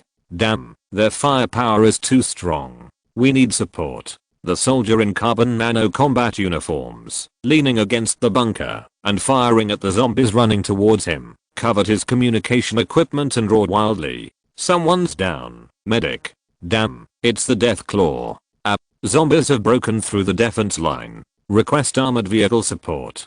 Denied. Enemy anti-armor units have not been cleared. Unable to enter the battle zone. After turning off the chaotic communication sound, Chen Wei frowned. A ferocious look flashed across his face, and his eyes were fixed on the big words on the screen. Available support. Jiang G-32 cruise missile. By now, he understood the meaning of Zhao Chenwu's use with caution before leaving. The boss had expected from the beginning that there was definitely something wrong with the Crimson Chamber of Commerce. This kind of big killer that is used less and less is definitely not used to deal with zombies. If the trump card of the Crimson Chamber of Commerce is the Prowler tank, then the trump card of the Zao group is these things. The few fuel air bombs that were dealt with to the fishbone base were just some old goods, and Zhao Chenwu always had more NB things in his hands. Without the slightest hesitation, Chen Wei pressed the launch button. There was no sign 100 kilometers away in the wilderness, the flat land suddenly cracked. After the cover was removed, the metal plates hidden under the soil gradually opened up. This is the missile silo left by PAC. In order to avoid air raids, there are many such temporary disposable missile silos in this land. The light blue signal light extends from the top to the bottom of the silo. Missile Silo 72 is about to be launched. Please evacuate immediately. The electronic sound programmatically announced the launch, and the mutant rats that were gnawing on the roots of plants fled in all directions. In an instant, thick smoke rose up and instantly covered the entire area. The missile, about 10 meters long, was like an arrow piercing the clouds, breaking through the airspace filled with radioactive dust. It is expected to reach the target area in 10 seconds. Please set the attack target, Commander. After taking a deep breath, Chen Wen's eyes were fixed on the rampaging prowler tank, and he dragged the crochets to the red box with his fingers. Target locked successfully. Attacker A, Attacker B, pay attention. Quickly move away from the local target. Understood. After receiving the order, the spider tank quickly jumped off the building, and the 6 pairs of road wheels were reassembled and switched to wheel drive mode. Seeing the enemy units suddenly retreat, the prowler tank realized that it might be included in the target of long-range weapons and quickly dropped the heat-seeking bombs and electromagnetic decoy bombs, and at the same time, it ran at full speed and crashed into the building next to it. The solid concrete wall was shattered like a piece of paper under the impact. It tried to use this tens of meters high building as a shelter, but it was too late. A gray-white smoke trail fell from the sky in an instant. The light and shadow suddenly dimmed. The arc of fire suddenly exploded, and the shock wave blew away the concrete blocks, the particle shield, and the armored shell. The skyscrapers tens of meters high withstood the aftermath of the nuclear explosion, but collapsed under the direct attack of this cruise missile. This Jiang G-32 cruise missile was designed with NATO warships as the imaginary enemy, so it is no problem to use it to deal with a mere tank. Even people thousands of meters away felt the trembling of the earth. The firelight blooming in the sky made the drifting snow and wind pale in comparison, and even silenced the endless gunshots. The situation of the battle changed in an instant. The Crimson Chamber of Commerce, which had lost its strongest armored unit, was beaten by the 2 spider tanks that turned their guns around and fled. Apart from the prowler tank, they did not carry too many weapons on this trip, just dozens of infantry and a dozen power armors. Seeing that his soldiers had the upper hand, Chen Wen slowly breathed a sigh of relief. The Zhao group had already won this war. Although the price was high, the council of the 6th district must have been arguing, but that was no longer his concern.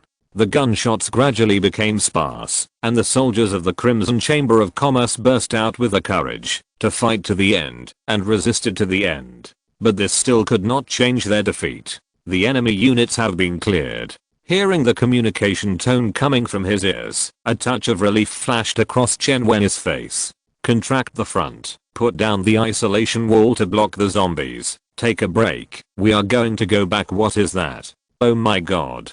2 soldiers opened the trunk of the captured armored vehicle. Staring at the screen, Chen Wen's pupils shrank. Nuclear bomb. Looking at the mushroom cloud in the distance, Ko Jinsang's face flashed with mockery. At this moment, he was standing in the wilderness several kilometers away, with a pickup truck parked beside him. TSK, Jiang G-32, is it finally used? Putting the telescope in his pocket, shaking his head, he turned back to the car. Whether the sword of Damocles exists or not, the sword hanging over his head has disappeared. Using a prowler tank to replace Zhao Chenwu's most feared trump card, using a nuclear bomb and 72 lives to replace 80% of his combat effectiveness. And he still has 4 prowler tanks left. If it is a game of poker, the winner is already decided. Chapter 200. Meanwhile, did you hear the sound? Sun Jiao frowned and asked Jiang Chen beside her. It was snowing heavily, and the two were standing by the Taipu River. I think I heard it. Did something explode? Jiang Chen looked to the east, but the wind and snow blocked his sight. There were 2 explosions, and it was hard to tell which one was louder. It should have come from a very far place. It's better not to desert. Sun Jiao sighed, squinting her eyes, and looking at the other side of the river. After all, the party is about to start. That's right. Jiang Chen smiled and said. All combat units have gone to the front line. 271 infantrymen, 8 Jag Tigers, and 15 infantry vehicles converted from pickup trucks. The people of the Black Blood mercenary group have circled to the other side of the river and lurked on the snow slope several kilometers away. Everything is ready. Pulling the scarf around his neck, white mist rose from the corners of Jiang Chen's mouth. Let's get started. Understood. My sir. Sun Jiao winked playfully, turned around and stepped into the T3 power armor. As night fell, the wind and snow stopped for a while. The searchlights in the center and four corners of the camp swayed evenly, illuminating the surrounding snow hills. Rows of mutants carrying rifles lined up to patrol the camp. They were wearing steel armor and a single coat made of fur inside, to prevent direct contact between their skin and steel. More than 50 trucks were parked in the open space of the camp, with creepy gun barrels and cannon barrels standing in a row. They were covered with white cloth, blending into the color of the snow. They didn't take the opponents on the other side of the river seriously at all. In their opinion, they only needed a round of charge to pull those cowards out of the trenches and tear them to pieces with their bare hands. Shooting was not something they were good at. Because their fingers were thick, they had to saw off the trigger guard to make it easier to shoot. This was also the reason why they preferred machine guns, because most machine guns were not as short as rifles. Rugged and powerful, they didn't even need to think about carrying weight. The last wave of soldiers had arrived at the base. As soon as the ice was solid enough to bear the weight of their armor, they would blow the horn to charge. However, they were destined not to wait for this day. Did you hear any sound? The mutant standing at the entrance of the camp tilted his head and looked at his comrades beside him. Frowning, the mutant looked around, but did not find the source of the sound. Look. What is that? A scream sounded, and a mutant pointed to the dark night sky. Something fell from the radioactive dust, dragging a faint flame, and was gradually accelerating. However, they had no time to think about what it was. Bang! The searchlights in the center and four corners of the camp shattered, and the light shining on the surroundings dimmed instantly. In a moment, several orange flames rose into the sky and suddenly exploded, and the dazzling white light embellished the camp into daytime. It was a flare. Damn it, it's an enemy attack. The mutant standing at the door roared in shock and anger, and quickly took out the light machine gun behind his back, and fired at the snow hill opposite. No mutant would have thought that the humans huddled behind the bunker would actually launch a night attack. Similarly, no mutant would panic about the night attack by humans, but instead felt a little excited. They are seeking their own death. However, such confidence did not last long. Under the cover of flares, a rocket with a red tail flame fell from the sky. In the horrified eyes of all the mutants, it hit the center of the camp. Boom. The fire broke out instantly. In an instant, it engulfed the vehicles covered with white cloth, the mutants who were about to board the vehicles, and the ammunition and supplies buried under the snow. The inhumane serial explosions began, playing a simple symphony in the mutant camp. Running, howling, desperately taking off the red-hot steel armor, falling down in exhaustion, accepting the harvest of the flame death god. Iron fragments and snow were thrown into the sky, melting into liquid in the heat wave, like a fireworks feast. It was like hell. No one would have thought that those rats on the other side of the river would have a cruise missile. Of course, this is not a cruise missile, but a rocket carrying 1000 kilograms of concentrated explosives. 1 kilogram is 20 subcrystals. Counting the cost of the rocket, this giant firecracker cost Jiang Chen 30,000 subcrystals. But what does it matter? Compared with the effect it caused, the 30,000 subcrystals were worth it. Looking at the fire on the other side of the river, Jiang Chen pulled out his signal gun and shouted at the top of his lungs. Attack. Got it. The red signal flare cut through the night sky. 8 buzzing sounds rang out, and the 5 kg class mass bomb roared into the camp on the other side of the river. The shock wave of the rocket explosion lifted the snow pile on the riverbank, and there was no longer any barrier between the two sides. With the advantage of range, the electromagnetic gun poured firepower on the opposite side. The infantry stepped out of the trench with rifles, and led by 6 power armors, they launched a charge to the other side of the river. The Black Blood mercenary group, which had circled to the other side of the river first, had already started a firefight with the mutants, and the orange-yellow tracer bullets lit up the night sky like raindrops. because oxidizers such as magnesium powder were mixed into the explosives. The flames in the camp did not dissipate for a long time. Under the strong light, the position of the mutants was exposed, but it became a problem for the mutants to aim their rifles at the targets hidden in the dark, and they could only randomly pull the trigger and respond with firepower. Jiang Chen couldn't help but smile as he watched the battle video on the tablet in his hand. The enemy's air defense force had completely collapsed. The unexpected bombing not only wiped out nearly half of their combat power, but also completely disrupted their organization, and they fell into chaos of fighting on their own. The armored mutants were very strong, but only their front armor was strong. In the wilderness, they launched an attack with a siege, and bullets flew from all directions. The mutants who failed to form a formation could only accept unilateral slaughter. The riflemen fired rhythmically, advanced, and guided the artillery fire. In the virtual reality training device, they have practiced countless times. The 6 power armors led by Sun Jiao, relying on their superb mobility, cruised on the mutant positions, splitting and breaking the mutant soldiers who tried to assemble. Looking at this girl's figure on the battlefield, well, although in an iron box. In short, looking at her heroic figure, and recalling her embarrassment under me last night, this feeling is really indescribably wonderful.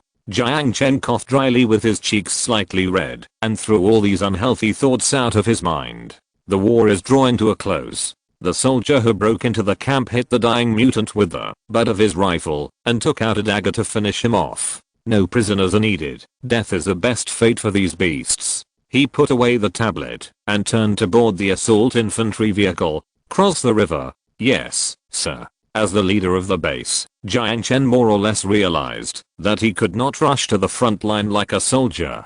After all, the Fishbone base has passed the initial stage of development and is not as short of people as before. So he readily accepted the point of view that Sun Jiao insisted on and stood in the back waiting for the end of the war. The gunfire in the distance gradually became sparse, and the infantry vehicle drove across the bridge. The north wind was faintly warm. Sitting on the roof of the car, Jiang Chen looked at the mutant camp that was bombed into a mess from afar, but his mind was drifting beyond the battlefield. This should be the place where most of the mutants' military supplies are. Even though there are still more than 2,000 mutants in Site 7, they are too weak to fight anymore. It must not be easy to transport this batch of supplies from the Northern Union region, 1,500 kilometers away. Now all the supplies have been destroyed, and Sun Jiao, the spy, has been captured by Jiang Chen. What will the Church of Dusk do when its plan is thwarted? Speaking of which, the Rebel Alliance has not made any moves until now, so much so that Jiang Chen almost forgot that he had this ally.